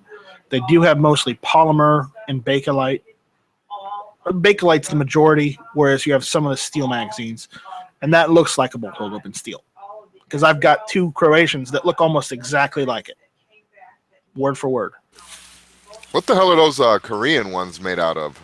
Is that Korean just ones, a super light steel or something? they're either thin steel or they're out of aluminum. Because they're pretty sturdy, but that's the one that I was telling you about that I had to bang out with a hammer and shit. Yeah, you know, I'm going to use this because it's my show, but not this one, but the other one. Some of those Korean magazines are hit or miss. Yeah. Yeah, those gray ones, those ones with like that flat gray Hold on, finish. I got to do this. There we go. But yeah, those flat gray finish ones, I've heard nothing but bad about those. Those like shiny black ones, I've heard those were pretty good. Yeah, you know, they're good. They're good. So normally it's going to be hard to find an AK magazine that doesn't perform well. Because they're pretty much built to, you know, specification. Though, if you're talking about drums, some people say the Korean drums are bad. I've heard that too, but I've not had any experience, so I can't really comment.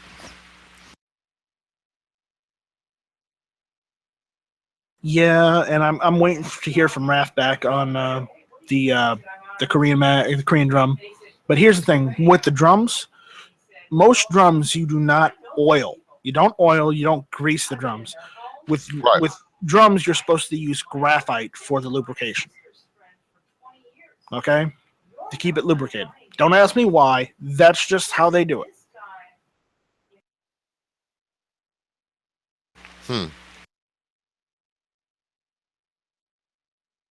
That is something though. I wonder why. DF 2 dot, I got news for you. He just got sworn in. He is the president. He is now President Trump. He is not president-elect anymore. So, holla frickin' Luya.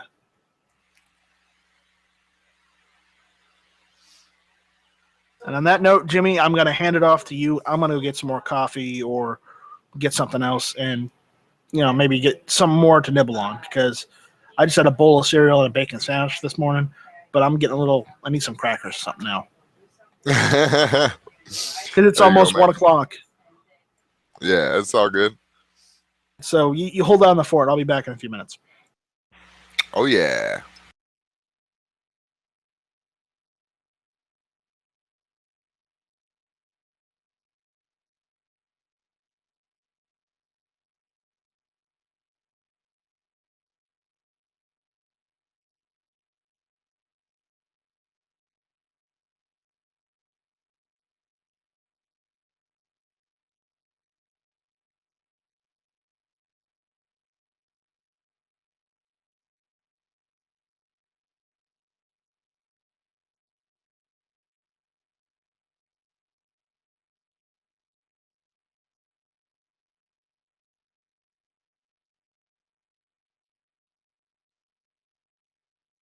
Get rid of this here.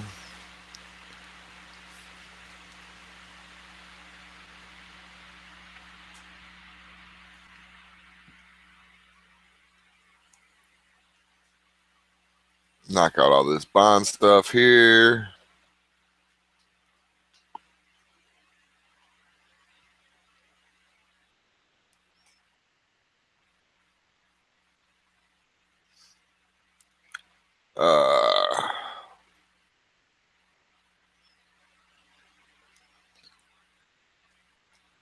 Oh Jesus, DF2 says fucking can't imagine if fucking Hillary was the president. Oh Jesus Christ, man. Yeah, we'd be bracing for impact. No shit. It wouldn't be a world-ending meteorite. It'd be a fucking nuke.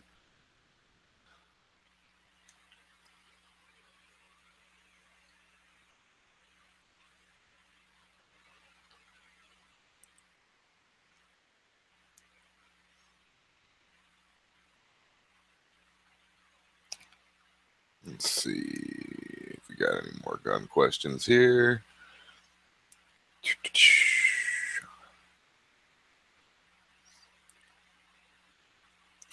All right, here's a question. I'll try to answer. If anybody else out there has any other responses, feel free to comment. Can either my wife or I use each other's pistols for home protection? Can either my wife or I use each other's pistols for home protection? I would say in the case of home protection, like if somebody breaks into your house and say you're not there and your wife grabs your gun off of the nightstand or from the dresser drawer or whatever the fuck, yeah, I would assume so. Yeah, I would even think in most states you could probably your wife could carry your gun and you can carry her gun. I know there's been a couple times before that I've taken my wife's gun out. She has a little Glock 43, and I've taken her little gun out before. I don't like carrying it, but at the same time, I have. So, and you're married, you should be fine. I'm sure being married would be considered your immediate family. I don't fucking know. Check with your state laws.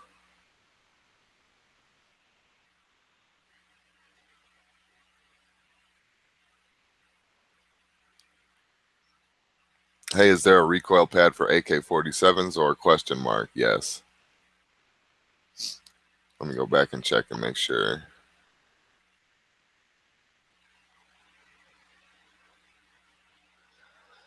Let's go check YouTube real fast. Nothing. Gun channels. You guys cover the military? Yeah, we covered them switching to SIG for the sidearms. Yeah, and oh yeah, Angry said I would say yes, but check local laws just in case. That's that's what I would advise too. Check those laws. Never hurts to be educated anyway, whether you're right or wrong. Just check them out.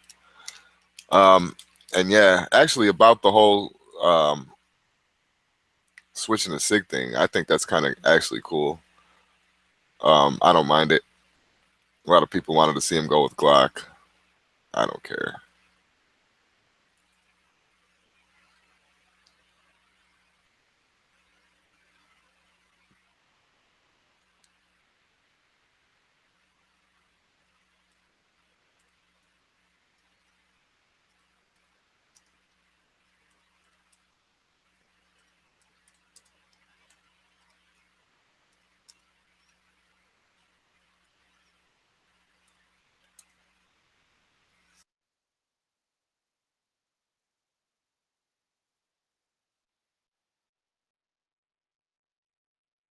That's the P320, yeah.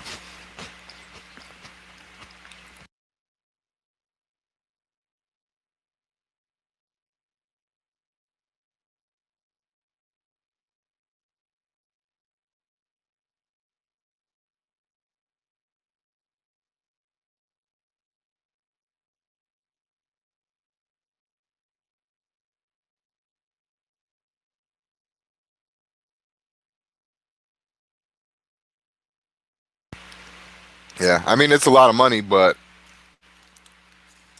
they're getting a good gun.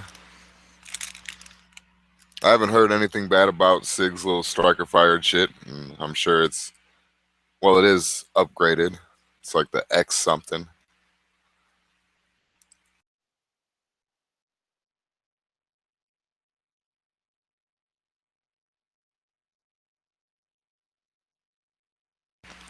But yeah, it was 560 or 580 million, something like that.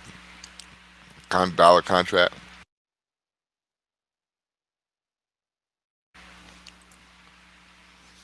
Not too shabby there.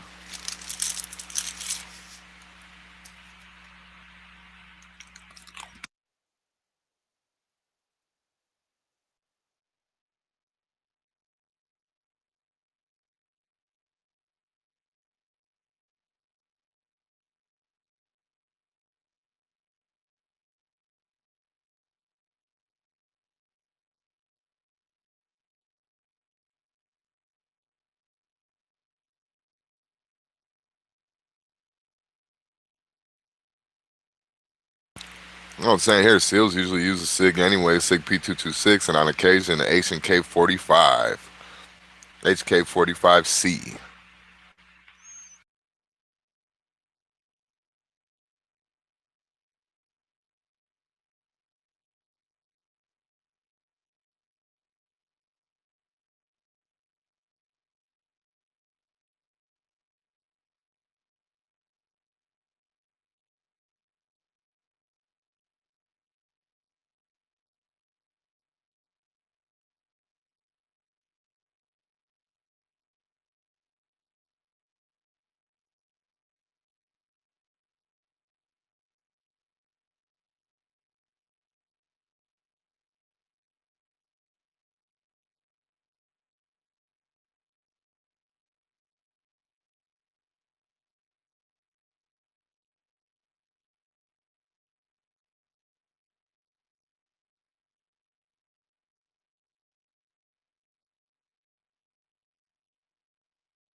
Here's one out there that I can't answer.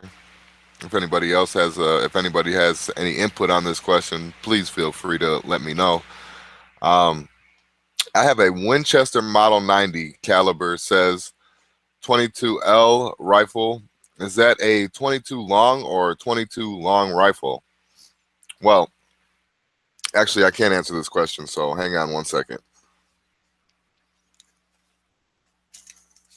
Let me see here. All right, just so happen to have the manual right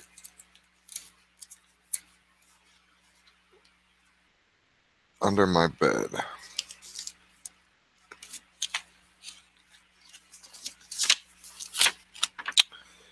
How to take it apart.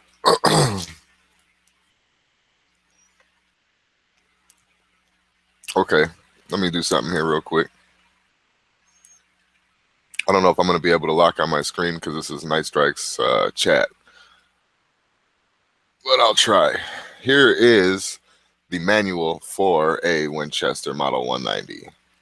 On the back, if you may not own one, so if you don't have the manual, that's cool. But on the back, it says that the magazine capacity for long, 17 long, or 15 long rifle, interchangeable for best results, use Super X or T22. Now, what did you get? Oh, no, nothing. I was answering a question. Somebody asked about a Winchester Model 90. Okay. Winchester Model 190. And they were asking about the if the difference between long and long rifle, I guess, or if it could take long and long rifle. Now, I'm not too sure what the difference is, but I know that if he could get a hold of some 22 long, it'll fit. All right. Well, that's good. It's good. Now, but like I said, if he's asking the difference, that's I have no idea. I've never even seen a 22 long before.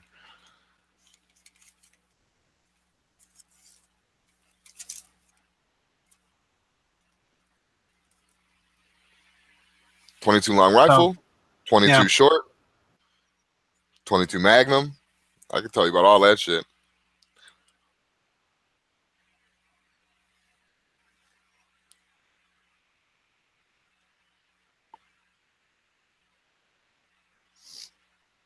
So we've covered everything today, including the inauguration. I'm feeling pretty optimistic.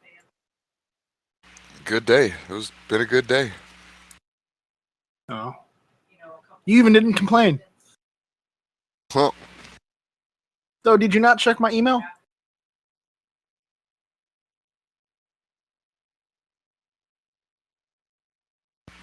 God damn it. No.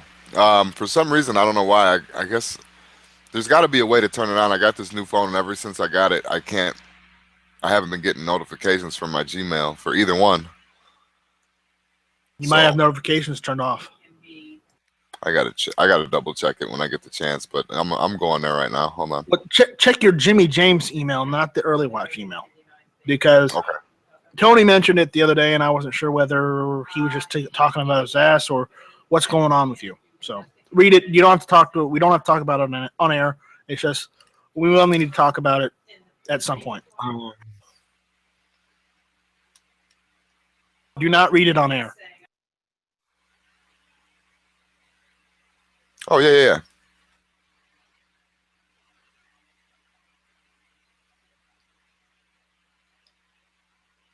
Because I'm not sure what's going on with that. So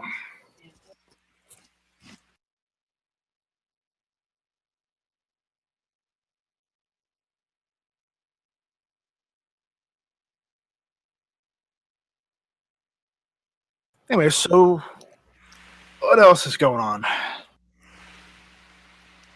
All right, I just got it. Hold on 1 second. I'm holding.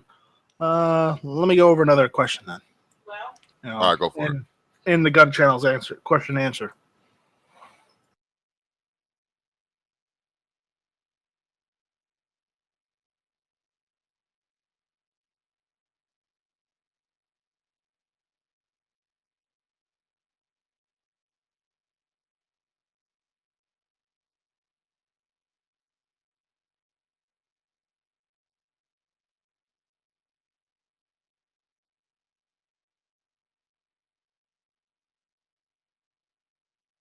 I'm not really seeing anything.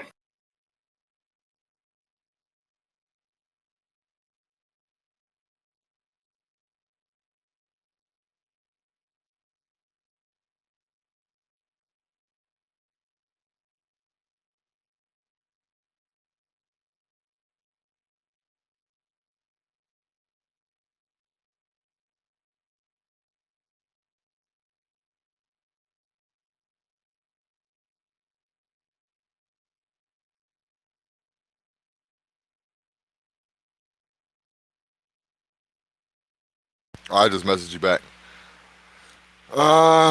Let's see All right. here. Oh my fucking god! I should just put. I'm doing blue for answered and red for unaskable. I should just mark this as red and call it a day. Where is the safety switch on an AK-47? It's on the right side. It's Come that big on. lever That big hideous lever that you can't fucking miss. that prevents you from pulling back the charging handle when it's on safe.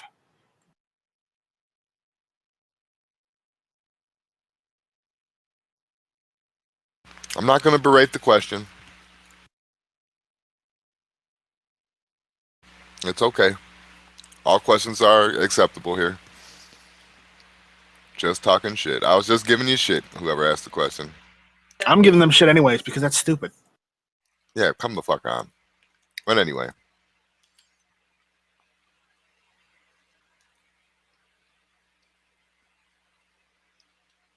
Come on. Side chat, Jimmy. Answer that in the side chat, would you? Oh.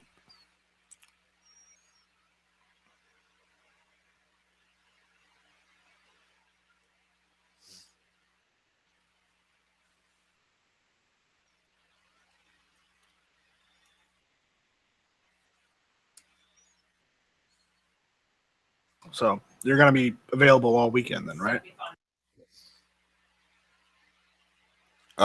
Possibly, yeah. I got a couple things that I got to do in the morning, in the early morning, like before we would even start the show. But yeah. So what are we doing as far as what is it, the Saturday watch or evening watch or whatnot? Yeah, we've been doing the Saturday. We just been doing it early though. So yeah, we'll still run one of those.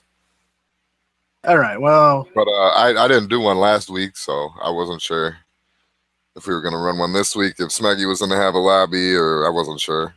it's probably better that we should probably mention it at some point this afternoon. Yeah. So let me see here. So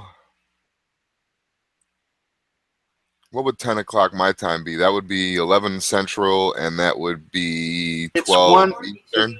Yeah, it's all 12 Eastern. It's about 1:13 p.m. right now.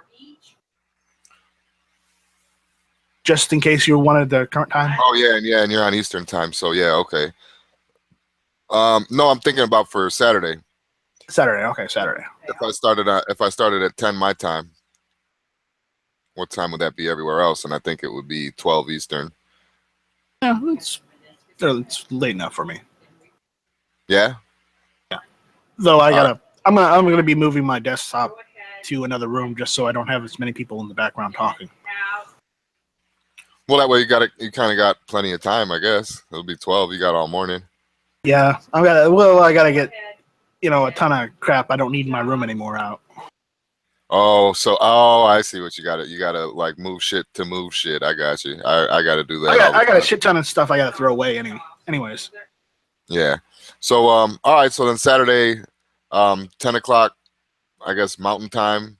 It would be 9 o'clock on the West Coast, 12 o'clock on the East Coast, and 11 o'clock Central tomorrow. Tomorrow for the what is it? The brunch watch? Yeah. You just still call it the early weekend watch, I guess you can call it. We'll call it the weekend watch. There it is. Weekend watch tomorrow. Check for it. But we do have an announcement to make later this afternoon for the Daily Gun Show, so keep a lookout for that.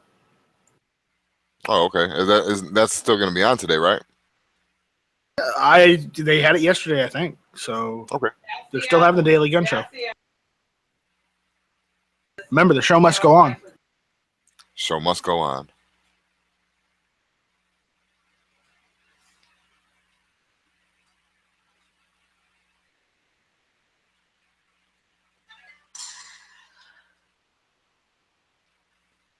Oh snap! Notifications coming in. Is that new news?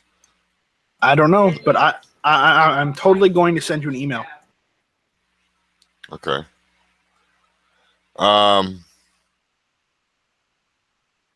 Factor Tactical SHOT Show 2017.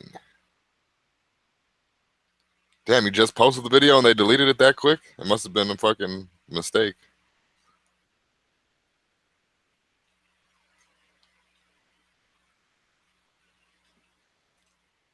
I think that's the quickest I've seen something put up and taken down off of YouTube.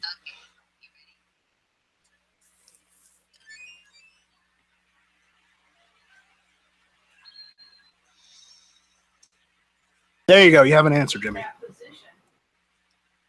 Bingo, bango. Bada bing, bada bang. I have to say it like that because I'm Italian. Bing, ba boom, yeah. Right. All right, you want me to bring it up real quick? No, or you want to talk about it later? I'm not Sicilian.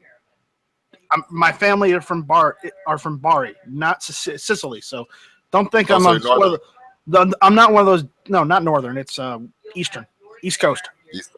Oh, okay. Towards the boot. So, anyways, yeah.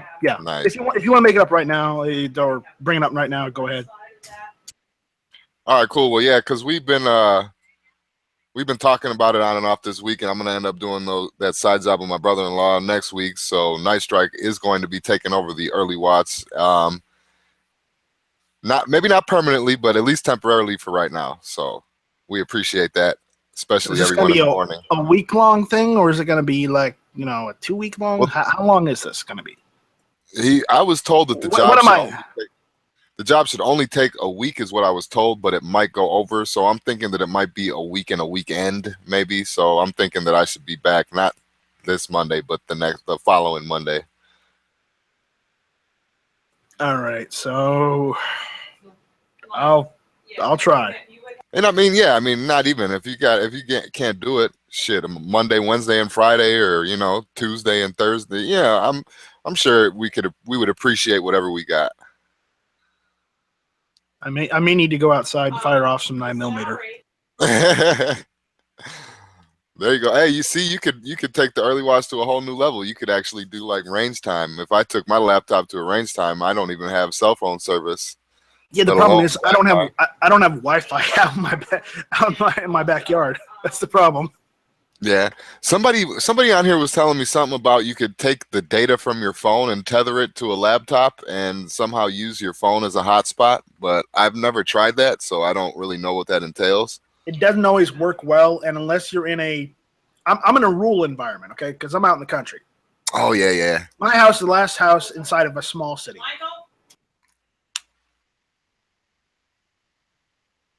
Anyways, so my house is the last house in a small city outside of Charleston. So if I was in Charleston or just right outside of Charleston, just, like a mile out, then yeah, it'd be great. I could do that because I'd have full bars.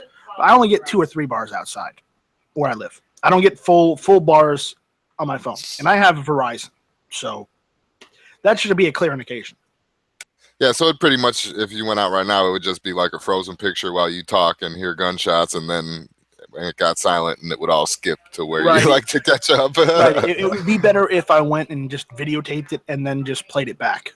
Yeah, like here it is, guys.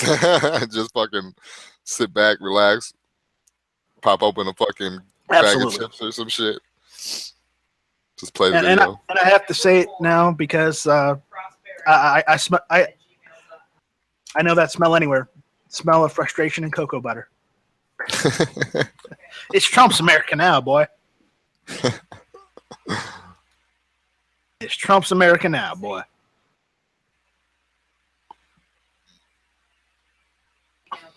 We can say that fully without rhyme nor reason, and without fear, because it is now Trump's America.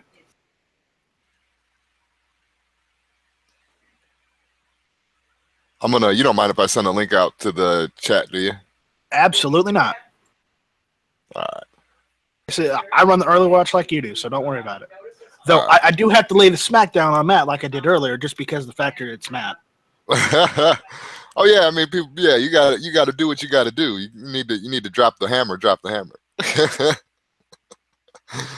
And I was just giving him shit, so that's all I was doing. Yeah, I know.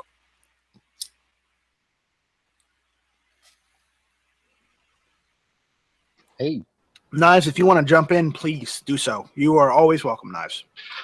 can you hear me? What's up, Sean? Yes, Sean, we can hear you. I've got no internet at work, so I have to be brief because I have to go yell at Comcast. But, I remember today's 50 Cal Friday. Today is also casual dress down Friday as well, because you're in jeans. I wear jeans every day to work, but I just thought I'd start off with, since we're all 50 Cal Friday, wait a minute. That's not right, is it? No. Sorry. No, I'm only about halfway there. Give me just a sec. I think it's over here. Yeah, that looks more like it. Yeah.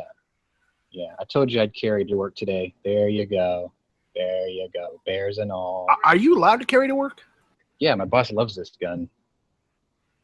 So on the desk. Have you gone out to the range with your boss?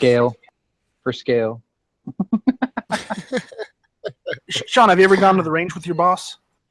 No, he doesn't have a gun. Safety check. Oh, wait. Oh, that's so unsafe. Yeah, I should put the last one in there, huh? Yeah, there you go. Yeah, you need that at full capacity to be Now completely safe. It only takes one. It only needs one. I got the brake on it for hard cast bullets today, so it's actually 3 inches plus like a tenth, or 4 inches plus a tenth. Every inch matters, right? Right. Anyway, I told you I'd do it. There, I did it. Well, we appreciate that. Yep. I usually carry my Alaskan in the winter, but it's 80 degrees, so. And you missed it, Sean. We already did Bond. Bond week. We already did Inauguration, because we did the whole Inauguration thing today, because that's why I'm hosting it. So. Yeah, I think there was a global conspiracy. I'm blaming the Russians for knocking out my works today. And we were talking about Craig's Bond today. Yeah, we were talking about Craig Bond. He would have been my favorite if he could have made 8 movies, one more than Connery.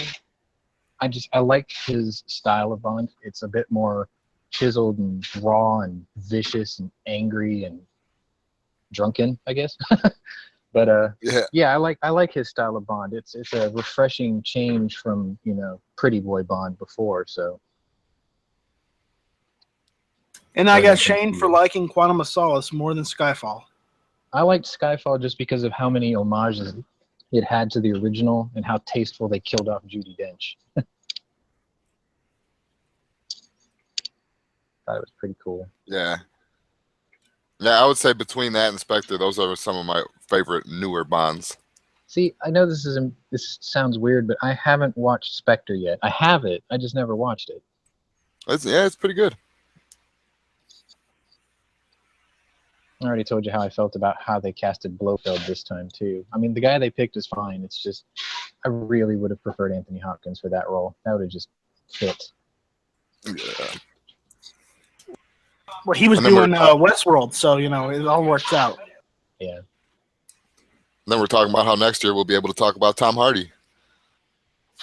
See, I should have put my middle finger next to that 500 or 535 grain round, so Robbie can see how not small my hands are. They're huge. They're great. They're the greatest.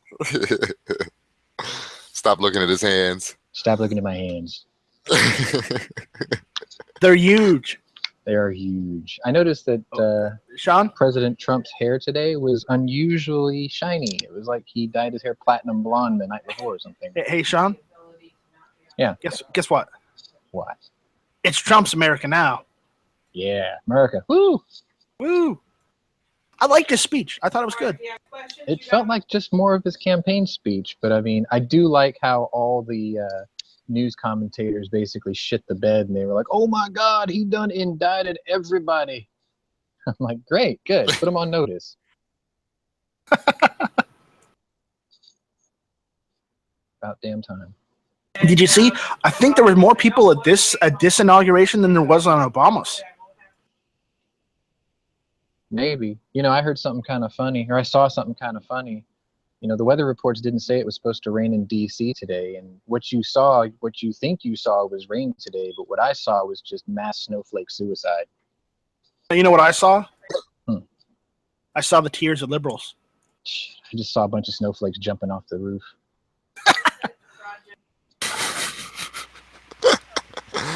Oh, fuck. Poor bastards. I love the ending of that whole process too. It was like they walk the Obamas to Marine One, and then they take off, and then they pan out, and Joe Biden gets stuck into an Amtrak. Thank you for your service. Go ride with the rest of the people. We're done with you now, Joe. Yeah. He's been living off the government dole for what, 41 years, and now he's going to have a lifetime pension off the government for the rest of his life. Fuck. It's gonna run out of cops to grope too.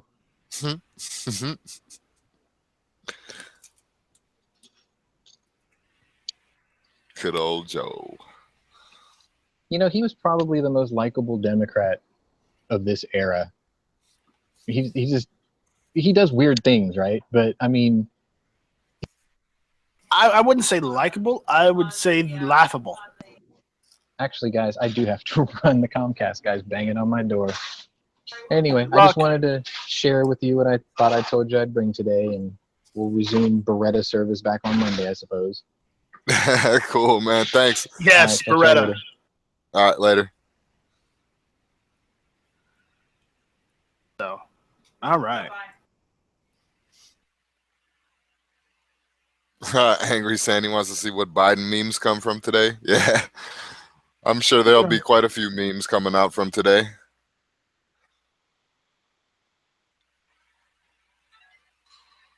But now we have we have Mike Pence.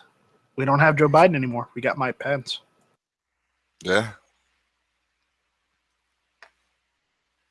So I feel a lot better now that we have a Republican president again. I'm almost in tears, but not really. I'm just happy. Finally happy that my candidate actually freaking won this time. Right. Yeah. Okay, I didn't vote for Romney because it's Romney, and I sure as hell didn't vote for Obama. That's for damn sure. The last 2 times, so I don't know. Yeah, negative. I did help reelect George W. because, as I said, he taught me all I needed to know about strategery. I learned all my strategery from good old George W. I am now proficient in strategery.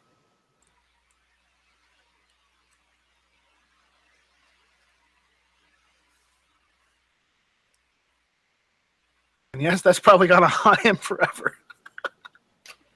Yeah. Among other things. Among other things. That whole fucking choking on a pretzel thing, I'm sure he's not going to live that one down. Yeah.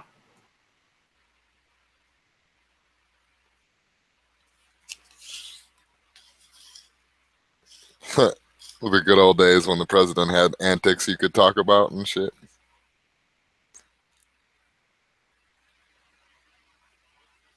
Yep. So, do you have any Guess That Guns today? Let's see here. I do have one lined up, and then I can go back into my email real quick, and Angry sent me a couple. No, let's not do what. Let's not take Angry's, because if we take Angry's, then he can't participate. And I want him to be able to participate. So, Well, I got one then. Give me a minute, and I'll come up with a couple more. So just do one, and then we'll talk about some other stuff, and then we'll come back to it. We'll see. All right, let's see here. Get into this one real quick. Everybody, crack your knuckles, get your keyboards ready. Guess that gun. The weight of this gun is about 2 pounds. The length of this gun is a little over 8.5 inches.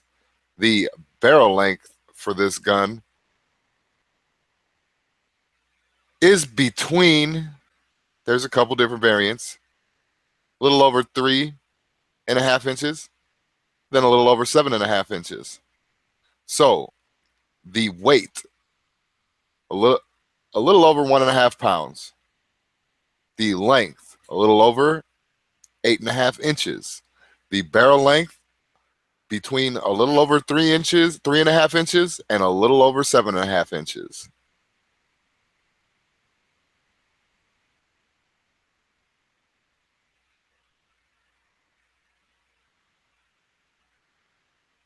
Let me do this here. I know you're looking up guns, so I don't know if you're able to look at the answer. Yeah. Well, just put it in the internal. All right, hang on. There you go.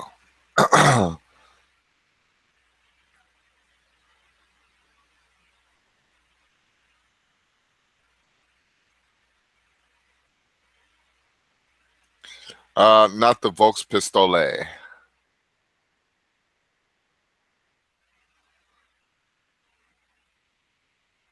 Very good for a first guess, though. I will say.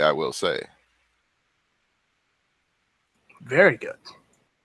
Let's go check over on the YouTube side.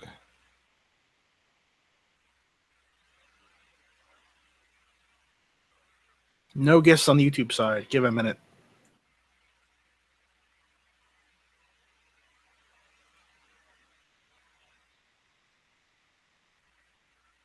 There is a question over here, though. So while we're waiting for those guesses to roll in, Mad Sexy Man of the Night asks, Night Strike, what's your favorite handgun for around $600?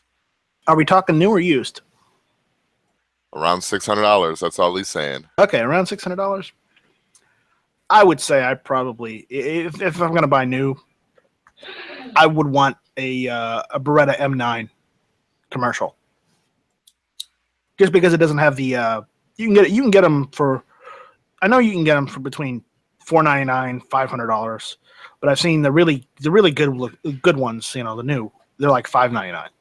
So in my area, okay, so areas will vary, but I'd get a new Beretta M9.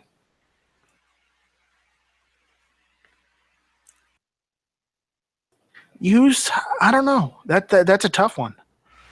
I mean, whatever I could find, really. I mean, 9mm or 45.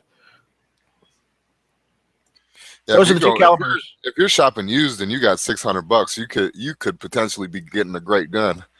Yeah. Yep.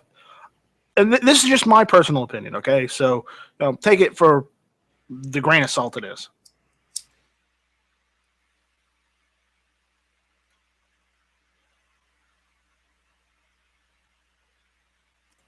But you can't go wrong with a Beretta. You can't go wrong with many other companies either. So I'd have to look around for what I want because I've pretty much got all I want as far as, right now. The M9 is one that I do want that I don't have. So but another one I'm looking for. I'm not looking for a Browning high power. I'm actually looking right now for. I do want a high power later on, but right now I'm looking for a Browning BDM. It's not a Webley Mark 1.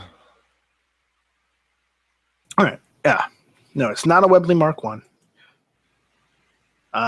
Angry? Go back to your first answer.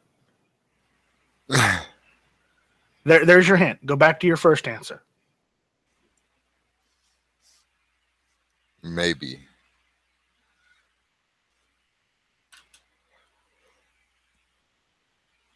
And that's not much of a hint, but I'm pretty sure that's pretty vague.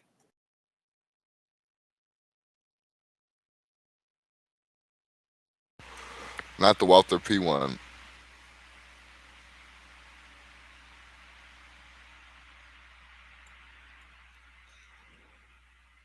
That's odd. I must eat up a lot more bandwidth when I'm running the show then, huh? I guess. Well, I have better bandwidth, but I haven't gotten fiber yet because apparently I need a grounded outlet where they're putting the fiber in. So I have to call an electrician out to come and put an outlet out there. So I haven't got my fiber yet. I'm kind of pissed off about it.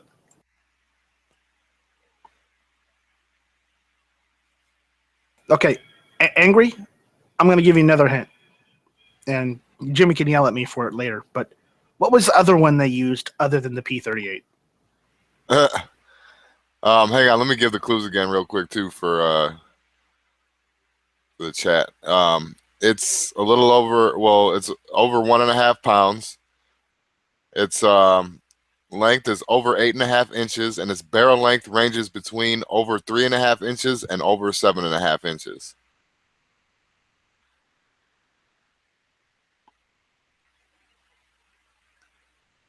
Not a P4, not a HSC, not a PP, not a Walther. Period. Up. No. Angry got it because he got the correct spelling. Okay, because you gotta learn to correctly spell because it does matter. There you go. All right. There we go. We'll take that. I'll tell you what. Between Angry and Drake right now, who can type in the fastest? What was it actually called?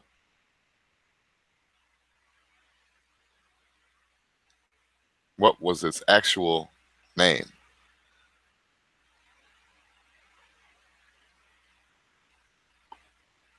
That's how we'll break the tie. If that's where you're going with that, no.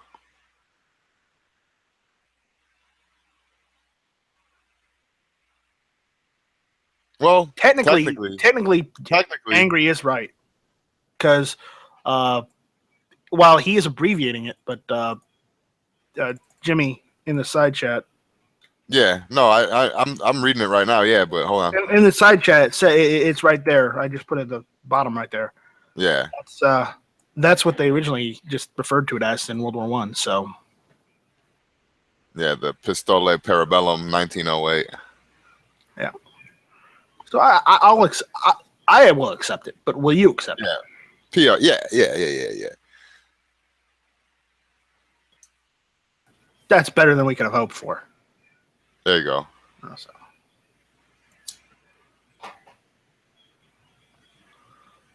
All right. And side chat, Jimmy, that's the next Guess That Gun. All right. We haven't done that one in a while, I don't think. Yeah, go for it. Oh, wait, side chat. I'm just seeing the. Oh, yeah. Side chat. You do it. I don't want to do it. People actually answer yours. All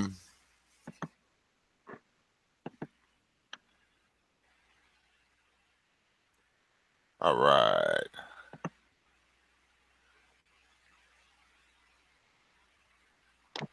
This gun weighs in at a whopping 9 pounds. The length 50 inches, barrel length 28 inches. The weight again, total weight 9 pounds, total length 50 inches, 50 inches, barrel length 28 inches. Go over here and hop on YouTube.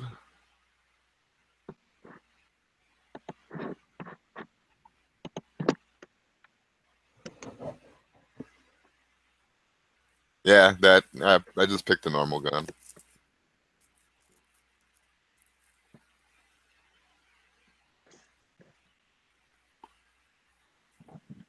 Negative. Not a Type 99. It is not a Japanese gun.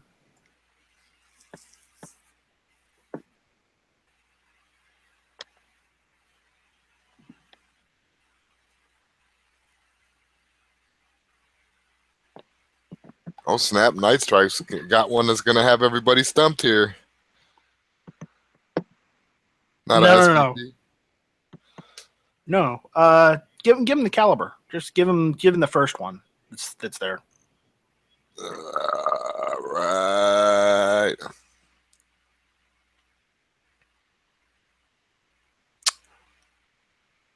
One of the cartridges it takes is a 12 gauge. It takes a 12 gauge.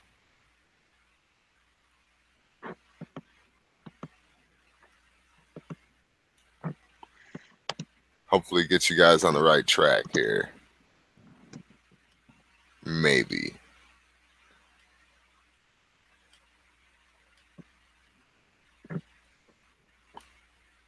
Nope, not an 870. Think a little older. Nope, not Remington. No problem. Hang on a second. The weight, total weight of this gun, 9 pounds. Total length, 50 inches, 50 inches. Barrel length, 28 inches. It is not a Barrett 50 cal. It is not a SPOS 12. That's on YouTube side. Amit got it. Yay.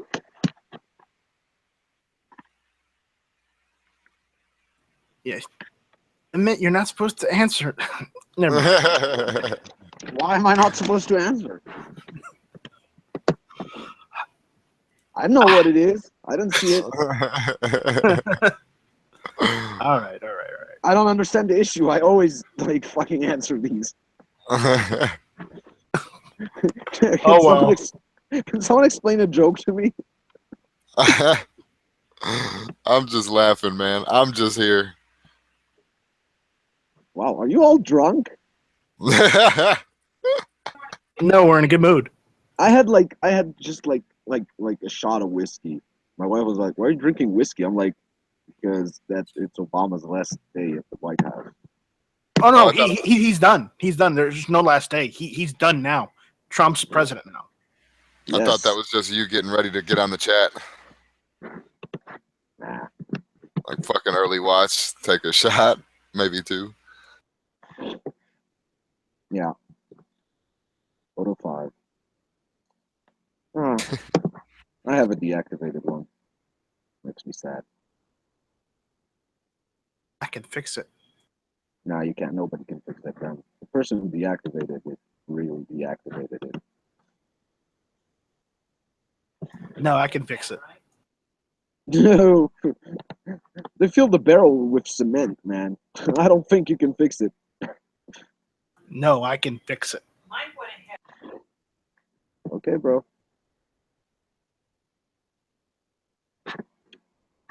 It'd be a pain in the ass, but I could essentially fix it, but I don't want to. It would. I don't think there would be a point in fixing it either way. But No, but I could. I'm telling you, I could do it. I really wish it wasn't deactivated because it's. I like the way that gun looks. I don't know. Maybe some people think it's an ugly gun. I think it's a pretty good looking gun.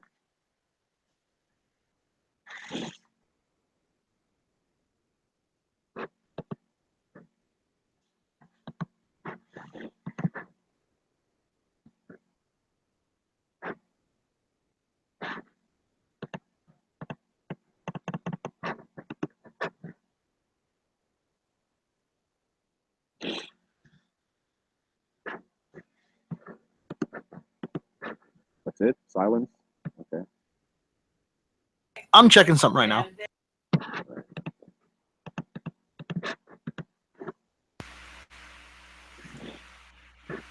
Hey, Jimmy, I've got another one for you.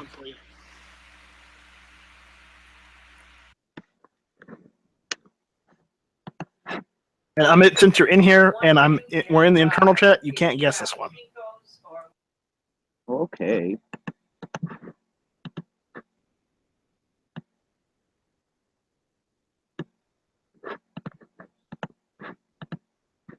I used to do this in the internal chat. You're ruining my fun. But okay. Well, we have to. You're Israeli. That's just so you know, that's hate speech. It's not. I'm just poking fun at you. It is. I'm No, it's not. It's not. You know, it's not intentionally being mean. Well, I'm filing a complaint. You just deal with it. Well, you can file your complaint. You know where you can stick it. Still hate speech. No, it's not hate speech. It's me poking fun at you. Well, at least you're in a good mood today. Yeah, I'm not the downer like I was yesterday, I guess. Oh my.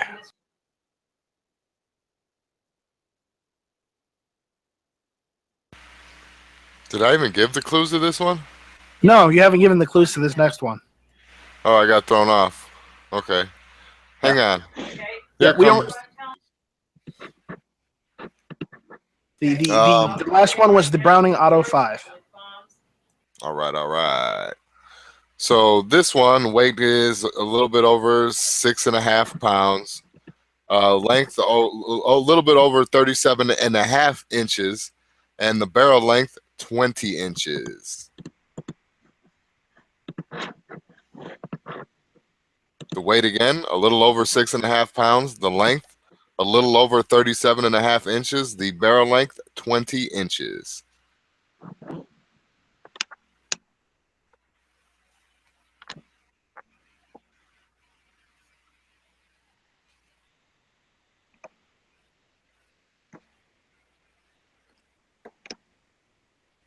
My dog's on her period, man, and it's horrible. Put her outside. There's blood everywhere. It's raining outside, and then there'd be blood and mud everywhere. Yeah, and then I'd have two problems. No, stop it. You're reminding him of that poor cow. Just stop it. Jeez. By the way, have you ever done this one? While they're like trying to get that one. Let me see. No, we have not. That's a good one. That is a good one. Jimmy, take note. That's next one. Noted.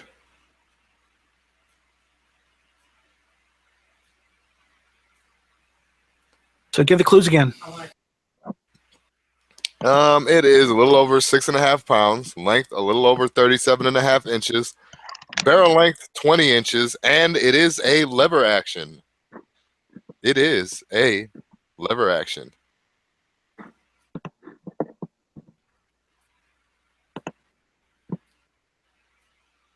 Give him the caliber. The caliber is 30-30.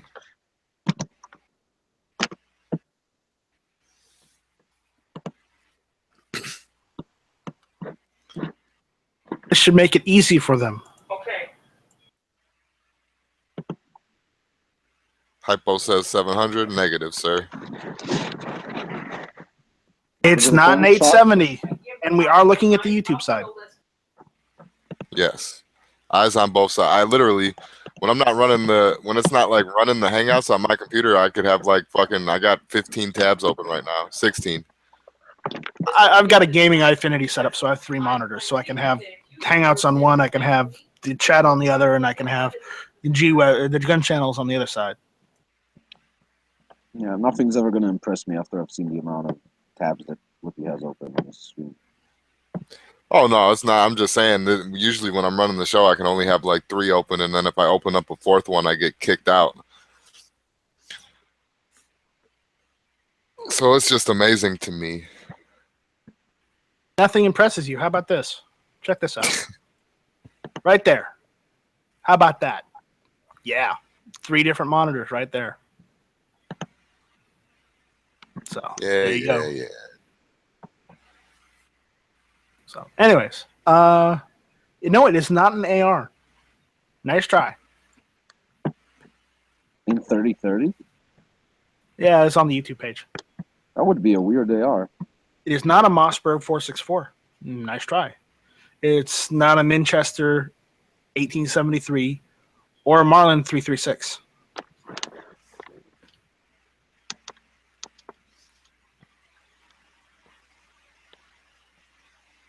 It is not an 1897, and it's not a 700.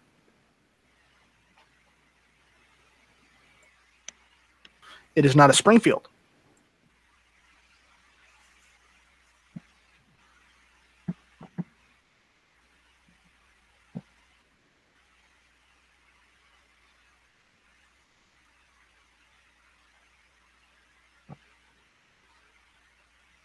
Not in 1895. It is not a Marlin 336.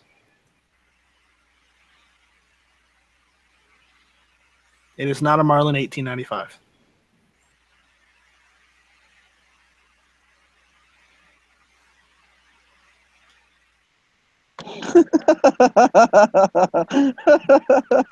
What happened? I'm reading something on Facebook.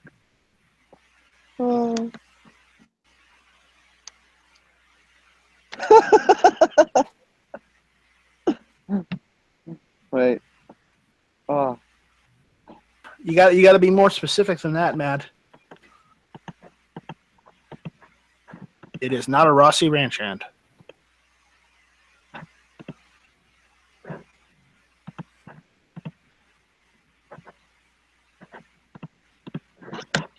Got them stomped. Check out that thing on Facebook.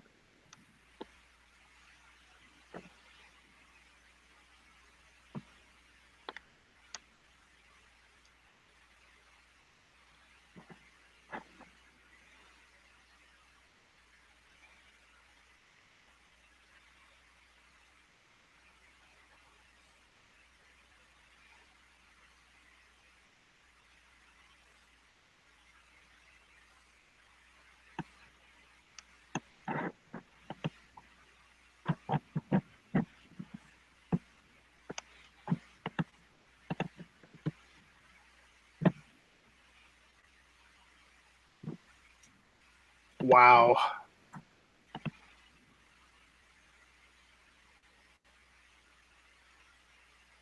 It's not a magic gun. It's not a Marlin 1894. It's Is not, it even real? It's not Marlin. It is a real gun. Okay, look at the caliber. 30-30 what? It's not a Henry. Jeez. I think they're trolling you. I think they've given up. You guys just want me to give you the answer?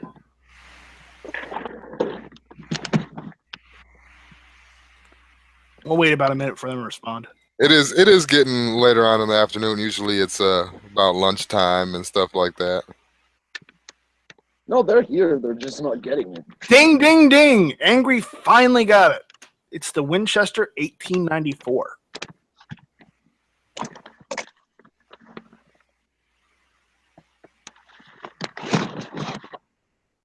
And when I said think of the cartridge 3030 Winchester, so the most popular Winchester lever action is actually the 1894.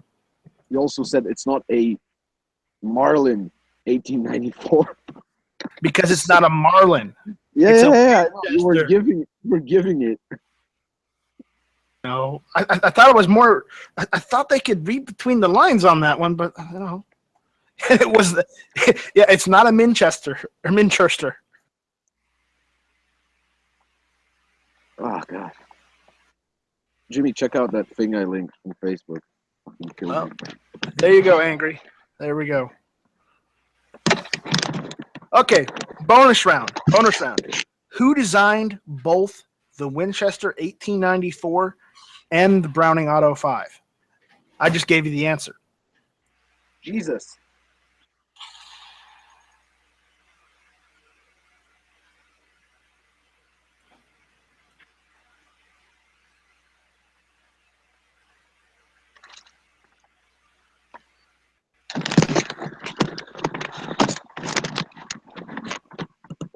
All right.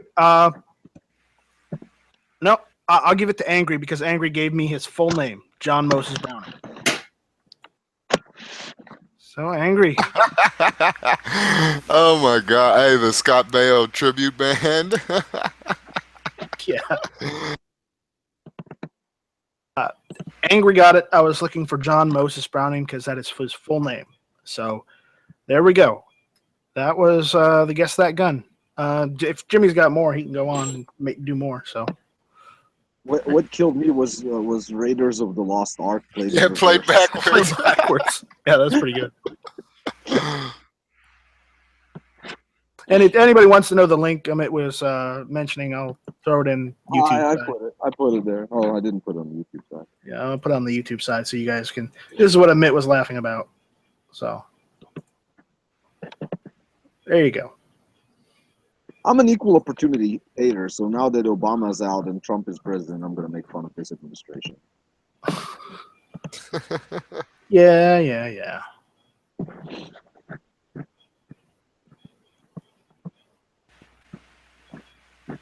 So, Mitt, you want to do that gun or not?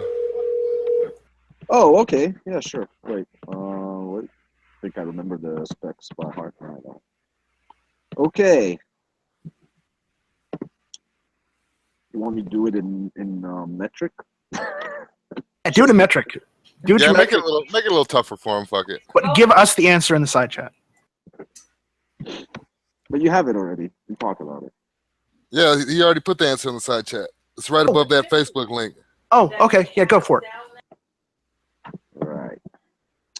So this gun weighs around between 880 grams and 950 grams and comes in various barrel lengths, the shortest of which is 195 millimeters. Oh, I'm sorry, the overall length, the shortest of which is 195 millimeters. Should I give more hints? What do you say, Jimmy? Yeah, give him a couple, maybe one or two more. I don't want to give it away right away. Sure. It's also available in various cartridges, including 22 long rifle. That way, didn't give it away.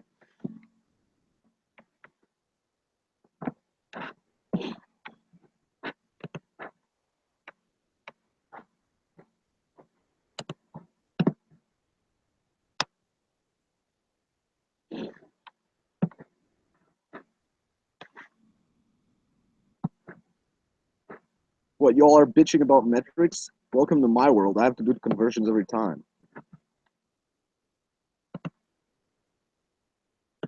Just to figure out what we're even talking about. Fucking inches.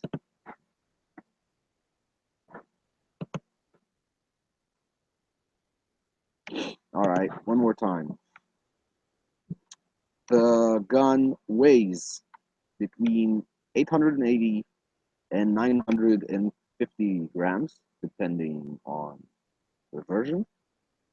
Its overall length is between 195 millimeters to 233 millimeters, and it comes in various chamberings, including 22 long rifle.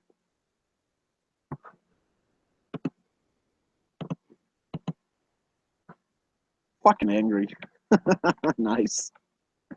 Good job, Angry.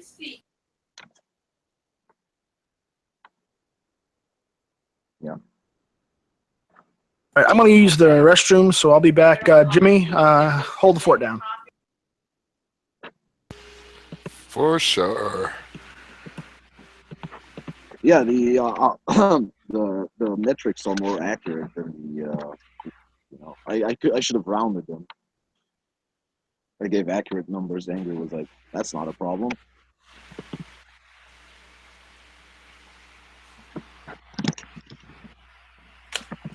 Yeah, and sometimes it's easier to find them Oh yeah, because that's yeah. like what they're already set in anyway. Yeah. That is a nice revolver. I would not pick one out of the house if it turned up on my kitchen table. Nah, not at all. And they're still issuing them, you know. The thing about that revolver is when those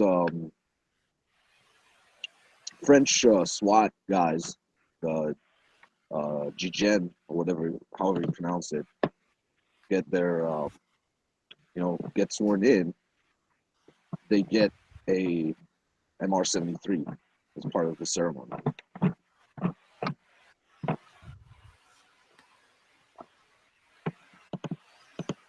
That'd be pretty fucking nice. I would accept that shit.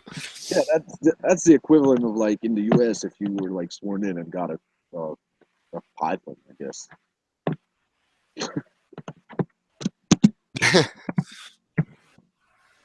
And it's France, so no one has guns too. So the revolver is pretty much a high capacity assault weapon.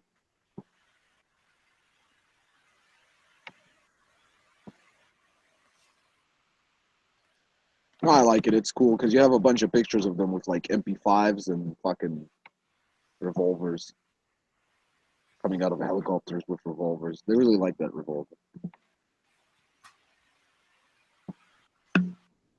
Which, who can blame them, really? Yeah, they're nice. I mean,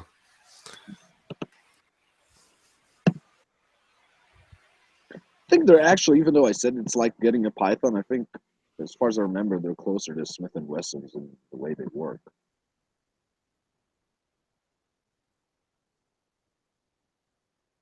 how's that? Just the trigger, the single action trigger, or what? I think the cylinder release and all that is more like a Smith & Wesson. Oh, so they're actual like manual arms, kind of.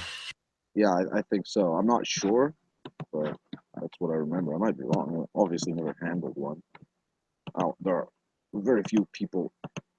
I mean, they're pretty scarce in the U.S. as well. Like getting your hands on one isn't that easy, as far as I know.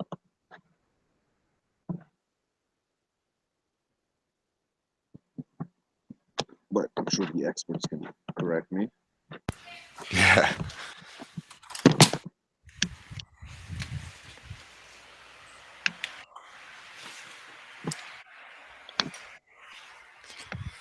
I was just reading another lobby link. I guess they're still talking shit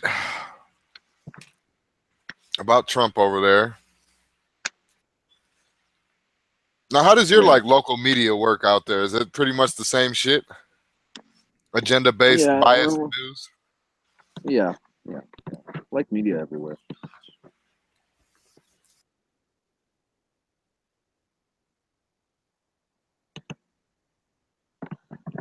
They were all saying that Hillary's going to win too, but I can't blame them for that. I was saying Hillary's going to win. But I was kind of saying that because assuming, I'd rather assume the worst and be pleasantly surprised. Not that I was super hot about Trump winning, just that I really wanted to see Hillary losing. So. Yeah, I was just happy that he wasn't her. Yeah, and Israelis, like most Israelis, really don't like Obama, so they're kind of. I think most Israelis were pro-Trump in the election, even though our media would like to tell you a different story. But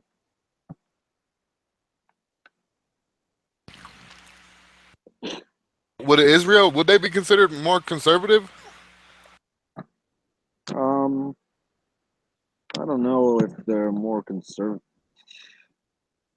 The thing about Obama is that the public in Israel really felt that he's a complete at the best a complete idiot when it comes to the Middle East, and at worst is actively trying to like fuck us over. So,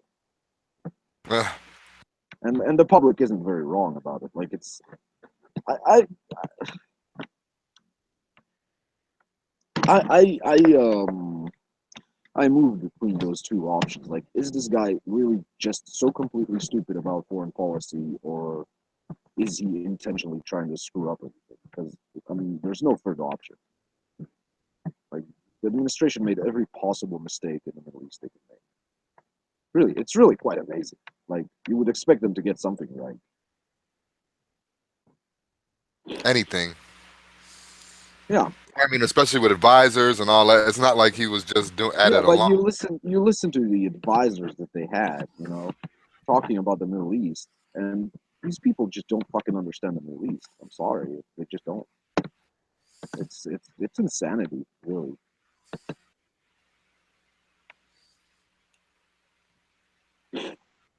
Yeah, I could agree with that. I don't think that even the well-intentioned people around him, because I don't live like I don't believe that lizard people have taken over the U.S. government or whatever, right? So I believe that there are some people there who honestly think they're doing good work, right?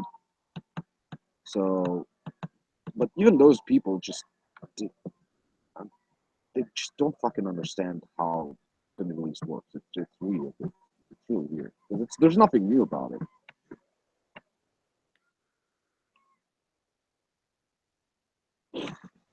Now, some things nobody could anticipate.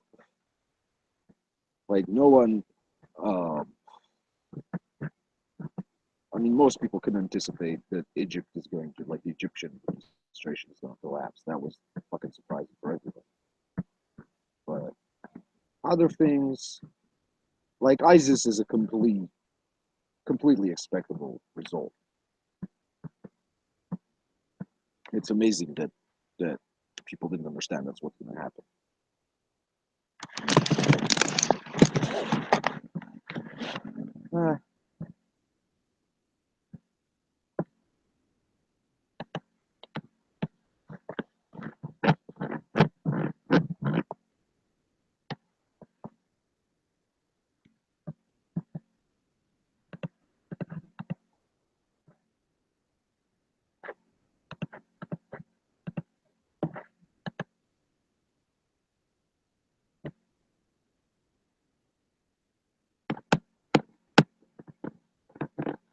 Yeah, and I'm looking at the stuff that Z was posting.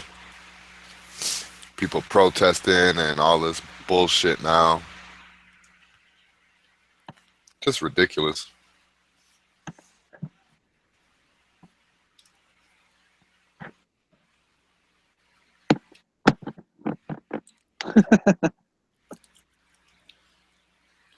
What? My friend posted like a flow chart. It's like, is Donald Trump your president? And there's an arrow. Are you a U.S. citizen? No. Well, Donald Trump is not your president. Yes. Do you like him and did you vote for him? No, I hate him. Donald Trump is your president.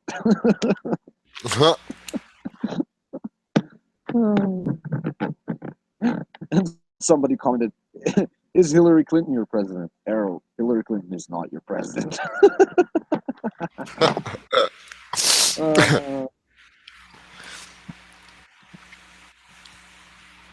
No, she lost. Yes. Yes, she did. It was delicious. Man, Gun Channels was awesome that day, by the way. Which day? Election day. Election day. Oh, you mean that evening? Oh yeah, that was awesome. We had 2 consecutive hour streams, 8-hour streams. So that was good. And I was kind of surprised you stuck around for most of it, Amit. Oh, I watched the elections all like most of the night. Like I was awake. I was awake for most of it. Well, the reason I say that is because you're in another country. You really don't care either way. No, I do care. I care about Western civilization not being fucking destroyed. I don't get when you live in a small country, you don't get to say I don't give a shit about what happens in superpowers. It's very important to me what happens in superpowers. I'll get like the stupid not stupidest, the most relevant example is if Hillary Clinton got elected and did a bunch of anti-gun things in the U.S., that shit trickles down all over the world, and because people are going to be like, well, even the Americans are doing this and this and this, Now, if Donald Trump is elected and he does national, I'm not going to try to pronounce that word. I can't. The National Carry. Okay, yeah, National Carry. National Reciprocity Act. I can say carry. I can't say reciprocity. Reciprocity. There you go. You got it. Yeah, it's never going to work again. Anyway, yeah, you try saying like Nisiada deep. Anyway, no, because I don't want. Yeah. So anyway, if he does that, yeah, and nothing bad's gonna happen because obviously nothing bad's gonna happen because we know that's not how guns and violence works. Nothing bad has happened. Yeah. So I'm gonna go. I can say, hey, you see, the Americans are like voting for less gun control and they know what they're doing because they already have pretty liberal gun laws and they're liberal in the meaning of the word.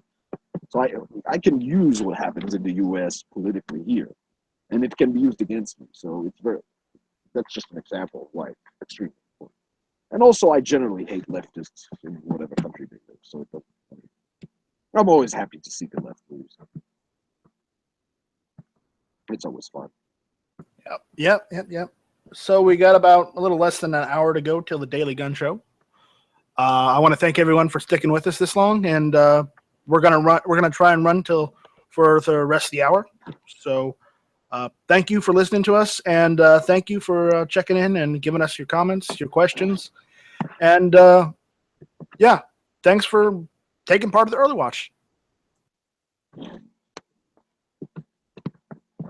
I have a topic that I thought of yesterday. If you want to try and fill the next hour, you all can try that. If you got a topic you want to bring up and talk about, go for it. Unless you have something planned, Jimmy. No, we've pretty much got everything out of the way, haven't we, Jimmy? And I'm sure you're gonna have something to say about it because you're almost there. So Jimmy, are you there? Jimmy's dead. Yeah, what's up? Okay, you're back. Yeah. What's up? My bad. Are we done pretty much with topics? Yeah, for the most part, I was gonna go through like a fucking like an early watch trivia thing, but I don't have any questions ready or anything like that. So yeah. Okay, well, then Amit, go for it. Okay, so the topic is basically carrying historical or oddball firearms as for concealed carry or self-defense. Yes, no, and if yes, which ones? If no, or yes, why? The whole thing. So I'm saying you're basically doing that. Although I mean the 1911 is kind of an exception because it's really not that outdated. But for instance, carrying a Luger or a fucking some people carry Makarov or Hawker. So oddball carry? Well, not oddball or just old. Yeah, well, oddball is a good name for it. But I'm not saying like I'm not gonna say like Desert Eagle or something like that. Well, I that's not specifically oddball. That's just ridiculous. yeah, I mean like basically guns that were legitimate carry guns 50 years ago and carrying them today is Well, that while you may think the 1911 is an oddball carry gun, the fact is there are millions of Americans that still carry the 1911. Granted, some may carry the Commander, some may carry a compact 1911, but the issue is they still carry it because it basically is the personification of America. Some people can disagree with me. That's okay. It's my opinion. But I believe that the 1911 is a personification of what America is.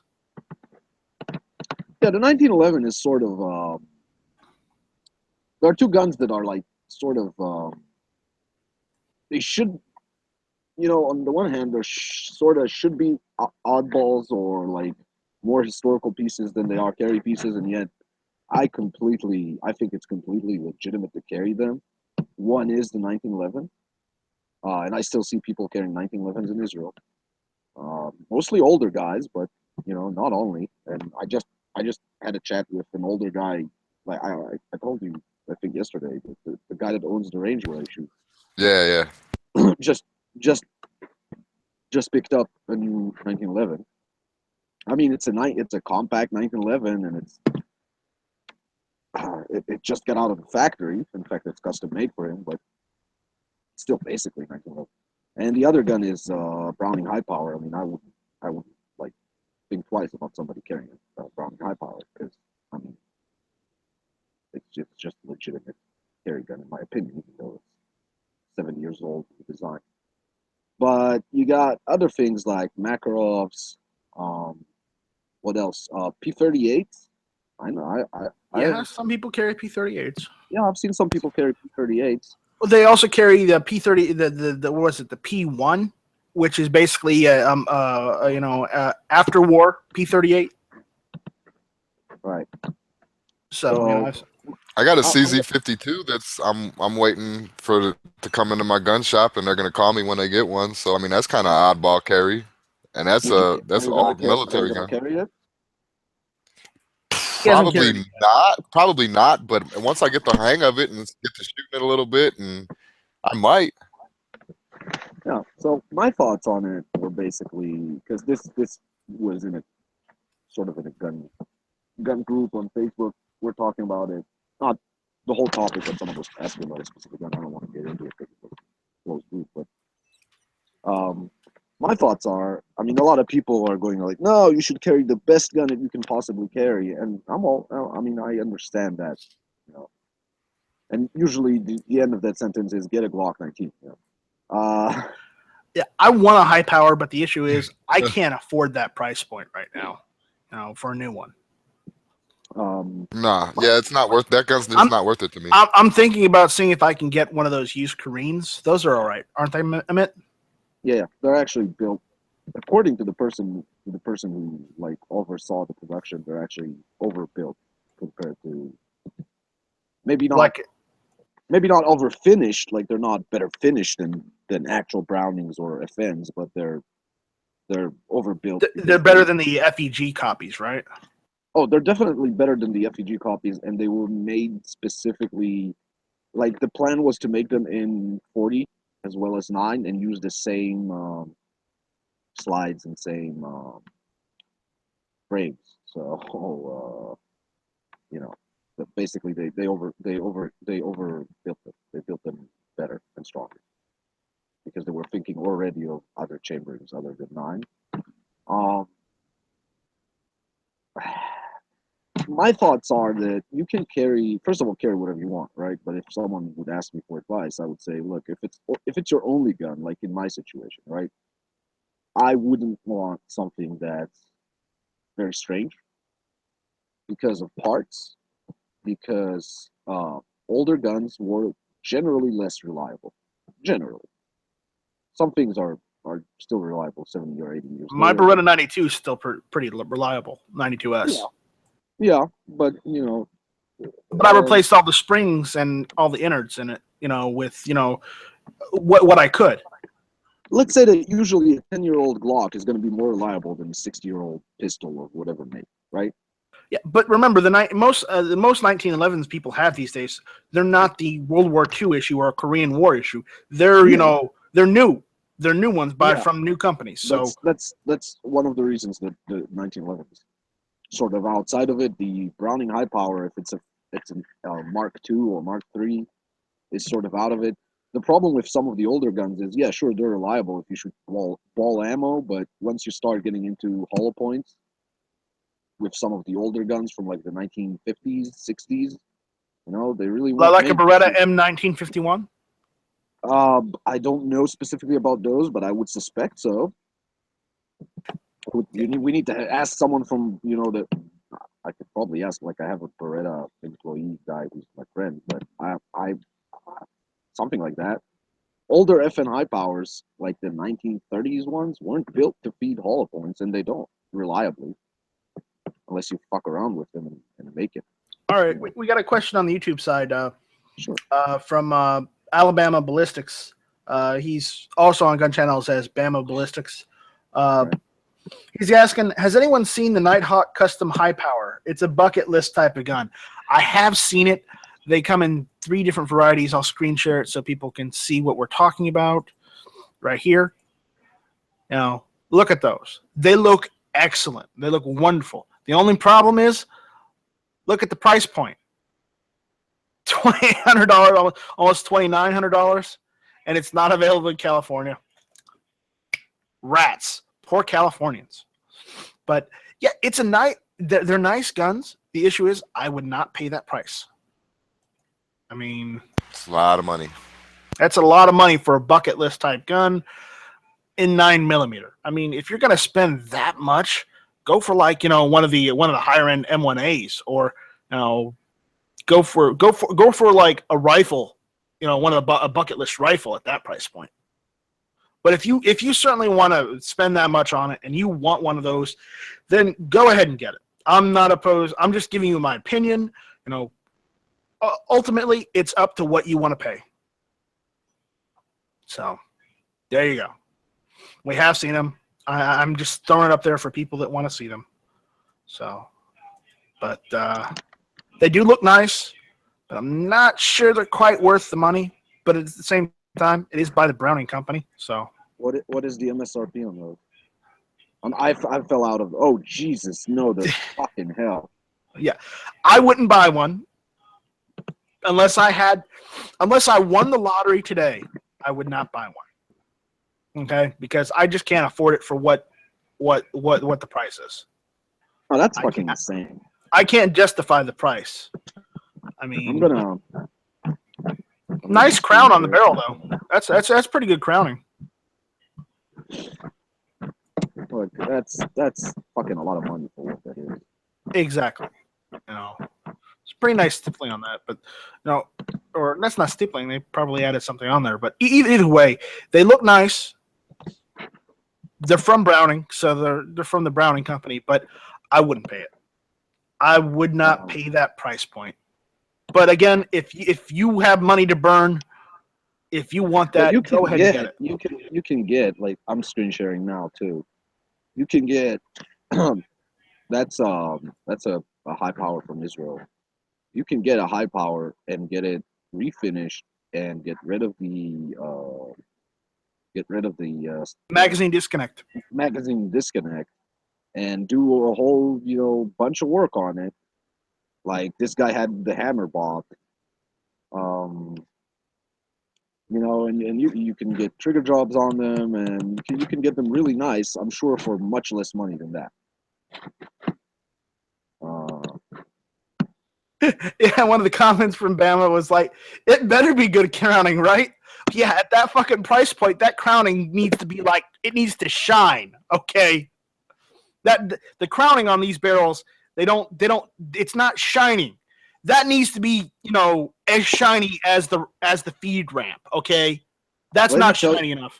Let me tell you though, those grips, I don't know shit about that. I don't know what else they but those grips are nice. Not these ones. Fuck these ones. The ones on yours? No, the ones on this one. Yeah, the wood grips are wonderful. Wow. If I were you, I'd just say I would just contact Bounding and say, on these specific models, can you just sell me the grips? Or just go on Gunbroker. You can probably find someone who's selling just the grips because they don't like them.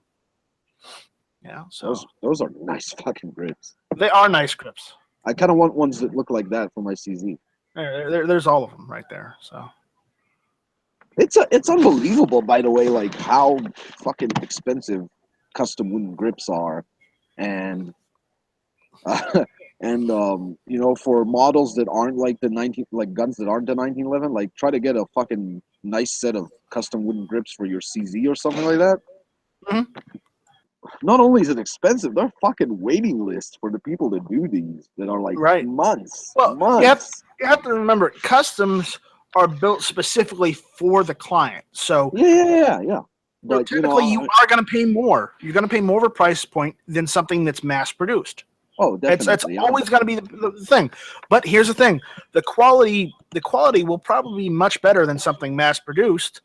I'll give you that. But at the same time, you're paying like 10 times the price. Yeah, you gotta ask yourself. Like, I looked around when I got the CZ. I looked around for grips for it, and it's not like a 1911 where they're endless. Literally endless. Is it illegal for us to get grips for you and send it to Israel, or? Oh yeah, you can send grips. Grips aren't considered gun part. I mean, maybe they technically are, but I've never heard of someone who thinks that. Because if you wanted some grips that for any of your guns here in the United States, we could get them and send them to you. Yeah, well, I managed to at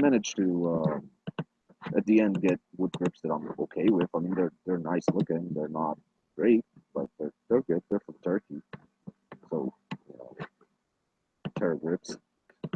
But just at the time, I was looking at like custom grips, and I was like, "Holy shit!" Man, you gotta wait like 4 months for the guy to fucking send them over. Never mind the price, those times when you're like, I'm so happy there's a 4 months waiting time because otherwise I would definitely spend this money right now. And the only thing that's stopping me from doing this stupid mistake is that I can't wait 4 months for it because it will kill me. Right. It was one of those situations. Yeah. I'm gonna look at getting one of those Koreans because if you say they're all right, then I may get them. Are the parts interchangeable with the regular just high power parts? I think they are. I can find out quite easily. I'm asking you because they're from your country, obviously. Well, yeah, but no, asking me is pretty legitimate. Like, if you have more than a couple of questions, then just send them to me on a private message. I'll translate them and just ask Avi Moore that he was like one of the managers of the project when they built the Koreans. Because that company's long gone. Forgot the name of it. But it was they set out to produce a gun that is as good, if not better, than the FN. So, and Avi Moore he's a serious fucking gunsmith. Like, don't tell Bob. He'll get all offended. No, why? It's basically an FN. It's just again, any question you want to ask, he fucking knows the answer. He still carries an FN sometimes. He's an older dude. He carries either an FN or a steel frame Smith and Wesson semi-automatic, which is kind of funny. Someone's old when he carries one of those.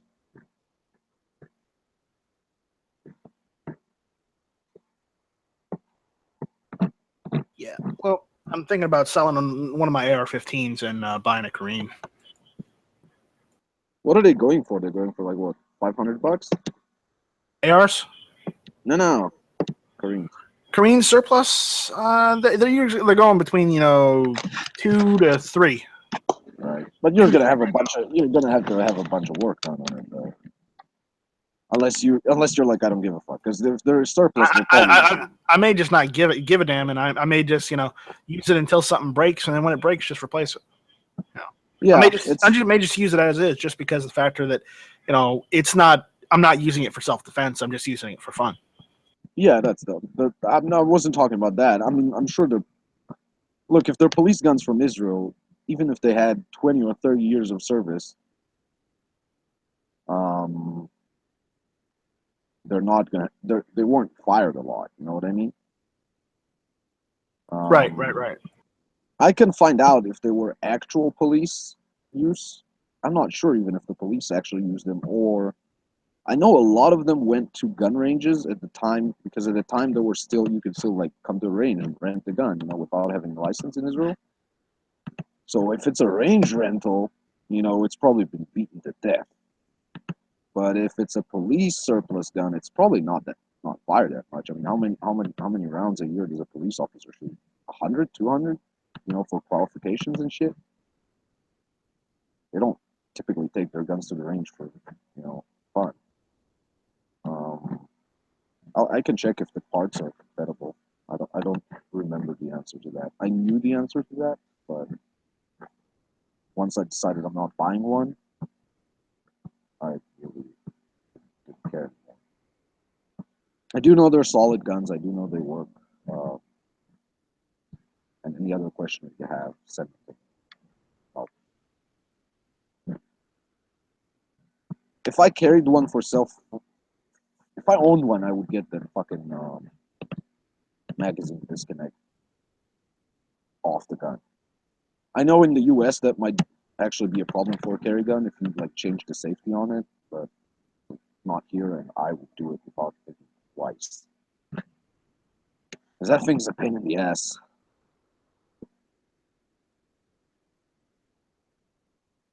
Even at the range, just shooting it at the range, every time you want to safety check it, you gotta put a mag back into. And in Israel, people do this. By the way, if anyone has a Browning high power and they're doing this, they're fingering the gun to touch that disconnect. Oh, that's fun. To dry fire it, yeah. Well, people do that because they're like, oh, I don't want to insert a magazine into the gun. I just, check that there's no magazine and check there's nothing in the chamber. Now I want to, quote unquote, dry fire it. And people put their finger in. Well, numbnuts, we're fucking doing this. We're pressing the trigger to make, the final and complete, safety check that there's nothing in the chamber. Now, if there is something in the chamber and your finger is inside of the fucking magazine well, guess what's going to happen to your finger if that gun goes off? So don't do it. Put a magazine in. I get cancer from watching people do that.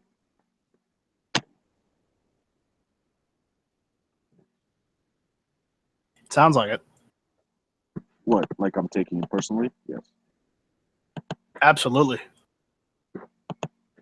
Just a little bit. Because it's one of those stupid things where people are, I don't want to put a full magazine to the gun. Why? The gun's gonna wreck itself? Or you're fucking stupid. Put the mag in, fucking dry fire it, and that's it. And holster it, or chamber around if you're an actual smart person, but whatever.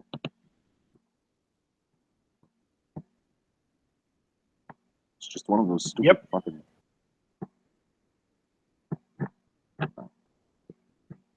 I would carry a high power. I wouldn't be worried about it. It's like a 1911, basically. It's the same deal. I don't like it because it has a safety, a manual safety belt, whatever. That's what I had, and I'd carry it happily.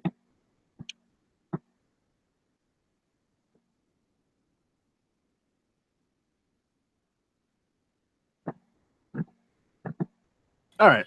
Anyways, what's next? Jimmy, you got anything?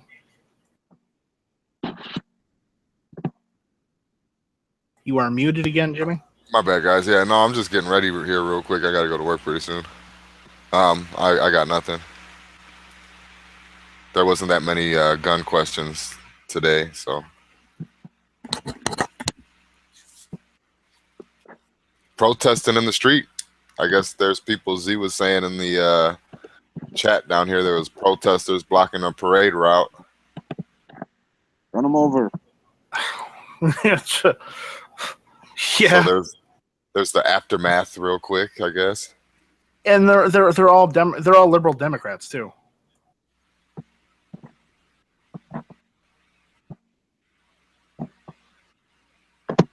And the ones that are actually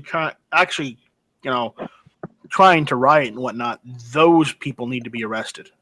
I don't care if they've got their masks on or what. They're intentionally trying to start shit. And at that point, you don't see us Republicans doing that whenever a Democrat gets elected. But when a Republican gets elected, the Democrats think it's fine and it's appropriate, attitude and behavior. It's not. It never is. Why should they be any different than us?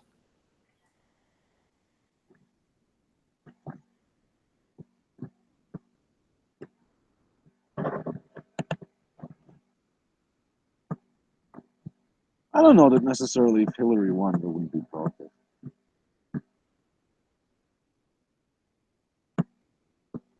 I'm not convinced about that.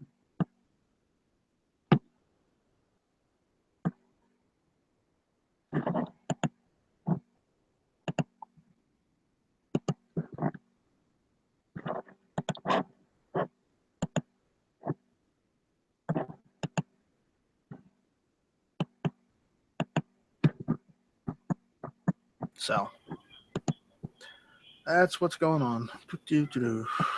But we'll see what happens.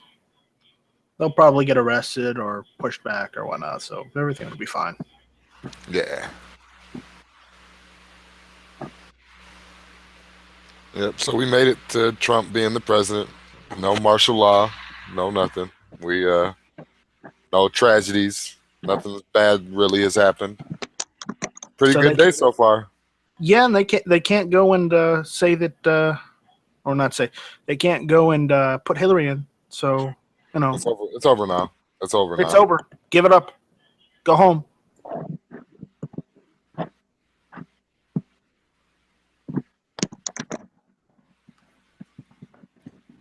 I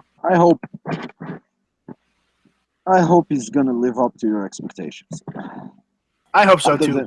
But at the same other than time, the expectation of not being Hillary, which he has already lived up to.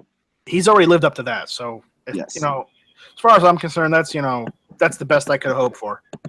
My expectations are fairly low. I guess for a president anyway, the leader of the free country, free world, whatever you want to call it. But I mean, if he does a couple of executive orders that were ridiculous, if he does something to help out whatever the hell Obamacare was supposed to be, minor shit, I'd be happy with that. Now, if he was to do good and get a second term, I would expect a lot more come the second time around. But I'm keeping my expectations low in hopes that he could at least meet a couple of them.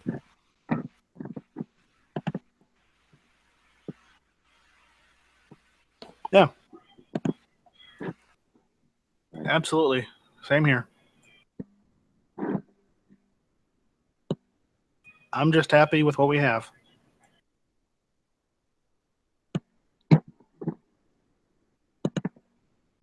Well, on that happy note, I'm going to say bye. I'll see you guys tomorrow. All right. Take it easy.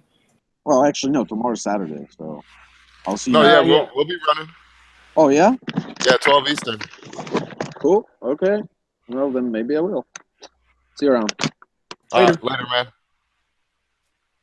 Now, speaking of that, real quick, Knight, what time does Matt's chat usually start on Saturday? It's usually the early evening, right? Or later afternoon, early evening? Yeah, he does it usually anywhere. It depends on his day, but anywhere between 4 and 6.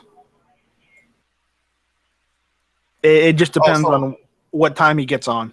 So we'll at least be able to run a 4-hour show, then. Yeah, 3 or 4 hour show, yeah. Cool.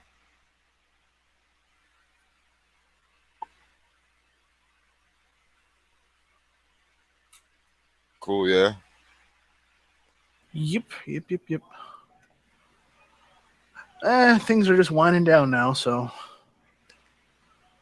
I gotta Yeah. go and do some, I gotta do some electrician work.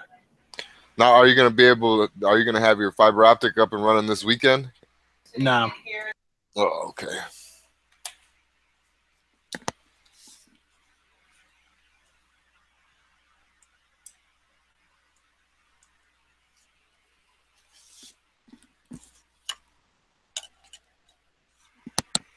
Yeah, no, probably not until next month, depending on whether I can get the electrician to come out on Monday or not. And then get them to come out and put that because in order to install fiber optic internet, either Right. inside your house within 50 meters or no, 50 feet, within 50 feet inside your house or outside your house, they have to put a battery backup system. And if you don't have a grounded outlet near that, then you're kind of screwed because no battery backup. So they need that to run power to the modem. Damn. So even if you have an outlet inside the house, so whatever. So, anyways, that's that. We'll see what happens there. I'll let you know. Yeah, sounds good. I wish someone had told me in advance, because then I could have gotten it done beforehand. Yeah. Because I had to wait for a half a month for them to come out. What the hell? You tell me after the fact?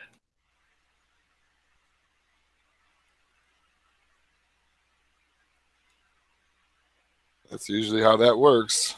Yeah. Anyways, what else?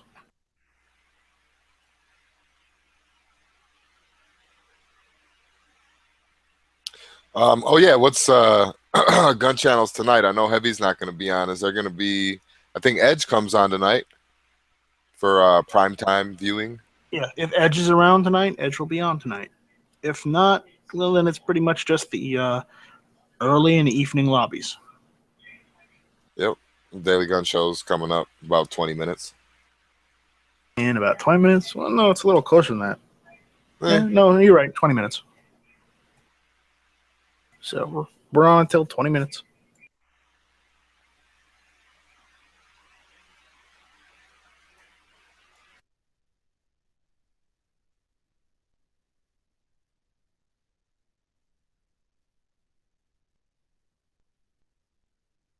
Yeah, I'm checking the YouTube side.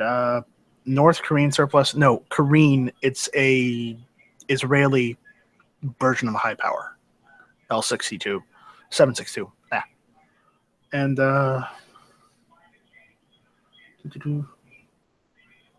yes, Amit is from Israel. He's one of our Israeli gun owners here on Gun Channels, because we're not just for the United States. We're for everyone owning guns. So if you're allowed to own a gun in another country, then, please join.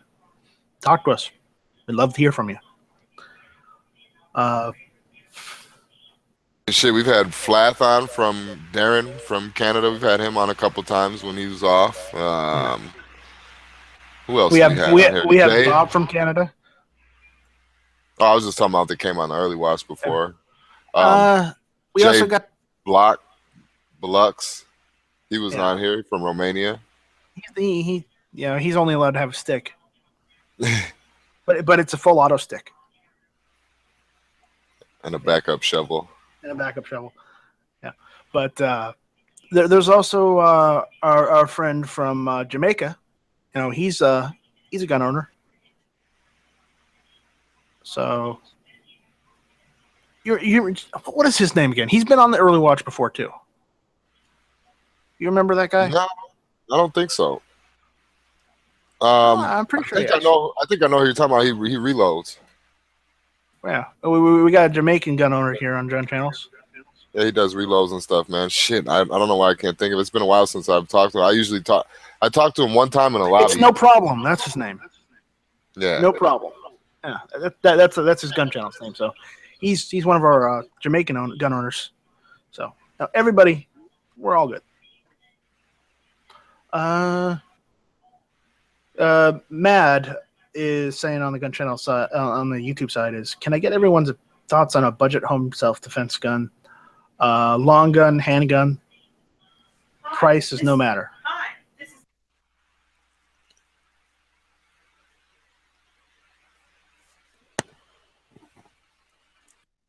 I'm sorry. What was the question again? A budget handgun, or you said both? It doesn't matter. Budget home defense gun, long gun, handgun. I mean, Why don't we just cover both? best bang for your buck you can get. I feel like home defense wise, just home defense, shotgun. Get a any Moss 500. You can find you a Remington 870 for about 300 some bucks. right. You can even get Maverick 88 pretty cheap too, 12 gauge. And now, since we're talking about just home defense, now I'm going to bring it up because it's the gun that I just started carrying, and I'm kind of liking it. It's kind of growing on me. But that SIG P250 is a double action only, but I mean, that's a good gun to have it at the house, and you're going to pay under 400 bucks for it. I don't know. What would you consider a budget? Under 500 bucks? Under 400 bucks? In the $250 range?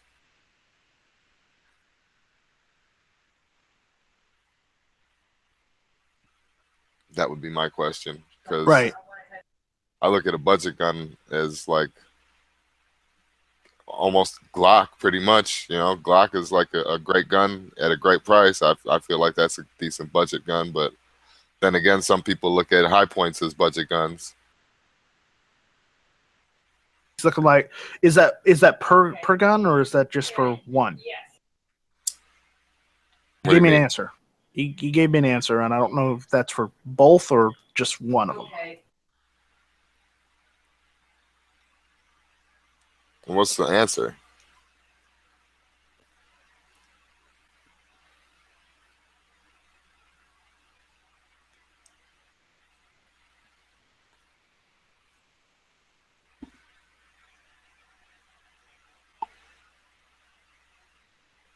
Yeah, there you go. Angry's got the right idea right there. Maverick 88 or police trade-in Glock. Can't go wrong. Okay, he's saying $1,000 for both of them, so $500 a piece. 500 bucks a piece. I would go. Yeah, I mean, Maverick 88 police trade-in Glock. You can't go wrong with that. You'll have extra money left over. Yeah, could also go Rock Island 1911. Because you got to think now, adding into that $1,000, I'm also adding in the price of ammo too. We're not doing any modifications to any of the guns. We're just talking about the guns, and you're going to need ammo. So in that $1,000, a Maverick 88 and Glock police trade-in, you're going to spend about $1,000 after you stock up on ammo and get both of the guns. Right, but if he's specifically just talking for the guns, I mean, you could get a 1911 Rock Island. Those are pretty dependable. Yeah, that's true. They are. If you want if you don't want a Rock Island, you can spend a bit more and get a better brand. 1911s are always good for self-defense and in your home too. I would always. No, we didn't talk about this. I would also say, a nice AR-15, like say an Anderson, you can get those for about 500. Those will work. Yeah, I was just gonna say we didn't bring up any rifles. I mean, you can find ARs for, about 500 or under. You can find AKs. About 500. The Waz, yeah, because the AMD 63s are $499. Wazers, I keep hearing the prices raised up on them, but I haven't seen any other. Is that true? Are they going up a little bit? Yeah, they went up a little bit. Okay. Yeah, well then maybe not a Wazer, but yeah, the AMD 63, I've heard 63, 65. I've heard nothing but great things about those. Yep. AMD 63s, always good gun. If you want something a little more robust, you could even look at getting or building a pistol length AR-15. Yeah. You build a pistol AR. Yeah, that's true. But I mean, if your main goal is home defense, shotgun. I would say you can't go wrong with a shotgun. A good pistol caliber. It's just up to what you're looking for. You got to give us more specifics, other than just home defense. Like if you're looking for specific caliber, specific length, where you're going to be using it inside your domicile. Then we can give you we can give you better answers. But that's all I can say right now.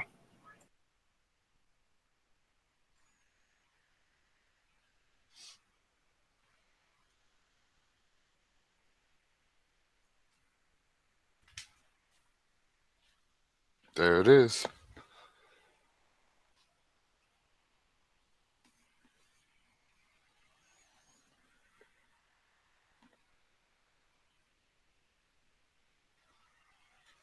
And I think we got about 10 minutes left till the Daily Gun Show. I got to jump out of here, though, guys. I got to get on the road. Yeah, why don't we call it? I'm about out of things to talk about tonight. Today. You're not that far ahead of me.